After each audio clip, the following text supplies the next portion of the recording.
ನಮಸ್ತೆ ಕರ್ನಾಟಕ. ಸ್ವಾಭಿಮಾನಿ ಕನ್ನಡಿಗನ ಅಂತರಂಗ ಈ ವಿಶೇಷ ಕಾರ್ಯಕ್ರಮ ನಿಮಗಾಗಿ.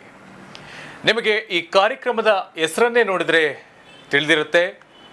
ಕರ್ನಾಟಕದಲ್ಲಿ ನಡೆದಿರುವ ನೂರಾರು ಹೋರಾಟಗಳಲ್ಲಿ ಪ್ರಾಮಾಣಿಕವಾಗಿ ಪಾಲ್ಗೊಂಡು ನನ್ನ ಸೇವೆ ಕನ್ನಡಕ್ಕಾಗಿ, ನನ್ನ ಪ್ರಾಣ ಕನ್ನಡಕ್ಕಾಗಿ, ನನ್ನ ನಿತ್ಯ ಪ್ರಾರ್ಥನೆ ಕನ್ನಡ ನಾಡು ನುಡಿಗಾಗಿ ಎಂದು ಸದಾ ಕನ್ನಡ ಕನ್ನಡ ಎಂದು ಗರ್ಜಿಸುವ ಪ್ರಾಮಾಣಿಕ ಹೋರಾಟಗಾರರ ವಿಶೇಷ ಕಾರ್ಯಕ್ರಮ ಸ್ವಾಭಿಮಾನಿ ಕನ್ನಡಿಗನ ಅಂತರಂಗ. ನಾನು ಚನ್ನಕೇಶವ್. ಕೇವಲ ಬರೀ ವಿಸಿಟಿಂಗ್ ಕಾರ್ಡ್ಗೋ ಫೇಸ್ಬುಕ್ಗೋ ಹಬ್ಬಗಳಿಗೆ ವಿಶಸ್ ಮಾಡೋದು ಅದೆಲ್ಲ ಹೋರಾಟ. ಈ ತರ ಹೋರಾಟ ದಯವಿಟ್ಟು ಮಾಡ್ಬೇಡ್ರಪ್ಪ ಅಂತೇಳಿ ಕೈ ಮುಗಿದ್ರು. ಏನಾವತ್ತು ಸರ್, ಖಂಡಿತವಲ್ಲ ನಾವೆಲ್ಲ ಬದುಕ್ ಬಂದಿದೆ ಹೆಚ್ಚು. ಇತಿಹಾಸದಲ್ಲೇ ಕನ್ನಡ ಧ್ವಜನ ಆ ಮಹಾನಗರ ಪಾಲಿಕೆ ಮೇಲೆ ನಾವು ಇದು ಮಾಡ್ತೀವಿ. ವರ್ಷದಲ್ಲಿ ಒಂದು ಲಾಠಿ ಏಟು ಫಿಕ್ಸ್ ಅಂತ ಅನ್ಕೊಂಬಿಡಿ ಸರ್. ನಮಗೆ ಒಂದು ಹೋರಾಟ ಅಂತೂ ಬಹಳಷ್ಟು ನೋವು ಕೊಡ್ತು ಸರ್.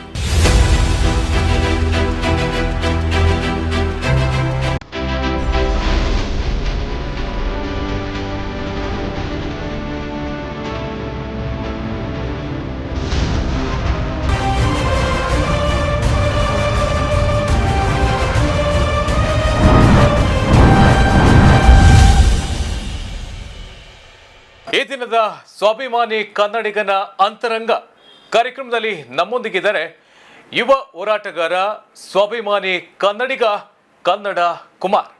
ಸರ್, ಕಾರ್ಯಕ್ರಮಕ್ಕೆ ಸ್ವಾಗತ ಸರ್. ತಮಗೆ ನಮಸ್ಕಾರ ಸರ್. ಹೇಗಿದ್ದೀರಿ? ಚೆನ್ನಾಗಿದ್ದೀವಿ. ಗೊತ್ತಲ್ಲ ನಿಮಗೆ, ತಾಯಿ ಭುವನೇಶ್ವರ ಆಶೀರ್ವಾದದಿಂದ ಹೋರಾಟ ಮತ್ತೆ ಬದುಕು ಎರಡು ಜೊತೆಯಾಗಿ ತಗೊಂಡೋಗ್ತಾ ಇದೆ. Super Kumar sir. ಮೊದಲಿಗೆ ಹೋರಾಟಗಾರರು ಅಂದರೆ ಜನರು ನೋಡೋ ರೀತಿನೇ ಬೇರೆ. ನಿಮ್ಗೆ ಅರ್ಥ ಆಯ್ತು ಅಂತ ಭಾವಿಸ್ತೀನಿ. ಯಾವ ರೀತಿ ನೋಡ್ತಾ ಇದ್ದಾರೆ ಇವತ್ತಿನ ದಿನಮಾನದಲ್ಲಿ ಅಂತೇಳಿ. ಹೋರಾಟಗಾರರ ಬಗ್ಗೆ ನಿಮ್ಮ ಅಭಿಪ್ರಾಯ ಏನು ಸರ್? ಹೋರಾಟಗಾರರು ತಮ್ಮ ಜೀವನವನ್ನೇ ಅಂದರೆ ತ್ಯಾಗ ಮಾಡಿ ಹೋರಾಟಗಳನ್ನು ಮಾಡ್ತಾರೆ. ಭಾಳಷ್ಟು ಜನ ಇದ್ದಾರೆ ಸರ್. ನನ್ನ ಕಾಲಘಟ್ಟದಲ್ಲಿ ಹೇಳೋದಾದರೆ ಭಾಳಷ್ಟು ಜನ ಸರ್ ತನ್ನ ಕುಟುಂಬವನ್ನು ತೊರೆದು ಹೋರಾಟ ಮಾಡ್ಕೊಂಡು ಬರ್ತಾ ಇದ್ದಾರೆ. ನಾನು ಹೇಳಬೇಕು ಅಂದರೆ ಸುಮಾರು ಒಂದು 2015ರಲ್ಲಿ ಆಗಿನ ಹೋರಾಟಗಾರರಿಗೆ ಒಂದು ಒಳ್ಳೆ ಗೌರವ ಇತ್ತು ಸರ್. 2005ರಿಂದ ಒಂದು ಸುಮಾರು ಒಂದು 2010-15 ಗಂಟೆ ಭಾಳ ಒಳ್ಳೆ ಹೋರಾಟಗಾರರಿಗೆ ಗೌರವ ಕೊಡೋರು. ಪೊಲೀಸ್ ಇಲಾಖೆ ಇರ್ಬೋದು, ಸರ್ಕಾರಿ ಕಚೇರಿಯ ಅಧಿಕಾರಿಗಳಿರ್ಬೋದು, ಆಮೇಲೆ ಜನಗಳು ಅಷ್ಟೇ ಸರ್. ಒಳ್ಳೆ ಗೌರವದಿಂದ ನಡೆಸ್ಕೊಳ್ಳೋರು. ಏನೋ ಒಂದು ಕರ್ನಾಟಕ ಒಂದು ಒಳ್ಳೆ ಕೆಲಸ ಮಾಡ್ತಾ ಇದ್ದಾರೆ ಅಂತ ಹೇಳಿ ಬಹಳಷ್ಟು ಜನ ಮನಸ್ಸಲ್ಲಿ ಒಂದು ಒಳ್ಳೆ ಅಭಿಪ್ರಾಯಗಳನ್ನ ವ್ಯಕ್ತಪಡಿಸೋರು. ಯಾಕಂದ್ರೆ ನಮ್ಗೆ ಗಾದಿ ಬೀದಿಲಿ ಸಿಗ್ತಾ ಇರಲ್ಲ ಅವಾಗಲ್ಲ. ಬಾಳಪ್ಪ ಒಳ್ಳೆ ಕೆಲಸ ಮಾಡ್ತಿದ್ಯಾ, ಸಂಘಟನೆಗೆ ಸೇರ್ಕೊಂಡು ಅಂದಾಗ ನಮ್ಗೆಲ್ಲ ಒಂದ್ ಕಡೆ ಹುಮ್ಮಸ್ಸು. ಯಾಕೋ ಈ ಇತ್ತೀಚಿನ ದಿನಗಳಲ್ಲಿ ಸ್ವಲ್ಪ ಈ ಫೇಸ್ಬುಕ್, ವಾಟ್ಸಪ್, ಆಮೇಲೆ ಪ್ರತಿಯೊಬ್ಬನು ನಾಯಕ ಆಗಬೇಕು ಅಂತ ಹೊರಟಿರೋದು, ಅದೆಲ್ಲ ಒಂದ್ ಕಡೆ ಆಗ್ಲಿ. ಪ್ರತಿಯೊಬ್ಬನು ಅವನಿಗೂ ಆಸೆ, ಒಬ್ಬ ನಾಯಕ ಆಗಬೇಕು ಅನ್ನೋದು ಪ್ರತಿಯೊಬ್ಬ ವ್ಯಕ್ತಿಗೂ ಆಸೆ ಇರುತ್ತೆ. ಆದರೆ ಒಂದು ಹಿನ್ನೆಲೆ, ಒಂದು ಇತಿಹಾಸ, ಒಂದು ಹೋರಾಟ, ಒಂದು ಅನುಭವ, ಮುಖ್ಯವಾಗಿ ಒಂದು ಅನುಭವ. ಗುರು ಅಂದರೆ ಯಾರೋ ನಾಯಕ. ಆ ನಾಯಕನ ಅಡಿಯಲ್ಲಿ ಒಂದು 2 ವರ್ಷ ಒಂದು ಹೋರಾಟದ ಹಿನ್ನೆಲೆ ತಿಳ್ಕೊಂಡು ರಾಜ್ಯಾಧ್ಯಕ್ಷಗಳಾದಾಗ ಎಲ್ಲ ಒಂದು ಕಡೆ ನಾಡಿಗೆ ಕೊಡುಗೆ ಕೊಡ್ಬೋದು ಅಂತ ಅನಿಸುತ್ತೆ. ಎಷ್ಟೋ ಜನ ನಾನು ಕೂಡ ಭಾಳ ನೋಡಿದ್ದೀನಿ. ನಿಮಗೆ ಅದ್ರ ಬಗ್ಗೆ ತುಂಬ ಗೊತ್ತಿರುತ್ತೆ. ಒಬ್ಬೊಬ್ಬರು ಅಧ್ಯಕ್ಷರು ಅಂತೇಳಿ ಮಾಡ್ಕೊಂಡಿದ್ದಾರೆ ಸಂಘಟನೆಗಳನ್ನ. ಅವ್ರ ಹಿಂದೆ ತಪ್ಪು ತಿಳ್ಕೊಬೇಡಿ, ಒಂದು 10 ಜನನೂ ಇರೋದಿಲ್ಲ. ಅಂಥವರೆಲ್ಲ ಒಂದು ಸಂಘಟನೆಯನ್ನು ರಿಜಿಸ್ಟರ್ ಮಾಡ್ಕೊಂಡು ಅಧ್ಯಕ್ಷರು ಅಂತೇಳಿ ಎಲ್ಲ ಕಡೆನಲ್ಲೂ ಒಂದಿಷ್ಟು ಹೋರಾಟ ಎಲ್ಲದರಲ್ಲೂ ಭಾಗವಹಿಸ್ತಾ ಇರ್ತಾರೆ. ಹೌದಾ, 10 ಜನ ಇದ್ರೆ ಸಂಘಟನೆ ಮಾಡಿಬಿಡ್ಬೋದಾ? ಸಾಕ ಅಷ್ಟೇನೆ? ಒಬ್ಬ ಹೋರಾಟಗಾರನ ಹಿಂದೆ 10 ಜನರ ಬೆಂಬಲ ಸಾಕಾಗತ್ತಾ? ಇಲ್ಲ, ಇಲ್ಲಿ ಹೇಳ್ತೀನಿ ಕೇಳಿ. ಈ ನಾಳೆ ಯಾವುದಾದ್ರೂ ಒಂದು ದೊಡ್ಡ ಹೋರಾಟದ ಯಶಸ್ವಿ ಹೋರಾಟ ಮಾಡಬೇಕು ಅಂದರೆ ಜನಶಕ್ತಿ ಬೇಕು, ಜನ ಬೆಂಬಲ ಬೇಕು. ಹೋರಾಟಗಾರರ ತ್ಯಾಗ ಇದ್ರೇ ದೊಡ್ಡ ಹೋರಾಟ ಮಾಡ್ಬೋದು. ಕೇವಲ ಮನವಿ ಪತ್ರಗಳು ಕೊಡೋದು, ನೀವು ಹೇಳ್ದಂಗೆ ಒಂದು 5-10 ಜನ ಸಾಕು ಮನವಿ ಪತ್ರಗಳು. ಬೀದಿಗೆ ನಿಂತು ಒಂದು ಹೋರಾಟ ಮಾಡ್ತೀವಿ. ಇವತ್ತು ಯಾರು ಮಂತ್ರಕ್ಕೆ ಮಾವಿನಕಾಯಿ ಬೀಳಲ್ಲ, ಕಲ್ಲೇ ಹೊಡಿಬೇಕು. ಕಲ್ಲು ಹೊಡಿಬೇಕು ಅಂದರೆ ಏನು ಅಂದರೆ ಹೋರಾಟ, ಬೀದಿಗಿಳಿಬೇಕು, ಪ್ರತಿಭಟಿಸ್ಬೇಕು, ನಮ್ಮ ಹಕ್ಕನ್ನು ಕೇಳಬೇಕು. ಏನಾದರೂ ಆಗ್ಬೋದು, ನಾಳೆಲ್ಲ ಬಂಧನ ಆಗ್ಬೋದು, ಲಾಠಿ ಚಾರ್ಜ್ ಆಗ್ಬೋದು, ಏನು ಬೇಕಾದ್ರೂ ಆಗ್ಬೋದು. ಅಂದರೆ ಒಂದು ಸಮೂಹ ಬೇಕು, ಶಕ್ತಿ ಬೇಕು. ಎಲ್ಲದಕ್ಕಿಂತ ಮುಖ್ಯವಾಗಿ ಒಬ್ಬ ನಾಯಕ ಬೇಕು. ಇತ್ತೀಚಿನ ದಿನಗಳಲ್ಲಿ ನೀವು ಹೇಳಿದ್ರಿ ವಿಸಿಟಿಂಗ್ ಕಾರ್ಡು, ಬ್ಯಾನರ್ಗಳು ಫೇಸ್ಬುಕ್ಕಲ್ಲಿ, ಸಹಕಾರಿ ಇಲಾಖೆಗಳಲ್ಲಿ ನಾನು ನನ್ನ ಸಂಘದ ಸಂಸ್ಥೆಯ ಏನು ರಿನ್ಯೂವಲ್ ಅಂತೀವಲ್ಲ ಅದನ್ನು ನಾನು ಮಾಡ್ಸೋಕೆ ಹೋದಾಗ ಅಲ್ಲಿ ನೋಡ್ತಾ ಇರ್ತೀನಿ. ದಿನ ಬೆಳಗಾದರೆ ಯಾರೋ ಒಬ್ಬರು, ನಾನೊಂದು ಕನ್ನಡ ಸಂಘಟನೆ ರಿಜಿಸ್ಟ್ರು, ನೋಡಿದ್ರೆ ರಾಜ್ಯಾಧ್ಯಕ್ಷ, ಭಾಳ ಖುಷಿ ಮಾಡಲಿ. ನಾನು ಆಗಲೇ ಹೇಳ್ದಂಗೆ ಒಬ್ಬ ನಾಯಕ ಹಾಕೋದು, ಆದರೆ ಇನ್ನಲ್ಲೇ ಇರಬೇಕು. ಕೇವಲ ಬರೀ ವಿಸಿಟಿಂಗ್ ಕಾರ್ಡ್ಗೋ ಫೇಸ್ಬುಕ್ಗೋ ಹಬ್ಬಗಳಿಗೆ ವಿಶಸ್ ಮಾಡೋದು ಅದೆಲ್ಲ ಹೋರಾಟ. ಈ ನಾಡಿದ್ದು ಮೂಲ ಹುಡುಕ್ಬೇಕು. ಉದ್ಯೋಗದಲ್ಲಿ ಏನಾಗ್ತಾ ಇದೆ, ಕನ್ನಡಿಗರಿಗೆ ಏನಾಗ್ತಿದೆ, ಮೂಲೆಯಲ್ಲಿ ಗಡಿಯಲ್ಲಿ ಏನಾಗ್ತಾ ಇದೆ, ಕನ್ನಡಿಗರ ಸಮಸ್ಯೆ ತಿಳ್ಕೊಂಡು ತದನಂತರ ಹೋಗ್ಬೇಕು. ಏನೋ ಮಾಡ್ತೀವಿ ಮಾಡೋದಲ್ಲ, ಒಂದು ಹಿನ್ನೆಲೆಯಿಂದ ಬಂದರೆ ಭಾಳ ಒಳ್ಳೆಯದು. ಸಂಘಟನೆಗಳಲ್ಲಿ ಇರ್ತಕ್ಕಂಥ ಎಷ್ಟೋ ಜನ ಕೆಲಸನೇ ಮಾಡೋದಿಲ್ಲ, ಜಾಬೇ ಇಲ್ಲ ಅವ್ರಿಗೆ, ಹೋರಾಟ ಅಂತ ಮಾಡ್ತಾರೆ, ಅವ್ರ ಬದುಕಿಗೆ ಏನು ಮಾಡ್ತಾರೆ ಅಂತ ಕೆಲವರ ಪ್ರಶ್ನೆ. ಇಲ್ಲ, ಕೆಲವರು ಈಗ ಉದಾಹರಣೆಗೆ ಹೇಳ್ಬೇಕು ಅಂದರೆ ನಮ್ಮ ರಾಜ್ಯಾಧ್ಯಕ್ಷರಿಗೇನೆ ಅವರು AGS ಆಫೀಸಲ್ಲಿ ಕೆಲಸ ಮಾಡಿದವರು, ಸೆಂಟ್ರಲ್ ಗೌರ್ಮೆಂಟ್ ಆಫೀಸರು. ಅವರು 20 ವರ್ಷ ಪೂರೈಸಿ ಸಂಪೂರ್ಣವಾಗಿ ನಾನು ನಾಡಿಗೆ ತೊಳಸ್ಕೋಬೇಕು ಅಂತ ಬಂದರು. ನಾವು ಕೂಡ ನಾನು ಮಧ್ಯದಲ್ಲಿ ನನ್ನ ಒಂದು ಎಜುಕೇಷನ್ ಸ್ವಲ್ಪ ಏನೋ ನಿಂತೋಯ್ತು ಅಷ್ಟೇ. ಅಂದರೆ ನನ್ನ ಶಿಕ್ಷಣದ ಬದುಕು ನಾನು ಸರಿಯಾಗಿ ಅಲ್ಲಿ ಸಮಯ ಕೊಡೋಕ್ಕಾಗಲಿಲ್ಲ. ಓಕೆ, ನನಗೆ ಹೋರಾಟ ಎಲ್ಲ ಒಂದು ಕಡೆ ಈ ಪರೀಕ್ಷಾ ಸಮಯಗಳಲ್ಲಿ ಎಷ್ಟೋ ಪರೀಕ್ಷೆಗಳನ್ನ ನಾನು ಹೋಗ್ದಿರೇ ಹೋರಾಟಕ್ಕೆ ಹೋಗಿರೋ ಉದಾಹರಣೆಗಳು ತುಂಬ ಇದೆ. ಓಕೆ, ಆ ಥರ ನಾವು ಏನೋ ಬದುಕಿಗೆ ನಾವು ಏನೋ ಒಂದು ಗುತ್ತಿಗೆದಾರರು ಅಂತ ಆಗಿದ್ದೀವಿ. ಓಕೆ, ಕೆಲವರು ಈ ಇತ್ತೀಚಿನ ದಿನಗಳಲ್ಲಿ ನಡೀತಾ ಇದೆ, ನಿಮಗೆ ಗೊತ್ತು, ಮಾಧ್ಯಮದವರು ನಿಮಗೆ ಗೊತ್ತಿಲ್ದಿರೋ ಅಂಥದ್ದು ನಾವೇನು ಮುಚ್ಚಿಡಾಕುವಂಥದ್ದು ಆಗಲ್ಲ. ಇದು ಸಾರ್ವಜನಿಕ ಗಾಜಿನ ಮನೇಲಿ ಕೂತಿರೋರು, ನಾವು ಕೂಡ ಗಾಜಿನ ಮನೇಲಿ ಕೂತಿರೋರು. ನಾವು ಇದನ್ನು ಮುಚ್ಚಿಟ್ಟೇನು ಮಾಡೋಕ್ಕಲ್ಲ. ಇದ್ದಾರೆ ಒಂದು ವರ್ಗ ಇದ್ದಾರೆ ಭಾಳ ಪ್ರಾಮಾಣಿಕವಾಗಿ ಕನ್ನಡ ನಾಡು ನುಡಿಗೆ ತಮ್ಮ ಉದ್ಯೋಗ ಇಲ್ಲ ಅಂದ್ರೂ ಮನೆಯಲ್ಲಿ ಏನೋ ಇದನ್ನ ತಿನ್ಕೊಂಡು ಹೋರಾಟ ಮಾಡಿಕೊಂಡು ಮನೆ ಮಠ ಏನು ಬೇಡಪ್ಪ ಸಾಕು ಹೋರಾಟನೋ ಮನೇಲಿ ಏನಿದೆ ಅದನ್ನೇ ಮಾಡ್ಕೊಂಡು ಅಂತ ಇದ್ದಾರೆ. ಇನ್ನು ಕೆಲವರು ಇದ್ದಾರೆ ಬೆರಳೆಣಿಕೆ ಜನ ಅಂತ ಹೇಳ್ಬೋದು. ಅಂಥವ್ರು ದಿನನಿತ್ಯ ನೀವು ಹೇಳ್ದಂಗೆ ಕಾಯಕ ಮಾಡ್ಕೊಂಡಿದ್ದಾರೆ. ಅಂದ್ರೆ ಬರೀ ಸಂಘಟನೆ ಮಾತ್ರ ಅಲ್ಲ, ಪ್ರತಿಯೊಂದು ಕೆಲಸದಲ್ಲೂ ಪ್ರತಿಯೊಂದು ಉದ್ಯೋಗದಲ್ಲೂ ಕೂಡ ಇಂಥ ಕೆಲವೊಂದು ಉಳುಕುಗಳು ಅಲ್ಲಲ್ಲಿ ಇರುತ್ತೆ ಅನ್ನೋದು ತಮ್ಮ ಅಭಿಪ್ರಾಯ. ಹೌದು ಸರ್, ಎಲ್ಲ ವರ್ಗದಲ್ಲೂ ಇದೆ. ಎಲ್ಲ ಉದಾಹರಣೆಗೆ ಎಲ್ಲ ರಂಗದಲ್ಲೂ ಯಾವುದೇ ರಂಗದಲ್ಲಿ ತಗೊಳ್ಳಿ ಅದಿದ್ದೇ ಇರ್ತದೆ ಅಲ್ಲಿ. ಈ ಇತ್ತೀಚೆಗೆ ಕನ್ನಡ ಒಂದು ಪರಂಪರೆ, ಹೋರಾಟದ ಪರಂಪರೆಗಳಲ್ಲೂ ಕೆಲವೊಂದು ಕಾಣಿಸ್ಕೊಳ್ತದೆ. Yes sir. ಕುಮಾರ್ ಸರ್, ಎಷ್ಟೋ ವರ್ಷಗಳಿಂದ ತಾವು ಹೋರಾಟಗಳಲ್ಲಿ ಪಾಲ್ಗೊಳ್ತಾ ಇದ್ದೀರಿ. ಯಾವ್ಯಾವ ರೀತಿಯೆಲ್ಲ ಹೋರಾಟಗಳಲ್ಲೆಲ್ಲ ತಾವು ಪಾಲ್ಗೊಂಡಿದ್ದೀರಿ? ಸುಮಾರು 20 ವರ್ಷಗಳ ನನ್ನ ಒಂದು ಹೋರಾಟದ ಬದುಕು. 2005ರಲ್ಲಿ ನಾನು ಕರ್ನಾಟಕ ರಕ್ಷಣಾ ವೇದಿಕೆಗೆ ನಾನು ಪದಾರ್ಪಣೆ ಆಯ್ತು. ನಾನು ಸೇರ್ಪಡೆ ಆದೆ, ಪಾದಾರ್ಪಣೆ ಆದೆ. ಅದು ಸ್ವಯಂ ಪ್ರೇರಿತವಾಗಿ ಹೋಗಿ ನಾನೇ ಖುದ್ದಾಗಿ ಈ ನಾಡಲ್ಲಿ ನಾನು ಹುಟ್ಟಿದ್ದೀನಿ, ಈ ನಾಡಲ್ಲಿ ನಾನು ಬದುಕ್ತಾ ಇದ್ದೀನಿ. ಬಹಳಷ್ಟು ಋಣ ಇದೆ ಈ ನಾಡ್ದು.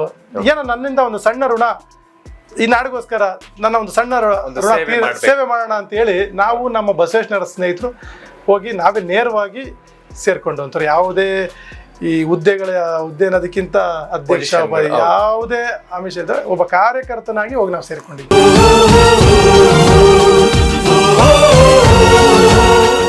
ಮೊದಲೇ ತಾವು ರಕ್ಷಣಾ ವೇದಿಕೆಗೆ ಹೋಗಿದ್ದ ಅಥವಾ ಬೇರೆ ಸಂಘಟನೆಯಲ್ಲಿ ಯಾವ್ದಾದ್ರು ಪ್ರಯತ್ನ ಪಟ್ಟಿದ್ರ ಅಥವಾ ಕೆಲಸ ಮಾಡಿದ್ರ? ನೀವು ಹೇಳಿದ್ ಬಹಳ ಒಳ್ಳೇದು. ಮೊದಲು ನಾವು ಕರುನಾಡ ಸೇನೆ ಅಂದಿನ ಬೆಂಗಳೂರು ನಗರದ ಪದಾಧಿಕಾರಿನ ಒಬ್ಬರನ್ನ ಭೇಟಿ ಮಾಡ್ತೀವಿ, ಇಲ್ಲೇ ನಮ್ಮ ರಾಜಾಜಿನಗರದವರು. ಓಕೆ, ನಾವೆಲ್ಲ ಆಲ್ರೆಡಿ ನಾವು ನಮ್ಮ ಸ್ನೇಹಿತರೆಲ್ಲ ಹೋಗಿ ಮಾತಾಡಿ ಈ ಥರ ಹಿಂಗೆ ನಾವು ಕನ್ನಡ ಸೇವೆ ಮಾಡಬೇಕು ಅಂತ ಇದ್ದೀವಿ, ನಾವು ಒಂದು ಸಂಘಟನೆ ನಮ್ಮ ರಾಜಾಜಿನಗರದಲ್ಲಿ ಪ್ರಾರಂಭ ಮಾಡ್ತೀವಿ, ನಮ್ಮನ್ನು ನೀವು ಸ್ವಾಗತ ಅಂದರೆ ನಮ್ಮನ್ನು ಸೇರಿಸ್ಕೊಳ್ಳಿ ಅಂತ ಹೇಳಿ ನಾವು ಕೇಳಿದ್ವಿ. ಅವರು ಆಯಿತು, ಖಂಡಿತವಾಗ್ಲೂ ನೀವು ಒಂದು ಕಾರ್ಯಕ್ರಮ ಮಾಡಿ ನಾವು ಬರ್ತೀವಿ ಅಂದರು. ಅದೇ ಕ್ಷಣದಲ್ಲಿ ನಮಗೆ ಅದೇ ಸಮಯದಲ್ಲಿ ಈ ಬೆಳಗಾವಿಯಲ್ಲಿ ಒಬ್ಬ MES ದ್ರೋಹಿ ಮರಾಠಿ ಪುಂಡ ವಿಜಯ್ ಮೋರೆ ಅಂತ ಆಗ ತಾನೇ ವಿಧಾನಸೌಧದ ಪಕ್ಕ ಇರುತ್ತೆ LH ಅಲ್ಲಿ ಕರ್ನಾಟಕ ರಕ್ಷಣಾ ವೇದಿಕೆಯ ಹಲವಾರು ಕಾರ್ಯಕರ್ತರು ಅವನಿಗೆ ಮಸಿ ಬಳಿದು ಕ್ರಾಂತಿಕಾರಿ ಹೋರಾಟ ಮಾಡಿದ್ರು. ಆ ಕ್ರಾಂತಿಕಾರಿ ಹೋರಾಟ ನೋಡಿ ನಾವು ಮಾಡಿದ್ರೆ ಕ್ರಾಂತಿಕಾರಿ ಹೋರಾಟನೇ ಮಾಡೋಣ ಅಂತೇಳಿ ನಾವು ಅಲ್ಲೋದ್ರು ನೇರವಾಗಿ ಮಾರನೇ ಬೆಳಿಗ್ಗೆ ಎದ್ದು ಕರ್ನಾಟಕ ರಕ್ಷಣಾ ವೇದಿಕೆ ಅವರ ಸಂಪರ್ಕ ಬೆಳೆಸ್ಕೊಂಡ್ವಿ. ಇಲ್ಲಿ ಬಿಟ್ಟೇ ಬಿಟ್ರಿ ಅಂದ್ರೆ ನಾವು ಮೊದಲು ಒಂದು ಸುತ್ತಿನ ಮಾತುಕತೆ ಅಷ್ಟೇ, ಒಂದು ಸುತ್ತಿನ ಮಾತುಕತೆ. ತದನಂತರ ನೇರವಾಗಿ ಹೋಗಿದ್ದೆ ನಾವು ಕರ್ನಾಟಕ ರಕ್ಷಣಾ. ಯಾಕಂದ್ರೆ ನಮಗೆ ಅದರ ಒಂದು ಕ್ರಾಂತಿಕಾರಿ ಹೋರಾಟದ ಹಿನ್ನೆಲೆಯಿಂದ ಬಂದವರು. ಯಾಕಂದ್ರೆ ನಾವು ಶಾಲೆ ಮತ್ತು ಕಾಲೇಜುಗಳಲ್ಲಿ ನಮ್ಮಲ್ಲಿ ಆ ಒಂದು ತನನ ನಮ್ಮ ಅಲ್ಲಿ ಪಾಪ ಗುರುತಿಸಿ ಅಲ್ಲಿನ ಪ್ರಾಧ್ಯಾಪಕರು ಅವತ್ತಿನ ಇದರಲ್ಲೇ ರಾಜೀವ್ ಗಾಂಧಿ ಯುವ ಶಕ್ತಿ ಸಂಘ ಅಂತ ಸರ್ಕಾರನೇ ಪ್ರಾರಂಭ ಮಾಡಿತ್ತು. ಅದಕ್ಕೆ ನಾನು ಅಧ್ಯಕ್ಷ ಆಗಿದ್ದೆ ನನ್ನ ಒಂದು ಬಸವೇಶ್ವರ ನಗರಕ್ಕೆ. ತದನಂತರ ಅಲ್ಲಿನ ಪ್ರಾಧ್ಯಾಪಕರು, ಕನ್ನಡ ಪ್ರಾಧ್ಯಾಪಕರು ನನ್ನ ಅವರ ಒಂದು ಸಂಬಂಧ ಅದು PUCಯಲ್ಲಿ ಅಲ್ಲಿಂದ ನಮ್ಗೆ ಸ್ವಲ್ಪ ಕ್ರಾಂತಿಕಾರಿ ಸ್ವಲ್ಪ ಎಲ್ಲ ಒಂದ್ ಕಡೆ ಪ್ರಾರಂಭ ಸ್ಟಾರ್ಟ್ ಆಯ್ತು. ಕರ್ನಾಟಕ ರಕ್ಷಣಾ ವೇದಿಕೆ ಹೋರಾಟಗಳನ್ನು ನೋಡಿ. ಒಟ್ಟಾರೆ ಹೋರಾಟ ಅಂದ್ರೆ ಕುಮಾರ್ ಸರ್ ಇವತ್ತು ಹಲವಾರು ರೀತಿಯ ಹೋರಾಟಗಳಿವೆ. ಕೆಲಸ, ನಾಡು, ನುಡಿ, ಭಾಷೆ, ಜಲ, ಇನ್ನು ಬಹಳಷ್ಟು ರೀತಿಯಾದಂಥ ಹೋರಾಟಗಳನ್ನ ಪ್ರತಿಯೊಬ್ಬರು ಕೂಡ ಇವತ್ತಿನ ದಿನ ಮಾಡ್ತಾ ಇದ್ದಾರೆ. ತಾವು ತಮ್ಮನ್ನ ಯಾವ ರೀತಿಯ ಹೋರಾಟಕ್ಕೆ ಹೋಲಿಸ್ಕೊಳ್ಳೋಕೆ ಬಯಸ್ತೀರಿ? ಇಲ್ಲ, ನಾನು ಕರ್ನಾಟಕ ರಕ್ಷಣಾ ವೇದಿಕೆಗೆ ಪ್ರಾರಂಭ ಮಾಡಿದಾಗ ಸೇರ್ಪಡೆ ಆದಾಗ ಇಡೀ ನಾಡಲ್ಲಿ ಭಾಷೆ ಇರ್ಬೋದು, ನೆಲದ ಬಗ್ಗೆ ಇರ್ಬೋದು, ನೀರಾವರಿ ಜಲದ ವಿಷಯ ಇರ್ಬೋದು, ಯಾವುದೇ ವಿಷಯ ಇರ್ಬೋದು, ಆವಾಗ ಕನ್ನಡ ಮತ್ತು ಕನ್ನಡಿಗರ ಉದ್ಯೋಗನೂ ಅದು ನಮ್ಮ ಹೋರಾಟನೇ ತಾನೆ. ಹೌದು. ಕನ್ನಡಿಗರಿಗೆ ಯಾರಾದರೂ ಪರಭಾಷಿಕರು ಬಂದು ಅವ್ರ ದೌರ್ಜನ್ಯ ಮಾಡ್ರೆ ಅದು ನಮ್ಮ ಹೋರಾಟನೇ ತಾನೆ. ಈಗೆಲ್ಲ ಹಿನ್ನೆಲೆ ಒಂದು ಅಂತಲ್ಲ, ಇಡೀ ಕರ್ನಾಟಕದಲ್ಲಿ ಯಾವುದೇ ಕನ್ನಡ ಇರ್ಬೋದು, ಉದ್ಯೋಗ, ಕನ್ನಡಿಗರಿಗೆ ಯಾರಿಗೆ ಏನೇ ಆದರೂ ಸಂಪೂರ್ಣ ಒಂದು ಎಲ್ಲ ಒಂದು ರಂಗದಲ್ಲೂ ಕೂಡ ನೋಡಿ ನಾವು ಹೋರಾಟ ಮಾಡ್ತಾ ಇದ್ದೀವಿ. ಕರುನಾಡ ತಾಯಿ ಸದಾ ಚಿನ್ಮಯಿ. ಕರ್ನಾಟಕ ರಕ್ಷಣಾ ವೇದಿಕೆ ಶಿವರಾಮೇಗೌಡರ ಬಣದಲ್ಲಿ ತಾವು ನಿಷ್ಠಾವಂತ ಹೋರಾಟಗಾರರಾಗಿ ಕನ್ನಡಾಂಬೆಯ ಸೇವೆಯನ್ನ ಮಾಡ್ತಾ ಇದ್ದೀರಾ. ಹೇಗಿದೆ ಹೋರಾಟದ ಬದುಕು, ಆ ಜರ್ನಿ? ಇಲ್ಲ, ಶಿವರಾಮೇಗೌಡರ ಸಂಘಟನೆ ಎಲ್ಲ ಒಂದು ಕಡೆ ನಮಗೆ ಬಹಳ ಹೆಮ್ಮೆ ವಿಷಯ ಹೇಳಬೇಕು ಅಂದರೆ, ಯಾಕಂದರೆ ನಮ್ಮ ರಾಜ್ಯಾಧ್ಯಕ್ಷರು ಪ್ರಾಮಾಣಿಕರು, ಎಲ್ಲದಕ್ಕಿಂತವಾಗಿ ಸರಳ ವ್ಯಕ್ತಿ. ನಮ್ಮ ಮುಂದೆನೇ ಭಾಳಷ್ಟು ಉದಾಹರಣೆಗಳಿದ್ದಾವೆ.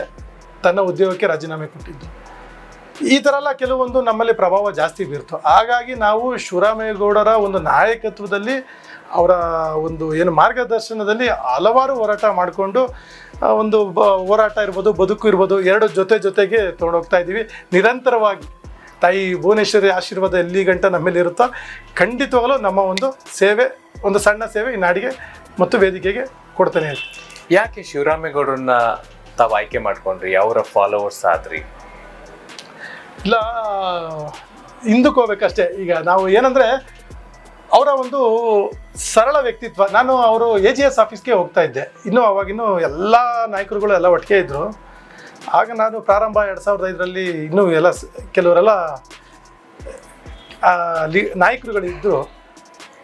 ಅವರ ಒಡನಾಟ ಪಾಪ ನಮ್ಮ ಭಾಳ ಚೆನ್ನಾಗಿ ಮಾತಾಡ್ಸೋರು. ಹುಡುಗರು ಪಾಪ ಒಳ್ಳೆ ಹುಡುಗರು, ಊಟ ಮಾಡಿದ್ರೇನಪ್ಪ, ಏನು ಮಾಡಿದ್ರಿ ಏನು ಅಂತ. ಅವ್ರು AGS ಆಫೀಸಲ್ಲಿ ಕ್ಯಾಂಟೀನ್ ಇತ್ತು, ಬರೋರು ನಮ್ಮನ್ನೆಲ್ಲ ಊಟ ಮಾಡಿಸೋರು, ಭಾಳ ಚೆನ್ನಾಗಿ ನೋಡ್ಕೊಳ್ಳೋರು. ಎಲ್ಲದಕ್ಕೆ ಮುಖ್ಯವಾಗಿ ನಾವು ಸೇರ್ಪಡೆ ಆಗಿದ್ದು ನಮ್ಮ ಗಾಯತ್ರಿ ನಗರದಂಥ ಮಂಜುನಾಥ್ ಗೌಡರು ಮತ್ತು ಜಗದೀಶ್ ಗೌಡರು ಮತ್ತು ನಮ್ಮ ಜಯಕುಮಾರ್. ಇವರ ಒಂದು ಸಂಪರ್ಕದಲ್ಲಿ ನಾವು ಕರ್ನಾಟಕ ರಕ್ಷಣಾ ವೇದಿಕೆಗೆ ನಾವು ನಮ್ಮ ಬಸವೇಶ್ವರ ನಗರದ ಎಲ್ಲ ಸ್ನೇಹಿತರು ಹೋಗಿ ಸೇರಿಕೊಂಡಿದ್ದು. ಅವರ ಒಡನಾಟ ನಮ್ಮ ಒಡನಾಟ ಭಾಳ ಚೆನ್ನಾಗಿತ್ತು. ನಮ್ಮಿಬ್ಬರು ಒಡನಾಟ ನಮ್ಮ ಶಿವರಾಮೇಗೌಡರ ಭಾಳ ಚೆನ್ನಾಗಿತ್ತು. ಯಾವಾಗಲೂ ನಮ್ಮನ್ನು ಪಾಪ ಚೆನ್ನಾಗಿ ನೋಡ್ಕೊಳ್ಳೋರು, ಎಲ್ಲರೂ ನೋಡ್ಕೊಳ್ಳೋರು, ನಮ್ಮನ್ನು ಕೂಡ ನೋಡ್ಕೊಳ್ತಾ ಇದ್ರಲ್ಲ. ನಾವು ಆದ್ದರಿಂದ ಅವರ ಒಂದು ಬಾಂಧವ್ಯ ಭಾಳ ಚೆನ್ನಾಗಿ ಹತ್ರ ಆಗ್ತಾ ಬೆಳೀತಾ ಹೋಯಿತು. ಭಾಳ ಅವರು ಮುಕ್ತವಾಗಿ ಮಾತಾಡೋರು. ಏನಪ್ಪ, ಏನು ಮಾಡ್ತಾ ಇದ್ದೀರಾ, ಏನು ಓದ್ತಾ ಇದ್ದೀರಾ, ಏನು ನಿಮ್ಮ ಏರಿಯಾದಲ್ಲಿ ಏನು ಇಲ್ಲ, ಭಾಳ ಚೆನ್ನಾಗಿ ಮಾತಾಡೋರು ನಮಗೆ. ಹಂಗಾಗಿ ನಮ್ಮ ಸಂಪೂರ್ಣ ಏನು ನಮ್ಮ ಗ್ರಹಿಕೆ ಎಲ್ಲ ಅವ್ರ ಮೇಲೆ. ಕರ್ನಾಟಕ ರಕ್ಷಣಾ ವೇದಿಕೆ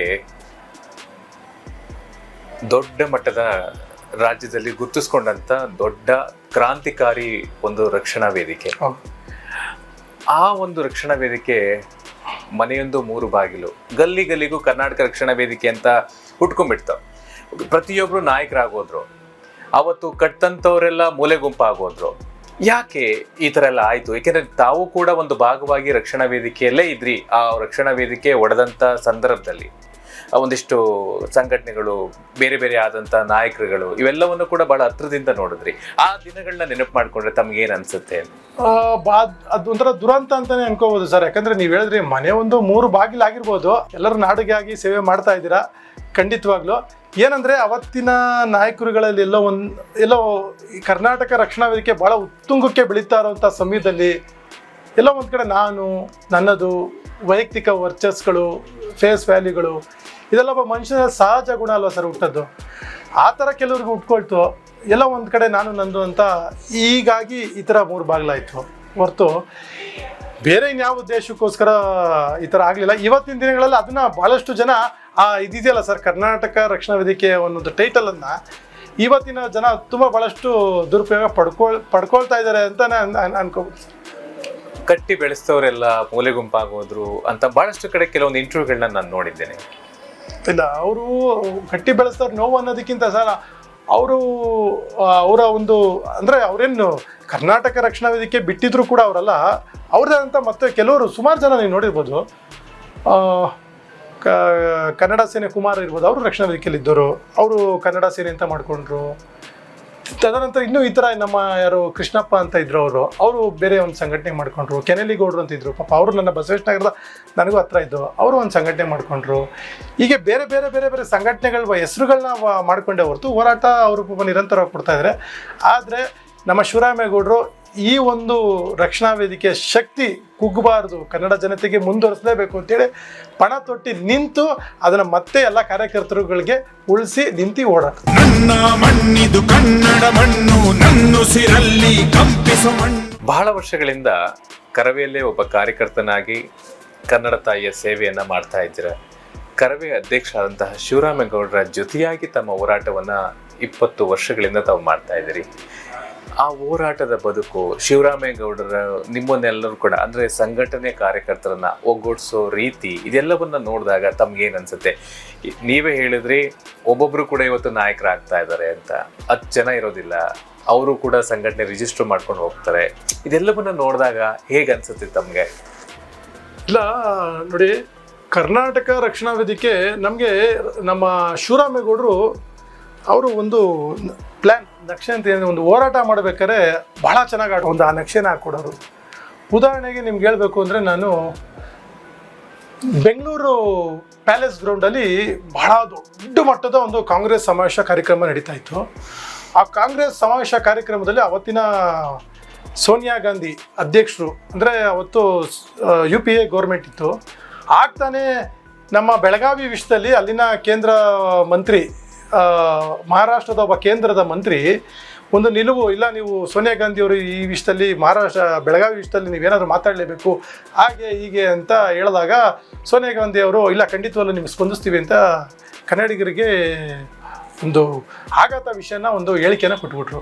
ಆಗ ಶಿವರಾಮೇಗೌಡರು ಅದನ್ನು ಇಲ್ಲ ಇದನ್ನು ಖಂಡಿಸಲೇಬೇಕು, ನಾವು ಸೋನಿಯಾ ಗಾಂಧಿಯವರಿಗೆ ನಾವು ಮನವರಿಕೆ ಮಾಡಿಕೊಡ್ಬೇಕು, ಈ ವಿಷಯದಲ್ಲಿ ಬೆಳಗಾವಿ ವಿಷಯದಲ್ಲಿ ಕನ್ನಡಿಗರ ವಿಷಯದಲ್ಲಿ ಅವರು ಮತ್ತೊಂದು ತಲೆ ಹಾಕಬಾರ್ದು ಅನ್ನೋ ಒಂದು ಹೋರಾಟವನ್ನು ರೂಪಿಸ್ಬೇಕು ಅಂತ ಹೇಳಿ ಒಂದು ಹೋರಾಟವನ್ನು ರೂಪಿಸ್ತಾರೆ.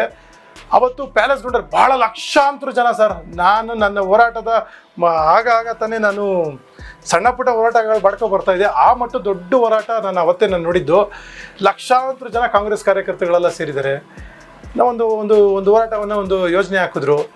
ನಾವು ಕಪ್ಪು ಬಾವುಟವನ್ನು ಸೋನಿಯಾ ಗಾಂಧಿ ಅವರಿಗೆ ತೋರಿಸೋಣ, ನಮ್ಮ ಬೆಳಗಾವಿ ವಿಷಯದಲ್ಲಿ ನೀವು ತಲೆ ಹಾಕ್ಬೇಡಿ, ಬೆಳಗಾವಿ ಎಂದೆಂದು ನಮ್ಮದೇ ಅಂತೇಳಿ ನಾವು ಘೋಷಣೆಯನ್ನು ಹಾಕೋಣ ಅಂತ ಹೇಳಿ ಎಲ್ಲ ತೀರ್ಮಾನ ತಗೊಂಡು ನಮ್ಮ ರಾಜ್ಯಾಧ್ಯಕ್ಷರು ಆ ಒಂದು ಪಾರ್ಕಲ್ಲಿ, ಸದಾಶಿವನಗರ ಪಾರ್ಕಲ್ಲಿ ಎಲ್ಲರೂ ಸೇರಿಸ್ಕೊಂಡು ಅಲ್ಲಿ ಕೆಲವೊಂದು ಮಾಹಿತಿಗಳನ್ನ ಕೊಡ್ತಾರೆ. ನೋಡ್ರಪ್ಪ ಹಿಂಗೆ ಮಾಡಬೇಕು ನೀವು, ಕೆಲವು ಸಾಧ್ಯವಾದರೆ ಕೆಲವು ಫೇಸ್ ಅಂದರೆ ಅವತ್ತಿನ ಮುಖ ಪರಿಚಯ ಇರೋರು, ಪೊಲೀಸವ್ರಿಗೆ ಮುಖ ಪರಿಚಯ ಇರೋರು ಸಾಧ್ಯವಾದಷ್ಟು ಒಂದು ಕ್ಯಾಪ್ ಹಾಕೊಳ್ಳಿ, ಶಲ್ಯಗಳನ್ನ ಜೋಬ್ಗಳಲ್ಲಿ ಇಟ್ಕೊಂಡು ನೀಟಾಗಿ ಎಲ್ಲ ಒಂದು ಕಡೆ ಹೋಗಿ ಎಲ್ಲ ಒಂದು ಕಡೆ ಸೇರ್ಕೊಂಡು ಅಸೆಂಬ್ಲ್ ಆಗಿ ನಮ್ಮ ಹೋರಾಟ ನಿಲ್ಲಬಾರ್ದು.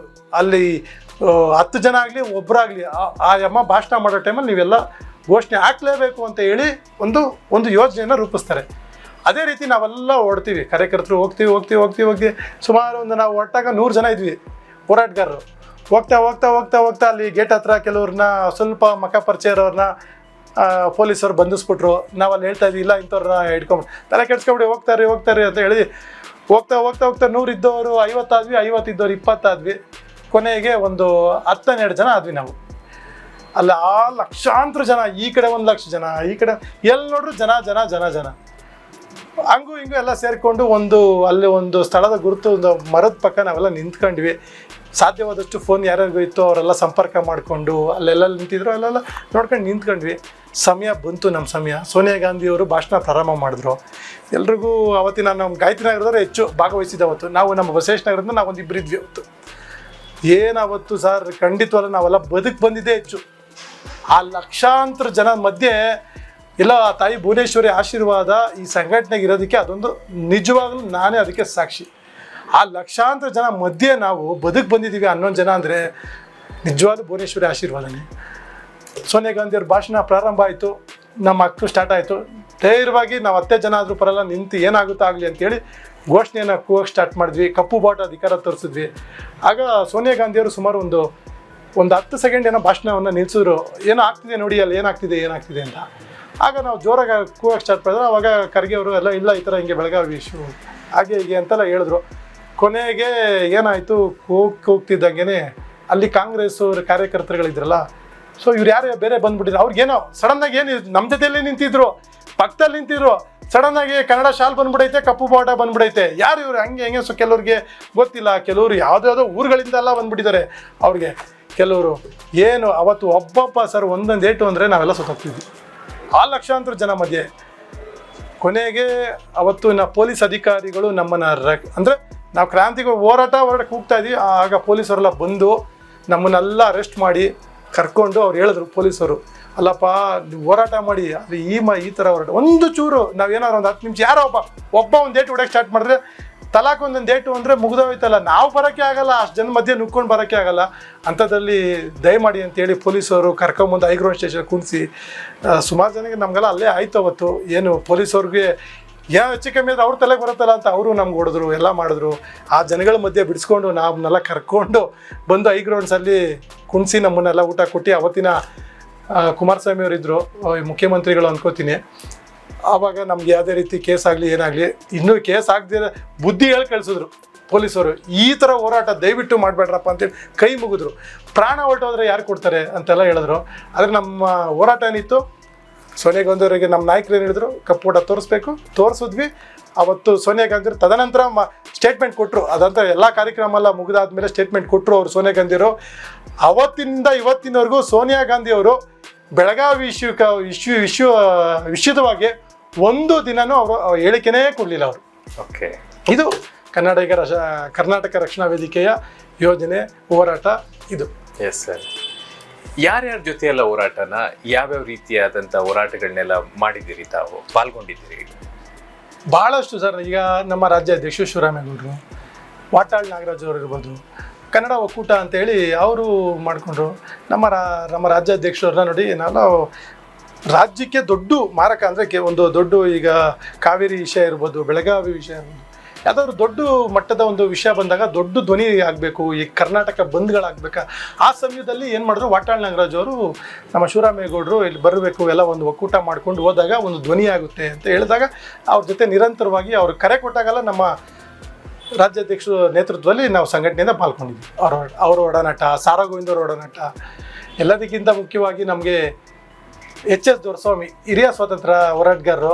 ಅದು ಹೋಗ್ತಾ ಹೋಗ್ತಾ ನಮ್ಮ ಕ್ರಾಂತಿಕಾರಿ ಹೋರಾಟ ಎಲ್ಲ ಹೋಗಿ ಕೊನೆಗೆ ಮುಂದಿನ ದಿನಗಳಲ್ಲಿ ಸ್ವಲ್ಪ ನಮ್ಮಲ್ಲಿ ಏನೋ ಒಂಥರ ಶಾಂತಿ ಹೋರಾಟ ಅವರು ಪಾಪ ಮೂಡಿಸ್ಬಿಟ್ರು. 42 ದಿವಸ ಒಂದು ಕಡೆ ಹೋರಾಟ ಮಾಡಿಸ್ಬಿಟ್ರು. ನಮ್ಮ ಭೂ ಹಗರಣ ಭೂ ಕಬಳಿಕೆ ವಿರೋಧಿ ಹೋರಾಟ ಸಮಿತಿ, ನಾವು ನಮ್ಮ ರಾಜ್ಯಾಧ್ಯಕ್ಷರು ಇಲ್ಲ ಹಿಂಗೆ ಕರೆದಿದ್ದಾರೆ, ಹಿಂಗೆ ನಮ್ಮ ಹಿರಿಯ ಸ್ವಾತಂತ್ರ್ಯ ಹೋರಾಟಗಾರರು AT ರಾಮಸ್ವಾಮಿ ಕರೆದಿದ್ದಾರೆ, ನಾವೊಂದು ಭಾಗವಹಿಸ್ಬಿಟ್ಟು ಬರೋಣ ಅಂತೇಳಿ ನಮ್ಮ ರಾಜ್ಯಾಧ್ಯಕ್ಷರು ಹೇಳಿದ್ರು. ನಾವು ಅವ್ರ ಜೊತೆ ನಾವು ಒಂದು 5 ಜನ ಹೋದ್ವಿ. ಅಲ್ಲಿನ ವಾತಾವರಣ, ಅಲ್ಲಿ ಒಂದು ದಿವಸ ಭಾಗವಹಿಸೋಣ ಅಂತ ಹೇಳಿ ಕೊನೆಗೆ 49 ದಿವಸ ನಿರಂತರವಾಗಿ ಭಾಗವಹಿಸಿದ ಅಲ್ಲದೆ ಇಡೀ ನಮ್ಮ ಒಂದೊಂದು ದಿವಸನೂ ಕೂಡ ಒಂದೊಂದು ತಾಲೂಕು ಮತ್ತು ಜಿಲ್ಲೆಗಳಿಂದ ಬಂದು ಆ ಹೋರಾಟಕ್ಕೆ ನಾವು ನಮ್ಮ ರಕ್ಷಣಾ ವೇದಿಕೆಯಿಂದ ಬೆಂಬಲ ಕೊಡಿಸ್ತೀವಿ.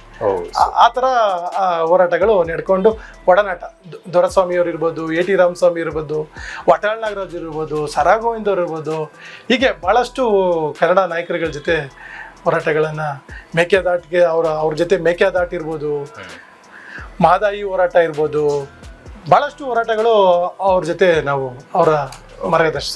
Super sir. ಹುಟ್ಟಿದರೆ ಕನ್ನಡ ನಾಡಲು ಹುಟ್ಟಬೇಕು, ಮೆಟ್ಟಿದರೆ ಕನ್ನಡ ಮಣ್ಣ ಮೆಟ್ಟಬೇಕು. ಯಾವೆಲ್ಲ ಸಮಸ್ಯೆಗಳು ಒಬ್ಬ ಹೋರಾಟಗಾರನಿಗೆ ಎದುರಾಗುತ್ತೆ ಕುಮಾರ್ ಸರ್, ಮತ್ತೆ ನೀವು ಯಾವೆಲ್ಲ ಸಮಸ್ಯೆಗಳನ್ನ ಈ ಹೋರಾಟಕ್ಕೆ ಬಂದ ಮೇಲೆ ತಾವು ಫೇಸ್ ಮಾಡಿದಿರಿ, ಅಂದ್ರೆ ಎದುರಿಸಿದಿರಿ? ಈಗ ಸಮಸ್ಯೆ ನಾವು ನೋಡಿ, ಹೋರಾಟ ನಾಡು ನುಡಿ ಕನ್ನಡ ಇಷ್ಟಿಕ್ಕೊಂಡು ನಮ್ಗೆ ಯಾವುದೇ ರೀತಿ ಅಲ್ಲಿಂದ ಒಂದು ಪೋಸ್ಟ್ ಆಗ್ಬೋದು, ಒಂದು ಅಧ್ಯಕ್ಷ, ಈ ಥರ ಏನು ಬೇಡ, ಬರೀ ಒಂದು ನಾಡಿಗೆ ಸೇವೆ ಕಾರ್ಯಕರ್ತನಾಗಿ ದುಡ್ಕೊಂಡು ಹೋಗೋಣ ಅಂದರೆ ಯಾವುದೇ ರೀತಿ ಏನು ಬರೋದಿಲ್ಲ, ಏನಿಲ್ಲ. ಅಡ್ಡದಾರಿ ಹಿಡಿದಾಗ ಮಾತ್ರ ಸಮಸ್ಯೆಗಳು. ಅಡ್ಡದಾರಿಗೆ ನನ್ನ ದೊಡ್ಡ ಸೂಪರ್ ನಾಯಕ ಆಗ್ಬಿಡ್ಬೇಕು. ಹೌದು, ಹೋರಾಟ ಮಾಡಿದ್ರೆ ಗುರುತಿಸ್ತಾರೆ ಸರ್, ಹೋರಾಟ ಮಾಡಿದ್ರೆ ಗುರುತಿಸ್ತಾರೆ ಅನ್ನೋಕ್ಕೆ ಒಂದು ಸಣ್ಣ ಉದಾಹರಣೆ ಕೊಡ್ತೀನಿ ತಮಗೆ. ಬೆಳಗಾವಿಯಲ್ಲಿ ಈ ಮಸಿ ಬೆಳೆದ ಪ್ರಕರಣ ಎಲ್ಲ ಮುಗೀತು, ಸುಮಾರು 1 ವರ್ಷ 2 ವರ್ಷ ಕಳೀತು ಅನ್ಕೋತೀನಿ. ಅದೇ ತಿರ್ಗಾ ಅವನು ವಿಜಯ್ ಮೌರ್ಯ ಅನ್ನೋನು ಮತ್ತೆ ತಿರ್ಗಾ ಬಲ ಬೀಸ್ತಾನೆ. ನೀವು ವಿಧಾನಸೌಧ ಬೆಂಗಳೂರು ಬಂದಾಗ ಮಸಿ ಬೆಳೆಯೋದಲ್ಲ, ನಿಮಗೆ ತಾಕತ್ತಿದ್ರೆ ಮಹಾನಗರ ಪಾಲಿಕೆ, ಅವನು ಅವಾಗ ಮೇಯರ್ ಆಗಿರ್ತಾನೆ, ಬಂದು ಇಲ್ಲಿ ಬನ್ನಿ, ಮಹಾನಗರ ಪಾಲಿಕೆ ಒಳಗಡೆ ಬನ್ನಿ ನೋಡೋಣ, ನಿಮ್ಗೆ ತಾಕತ್ತಿದ್ರೆ ನಿಮ್ಮ ಕನ್ನಡ ಬಾವುಟನಲ್ಲಿ ತನ್ನಿ ಅಂತ ಒಂದು ಸವಾಲಾಗ್ತಾನೆ. ಅವತ್ತು ಇನ್ನೂ ಭಾಳ ದೊಡ್ಡ ಕ್ರಾಂತಿಕಾರಿ ಹೋರಾಟ ನಡೀತು ಸರ್. ಆಗ ನಾವೆಲ್ಲ ಇಲ್ಲಿ ಅದೇ ಥರ ನಮ್ಮ ಅಧ್ಯಕ್ಷರು, ಅಂದಿನ ಪ್ರಧಾನ ಕಾರ್ಯಾಧ್ಯಕ್ಷರು ಎಲ್ಲ ಹೇಳಿ ಎಲ್ಲ ಒಂದು ರೂಪು ಯೋಜನೆಗಳನ್ನ ಮಾಡಿಕೊಂಡು ಅವ್ನು ಕರೆ ಕೊಟ್ಟ, ಬೆಳಿಗ್ಗೆ ಸ್ಟೇಟ್ಮೆಂಟ್ ಕೊಟ್ಟ, ಅವತ್ತು ರಾತ್ರಿನೇ ಎಲ್ಲ ಸಿದ್ಧ, ಓಕೆ ಹೊರಡ್ಬೇಕಷ್ಟೇ. ಹಾ ಒಂದು ಹೋರಾಟ ಇದೆ, ಬರಬೇಕು ಅಂತ ನಮಗೆ ಮಾಹಿತಿ ಕೊಡೋರು. ನಾವು ನಮ್ಮ ಬಸವೇಶ್ವರ ಸ್ನೇಹಿತರೆಲ್ಲ ಹೋಗ್ತಿದ್ವಿ. ಹೆಂಗ್ ಹೋಗ್ತಿದ್ವಿ ಏನು ಅಂತ ಇಲ್ಲ, ಪ್ಲಾನ್ ಆಯ್ತು, ಎಲ್ಲ ಆಯ್ತು. ಹೇಗೆ ಹೋಗ್ಬೇಕು, ಹೊರಡಬೇಕು ಅನ್ನೋದನ್ನ ಮಲ್ಲೇಶ್ವರಮ್ನ ನಮ್ಮ ಶಿವರಾಮೇಗೌಡರು ಸುತ್ತಮುತ್ತ ಪ್ರದೇಶಗಳಲ್ಲಿ ನಿಂತ್ಕೊಂತೀವಿ ಎಲ್ಲರೂ ಅಲ್ಲಿ. ಓಕೆ ದಿಢೀರ್ ಹೋರಾಟ ಇರೋದ್ರಿಂದ ನಮ್ಗೆ ಅವತ್ತು ಒಂದು ಲಗೇಜ್ ಗಾಡಿ ಸರ್. ಅವತ್ತು ಎಲ್ಲ ನಮ್ಗೇನು ಐಷಾರಾಮಿ ಕಾರ್ಗಳಲ್ಲಿ ಹೋಗ್ತಾ ಇರಲಿಲ್ಲ, ಟಿಗಳಲ್ಲಿ ಏನಿಲ್ಲ, ಗೂಡ್ಸ್ ಗಾಡಿ. ನನಗೆ ಇವತ್ತು ನೆನಪಿದೆ, ಗೂಡ್ಸ್ ಗಾಡಿಯಲ್ಲಿ ಜಮಖಾನ ಹಾಕೊಂಡಿವಿ ನಾವೆಲ್ಲ. ಓಕೆ ಎಲ್ಲರೂ ಒಂದೊಂದು ಕಡೆ ಒಂದೊಂದು ಕುತ್ಕೊಂಡ್ವಿ, ಹೆಂಗಾಗುತ್ತೋ ಹಂಗೆ ಕುತ್ಕೊಂಡ್ವಿ. ಸಾಧ್ಯವಾದಷ್ಟು ಚಕಲ್ ಬಾಕ್ ಹಾಕೊಂಡು ಕೆಲವ್ರು ನಿಂತ್ಕೊಳ್ಳೋರು ಮಾಡೋದು. ಸುಮಾರು 9-9:30 ಬಿಟ್ವಿ ಸರ್ ನಾವಲ್ಲಿ. ಆ ಗೂಡ್ಸ್ ಗಾಡಿಯಲ್ಲೇ ಬಿಟ್ವಿ ಬೆಂಗಳೂರಿಂದ ಗೂಡ್ಸ್ ಗಾಡಿನೇ. ಎಲ್ಲರೂ ಯಾವುದೇ ಸೀಟ್ ವ್ಯವಸ್ಥೆ ಇಲ್ಲ, ಮತ್ತೊಂದು ಏನು ಇಲ್ಲ. ಹುಟ್ಟಿದ ಬಟ್ಟೆಯಲ್ಲಿ ಹೆಂಗಿದ್ವ ಕರೆದ್ರು ಬಂದ್ವಿ, ಹುಟ್ಟಿದ ಬಟ್ಟೆಯಲ್ಲಿ ಹೆಂಗೆ ಇದ್ವಿ ಹಂಗೆ ಹೊರಟ್ವಿ ಬೆಳಗಾವಿ. ಅಲ್ಲೇನು ಹೋರಾಟ ಆಗ್ಬೇಕು ಯಶಸ್ವಿ. ಎಷ್ಟು ಜನ ಹೋಗಿದ್ರಿ ಇಲ್ಲಿಂದ? ಸುಮಾರು ನಾವೊಂದು ಇಲ್ಲಿ ಬೆಂಗಳೂರು ನಾವು ಬಿಟ್ಟಾಗ ಸುಮಾರು 40-50 ಜನ ನಾವು ಇಲ್ಲಿ ದಿಢೀರ್ ಹೋರಾಟ ಅಲ್ವಾ, ದಿಢೀರ್ ಹೋರಾಟ ಅವ್ನು ಸವಾಲಾಗ್ದ ದಿಢೀರ್ ಅಂತ ಕರೆದ್ರು ಎಲ್ಲ. ಆಮೇಲೆ ಜಿಲ್ಲೆಗಳಿಂದ ಅಲ್ಲಿ ಫೋನ್ ಸಂಪರ್ಕ ಮಾಡಿಕೊಂಡು ಅಲ್ಲಿನ ಅಕ್ಕಪಕ್ಕ ಜಿಲ್ಲೆಗಳವರೆಲ್ಲ ಅಲ್ಲಿ ಬೆಳಗ್ಗೆಲ್ಲ ಬರ್ಬಿಡ್ಬೇಕು ನೀವು ಅಂತ ಹೇಳಿ ಸ್ವಲ್ಪ ಜನ ಕರ್ಸ್ಕೊಂಡ್ರು ಅಲ್ಲಿರೋ ಜಿಲ್ಲೆ. ನಾವಿಲ್ಲ ಬೆಂಗಳೂರಿಂದ ಹೋದ್ವಿ. ಸೊ ಅಲ್ಲಿ ನಮ್ಗೆ ಒಂದು ಏನು ಬರೀ ಅಲ್ಲಿ ಹೋದಾಗ ಅಲ್ಲಿ ಗೊತ್ತಲ್ಲ, ಬೆಳಗಾವಿ ಅಂದರೆ ಪ್ರಶುದ್ಧ ವಾತಾವರಣ. ಆಗಲೇ ಇಡೀ ಪೊಲೀಸ್ ಇಲಾಖೆಗಳಿಗೆ ಮಾಹಿತಿ ಎಲ್ಲ ಹರಡಿದೆ. ಬಂದರು, ಇನ್ನು ಬೆಂಗಳೂರಿಂದ ಬರ್ತಾ ಇದ್ದಾರಂತೆ, ಪಕ್ಕ ಜಿಲ್ಲೆಗಳಿಂದ ಜನ ಬರ್ತಾರೆ ಅಂತೇಳಿ ಅಲ್ಲಿ ಇಡೀ ಪೊಲೀಸ್ ಸರ್ಪಗಾವಲಿನೇ ಏರ್ಪಡಿಸ್ಬಿಟ್ಟಿದೆ. ಓಕೆ ಆದರೂ ಒಂದು ಸವಾಲು, ಬೆಂಗಳೂರು ಮಹಾನಗರ ಪಾಲಿಕೆ ಒಳಗಡೆ ಹೋಗಲೇಬೇಕು. ಸರಿ, ಹೆಂಗೆ ಹೋಗೋದು? ಗುಂಪು ಕಟ್ಕೊಂಡು ಹೋದ್ರೆ ಅಲ್ಲೇ ಸುಮಾರು ಒಂದು ಅರ್ಧ ಕಿಲೋಮೀಟರ್ ದೂರದಲ್ಲೇ ಪೊಲೀಸವರೆಲ್ಲ ನಿಂತ್ಬಿಟ್ಟವ್ರೆ. ಆ ರೋಡ್ಗೆ ಎಂಟ್ರಿ ಮಾಡೋಕ್ಕೆ 4 ದಿಕ್ಕುಗಳಲ್ಲೂ ಪೊಲೀಸ್ನ ಹಾಕಿದ್ದಾರೆ. ಸರಿ, ಒಂದು ತಂಡ ಮಾಡ್ತಾರೆ ನಮ್ಮ ಅಲ್ಲಿನ ಅವತ್ತಿನ ಕಾರ್ಯದರ್ಶಿ. ಇಲ್ಲ, ನೀವು ಒಂದು 5 ಜನ ನೀವೇನಾದರೂ ಮಾಡಿ ಒಳಗೆ ಹೋಗ್ಬೇಕು, ಶಾಲೆ ಹಾಕೋಬೇಡಿ, ಏನಿಲ್ಲ. ಅಲ್ಲಿ ಹೋಗಿ ಆಮೇಲೆ ಧಿಕ್ಕಾರಕ್ಕೆ ಹೋಗಿ ನಮ್ಮ ಯಶಸ್ವಿ ಆದ್ಮೇಲೆ ನಾವು ಒಂದು ರ್ಯಾಲಿ ಬರ್ತಾ ಇರ್ತೀವಿ, ನೀವು ಎಷ್ಟೊತ್ತು ಒಳಗೆ ಹೋಗ್ಬೇಕು ಅಂತ ಹೇಳ್ತಾರೆ. ಅದ್ರಲ್ಲಿ ನಾನು ಒಬ್ಬ ಇದ್ದೆ ತಂಡದಲ್ಲಿ. ತಂಡದಲ್ಲಿ ನಾವು ನಮ್ಮ ಧ್ವಜವನ್ನ ಬಾವುಟ ಇಟ್ಕೊಂಡು ಹೋಗ್ತೀವಿ. ನೋಡ್ತೀವಿ ಹೆಂಗಪ್ಪ ಎಲ್ಲ ಕಾಂಪೌಂಡ್ ಹೈಟ್ ಅಂದರೆ ಇವತ್ತಿನ ಮಹಾನಗರ ಪಾಲಿಕೆ ಈಗ ಹೊಸ್ದಾಗಿರೋದು. ಅವತ್ತಿನ ಮಹಾನಗರ ಪಾಲಿಕೆ ಸ್ವಲ್ಪ ಅಲ್ಲಿ ಮರಾಠಿಗರ ಪ್ರಭಾವ ಇರೋ ಜಾಗ. ಅಂದರೆ ಸಂಪೂರ್ಣವಾಗಿ ಕನ್ನಡಿಗರೇ ಇರೋದು. ಆದರೂ ಸ್ವಲ್ಪ ಕಿಡಿಗೇಡಿಗಳು MES ಅವರು ಈ ವಿಜಯ್ ಮೌರ್ಯ ಅಂತ ಜಾಗದಲ್ಲಿ ಬೆಂಬಲಿಗರು ಸ್ವಲ್ಪ ಜಾಸ್ತಿ ಇದ್ರು. ಅಂತ ಜಾಗದಲ್ಲಿ ಹೋದ್ವಿ. ಹೆಂಗ್ ಹೋಗೋದು? ಎಲ್ಲ ಪೊಲೀಸ್ ಸರ್ಪಗಳು ಹಾಕ್ಬಿಟ್ಟಿದ್ದಾರೆ. ಏನ್ ಮಾಡೋದು? ಇನ್ನು 10 ನಿಮಿಷದಲ್ಲಿ ರ್ಯಾಲಿ ಬಂದ್ಬಿಡ್ತದೆ. ಅವ್ರು ಬರೋ ಅಷ್ಟೊತ್ತಿಗೆ ಅಟ್ಲೀಸ್ಟ್ ನಾವು ಒಳಗಡೆ ಹೋಗಿ ಅವನ ಕಚೇರಿಗೆ ಹೋಗಿ ಅದರ ಬಾವುಟನ ಪ್ರದರ್ಶನ ಮಾಡಲೇಬೇಕು ಅಂತೇಳಿ ನಾವು ನಮ್ಮ ಸ್ನೇಹಿತರೆಲ್ಲ ಏನಾದರೂ ಮಾಡಿ ಹೋಗ್ಲೇಬೇಕು. ಹಿಂದೆಯಿಂದ ಹೋಗ್ತೀವಿ, ತುಂಬ ಗೋಡೆ ಹೈಟ್ ಐತೆ, ಏಣಿ ಸಿಗ್ತಾ ಇಲ್ಲ, ಹೆಂಗೆ ಹೋಗೋದು, ಏನು ಮಾಡೋದು, ಒಟ್ಟಾರೆ ಆರ್ಲೇಬೇಕು, ಕದ್ದಾಗಿದ್ದೆ ನಾವು ಆರ್ಲೇಬೇಕು ಅಂತ.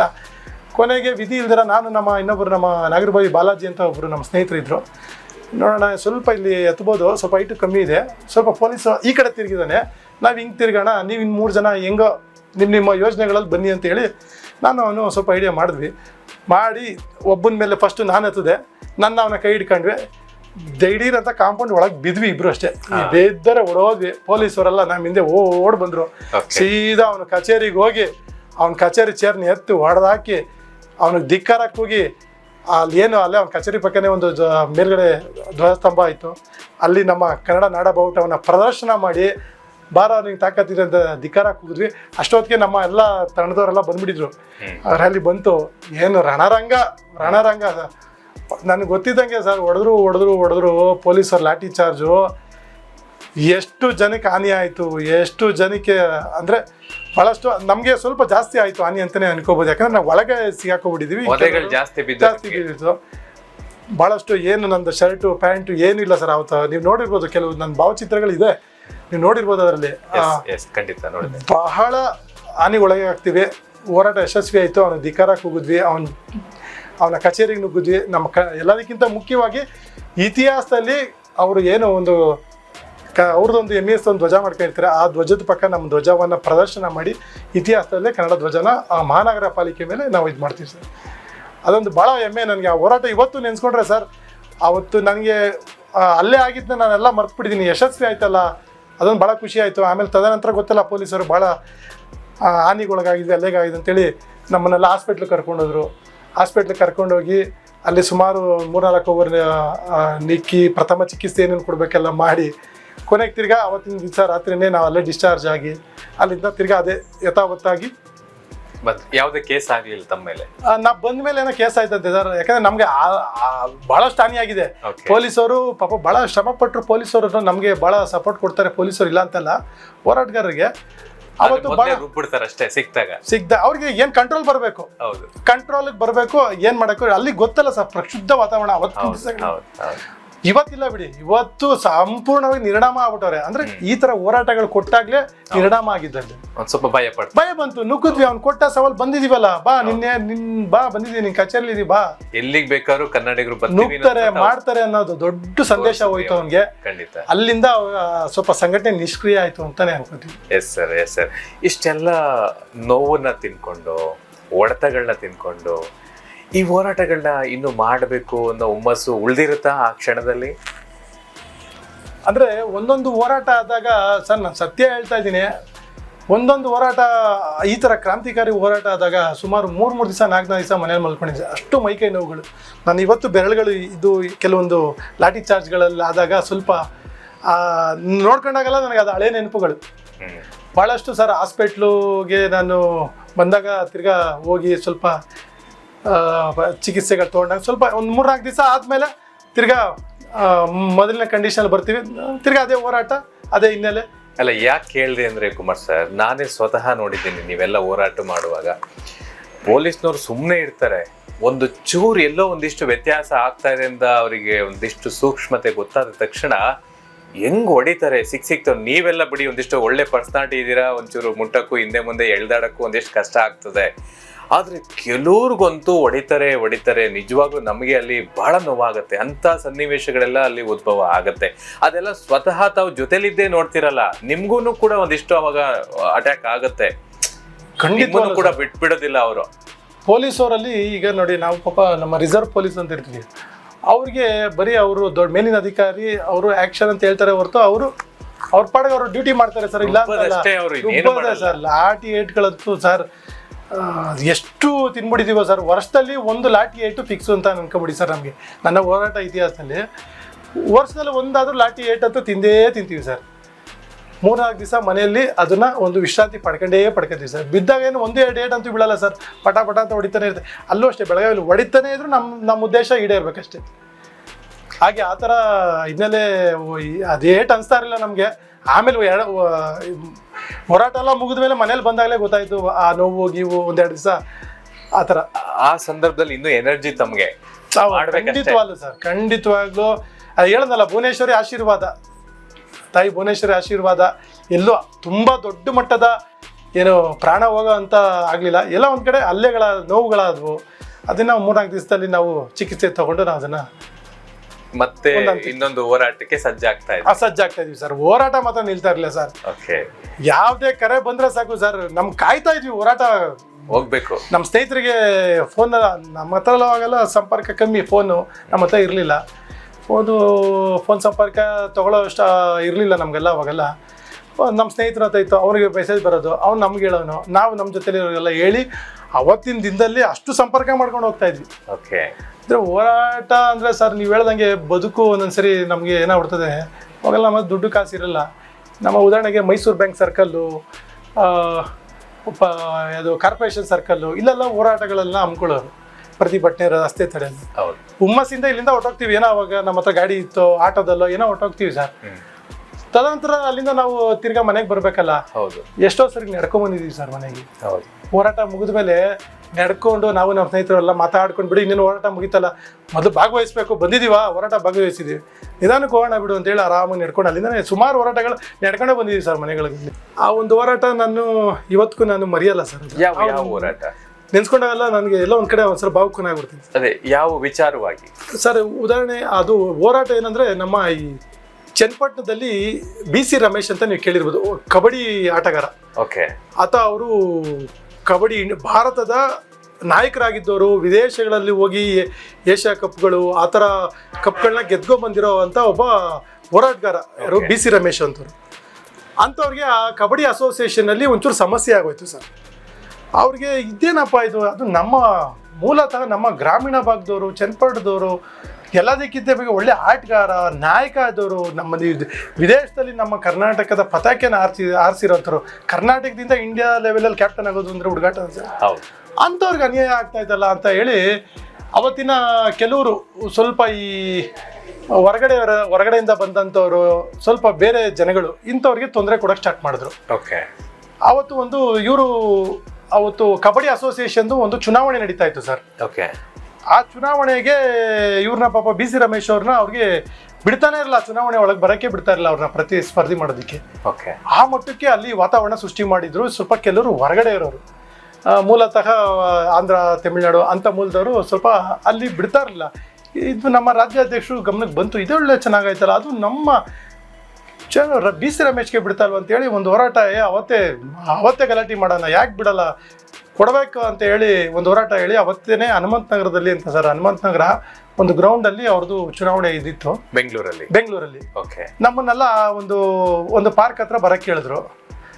ಅವತ್ತು ಉದಾಹರಣೆ ನೋಡಿ, ಇನ್ನೊಂದು ಘಟನೆ ಏನಂದ್ರೆ, ನಾನು ಪೊಲೀಸ್ ಎಕ್ಸಾಮು, ಅವತ್ತು ನಂದು ಪೊಲೀಸ್ ಎಕ್ಸಾಮು ಭಾನುವಾರ, ನಾನು ಪೊಲೀಸ್ ಇಲಾಖೆಗೆ ಅರ್ಜಿ ಹಾಕ್ತಾ ಇದ್ದೆ. ಓಕೆ. ಒಂದು 2 ಸರಿ ಹಾಕಿದ್ದೆ ಅರ್ಜಿ, ಅದು 2ನೇ ಸರಿ ಅರ್ಜಿ ಬಂದಿತ್ತು ನನಗೆ. ಅವತ್ತು ನಾನು ಪರೀಕ್ಷೆ, ಅವತ್ತು ವಿಜಯನಗರದಲ್ಲಿ ನನಗೆ ಪರೀಕ್ಷೆ ಅವತ್ತು. ಸರಿ, ನನಗೆ ಹೋರಾಟನ ಇದು ಅಂತ ಬಂದಾಗ ಮೊದಲು ಹೋರಾಟ ಅಂತ ನಾನು ಆಯ್ಕೆ ಮಾಡ್ಕೊಂಡೆ. ಸರಿ, ಪರೀಕ್ಷೆ ಬಿಟ್ಬಿಡೋಣ ಅಂತೇಳಿ ನಾನು ನನ್ನ ಸ್ನೇಹಿತ ಇಬ್ರು ಹೋದ್ವಿ ಹೋರಾಟ. ನನ್ನ ಸ್ನೇಹಿತಂಗೆ ಗೊತ್ತಿತ್ತು. ಆವತ್ತಿನ ನಮ್ಮ ಬೆಂಗಳೂರು ನಗರ ಅಧ್ಯಕ್ಷರಿಗೆ, ಇಲ್ಲ ಈ ಥರ ಹಿಂಗೆ ನೋಡಿ ಪರೀಕ್ಷೆ ಬಿಟ್ಟು ಬಂದ್ಬಿಟ್ಟಿದ್ದಾರೆ ಹೋರಾಟಕ್ಕೋಸ್ಕರ ಅಂತ. ಇನ್ನೂ ಸಮಯ 20 ನಿಮಿಷ ಇತ್ತು.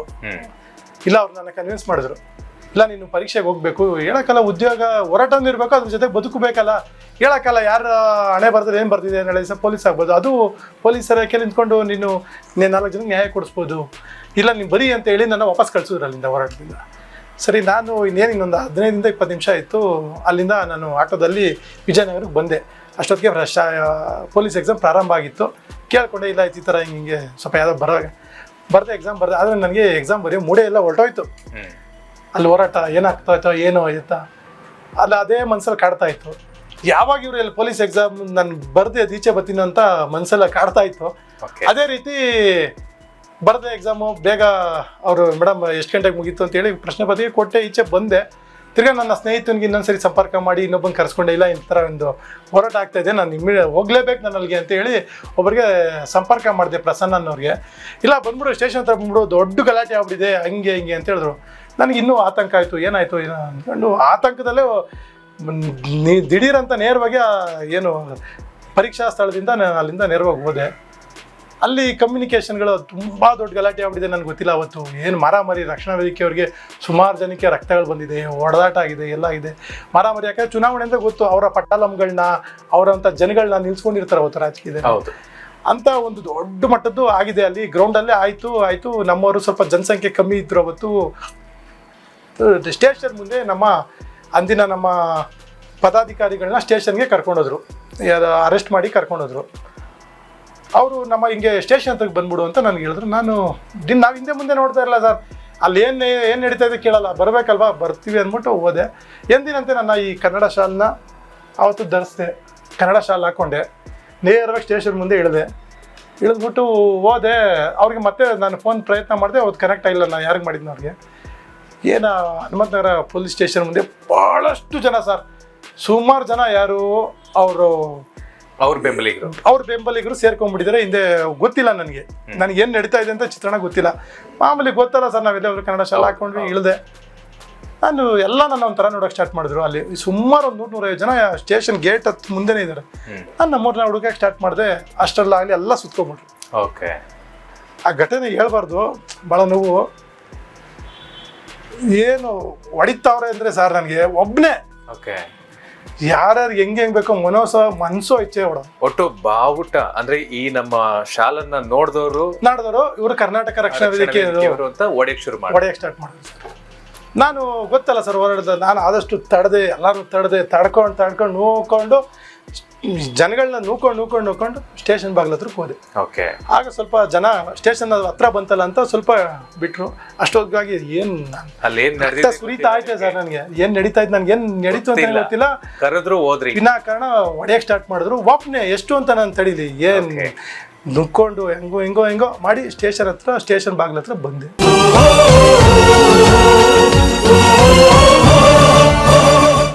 ಸ್ವಲ್ಪ ಜನಸಂಖ್ಯೆ ಕಮ್ಮಿ ಆದ್ರೆ ಅಲ್ಲಿ ಏನಿತ್ತು ಅಂದರೆ ಅವತ್ತು ಹೇಳ್ಬಾರ್ದು, ಎಲ್ಲ ಒಂದು ಕಡೆ ಸ್ಟೇಷನ್ನು ಸ್ವಲ್ಪ ಅವ್ರದ್ದೇ ಪ್ರಭಾವ ಜಾಸ್ತಿ ಇತ್ತು ಆ ಸ್ಟೇಷನಲ್ಲಿ. ಪೊಲಿಟಿಷಿಯನ್ ಪ್ರಭಾವ ಇದ್ದೇ ಇರುತ್ತೆ. ಆತ ಪೊಲಿಟಿಷಿಯನ್ ಇದ್ದ ಸರ್, ನಿಮ್ಗೆ ಹೇಳೋದೇ ಮರ್ತ್ಬಿಟ್ಟೆ, ಆತ ಪೊಲಿಟಿಷಿಯನ್ ಇದ್ದ, ನನಗೆ ಗೊತ್ತಿರಲಿಲ್ಲ. ಆ ವ್ಯಕ್ತಿ ಇಡೀ ಸ್ಟೇಷನ್ ಸುತ್ತ ಎಲ್ಲ ಒಂದು ಪ್ರಭಾವ ಇತ್ತು, ಒಂದು ಆಡಳಿತ. ಪೊಲೀಸ್ನವರು ಅವ್ರಿಗೆ ಸಪೋರ್ಟ್ ಇದ್ರು ಸರ್, ಖಂಡಿತವಲ್ಲ. ಬಂದ್ವಿ ಹೆಂಗೋ ನಾ ಬಿಡಿಸ್ಕೊಂಡ್ ಬಂದೆ. ಮೈ ಮೇಲೆ ಬಟ್ಟೆ ಎಲ್ಲ ಹರಿದೋಗಿತ್ತು, ಹೆಂಗೋ ಸ್ವಲ್ಪ ಮಾಡ್ಕೊಂಡು ರಕ್ತ ಇತ್ತಲ್ಲ ಸುರಿತಾ ಇತ್ತು. ಈಗ ಸ್ಟೇಷನ್ ಹತ್ರಕ್ಕೆ ಬಂದೆ. ಆಗ ನೋಡ್ತೀನಿ ಒಳಗಡೆ ನಮ್ಮ ಎಲ್ಲ ಪದಾಧಿಕಾರಿಗಳಿದ್ರು. ಅಂದಿನ ಪದಾಧಿಕಾರಿಗಳಿದ್ರು. ನೀನು ಯಾಕೆ ಬರಕ್ಕೆ ಹೋದೆ ಅಂತೆಲ್ಲ ಹೇಳಿದ್ರು. ಪೊಲೀಸವರು ಸ್ವಲ್ಪ ಸಂತೈಸಿದ್ರು. ಸ್ವಲ್ಪ ಹಿಂಗೆ ತುಂಬ ಏಟಾಗಿಲ್ಲ, ಇಲ್ಲಿ ಬಿಡೋಣ, ಏನಾಯಿತು ಬಂದ್ಬಿಟ್ಟಿದ್ದೀನಿ ಆಗೋಯ್ತು ಅಂತ ಹೇಳಿ. ಆವಾಗ ಅಲೋಕ್ ಕುಮಾರ್ ಅಂತ DCP ಅವರಾಗಿದ್ರು ಸರ್. ಅಲೋಕ್ ಕುಮಾರ್ ನಾನು ಇವತ್ತು ನೆನ್ಸ್ಕೋಬೇಕು ಸರ್ ಅಯ್ಯಪ್ಪನ. ಬಂದ ಸರ್ ಅಯ್ಯಪ್ಪ, ನಾವು ಈ ಸೊಳ್ಳೆ ಬ್ಯಾಟ್ ಇದೆಯಲ್ಲ ಸರ್, ಆ ಸೊಳ್ಳೆ ಬ್ಯಾಟ್ನ ಹಿಂಗೆ ಸೊಳ್ಳೆ ಓಡಿಸ್ಕೊಂಡ್ರೆ ಹೊಡೋಯ್ತಾರಲ್ಲ ಸರ್, ಈ ನಮ್ಮ ಅಲ್ಲಿನ ಲೋಕಲ್ ಸ್ಥಳೀಯ ಪೊಲೀಸರು ಮಾಡಲಿಲ್ಲ ಅವತ್ತು. ಆದರೆ ಅಲೋಕ್ ಕುಮಾರ್ ಅವ್ರು ಬಂದರು, ಎಳಿತಿದ್ದಂಗೆ ಒಂದು ಲಾಠಿ ಎತ್ಕೊಂಡ್ರು. ಯಾರು ಇವರೆಲ್ಲ ನಿಂತಿದ್ದ ಈಚರು ಅಷ್ಟೇ ಹಿಂಗೆ ಹತ್ತಿದ್ರು ಸರ್. ಸುಮ್ಮನೆ ಹಿಂಗೆ ಅಂದ್ರು ಸರ್, ಅಲ್ಲಿರೋ ಅಂತ ಎಲ್ಲ ಚೆದ್ರು ಹೋದ್ರು ಸರ್. ನೋಡಿ, ಚೆದ್ರೋದ್ರು ಸರ್. ಅದೇ ಕೆಲಸನ ಇವರೇ ಮಾಡಿದ್ರೆ ಅವತ್ತು ನನಗೆ ಅಲ್ಲೇ ಆಗೋದು ತಪ್ಪದ್ದು. ಖಂಡಿತ. ಆ ವ್ಯಕ್ತಿ ಬಂದು ಎಲ್ಲ ಛಿದ್ರ ಮಾಡಾಕ್ಬಿಟ್ರು ಸರ್ ಅಪ್ಪನ. ತದನಂತರ ನಮ್ಮನ್ನ ಗೊತ್ತಲ್ಲ ಸರ್, ಸ್ಟೇಷನ್ ಒಳಗಡೆ ಹೋದ್ಮೇಲೆ ಪಾಪ ಇವರು ನಮ್ಮ ಅಲೋಕ್ ಕುಮಾರ್ ಅವರು, ಇಲ್ಲ ಈ ಹುಡುಗನಿಗೆ ಯಾರ್ರೀ ಹುಡುಗ ಇಷ್ಟೊಂದು ಅಲ್ಲೇ ಆಗ್ಬಿಟ್ಟಿದೆ ಇವನಿಗೆ ಅಂತ ಕೇಳಿದ್ರು ನನ್ನ.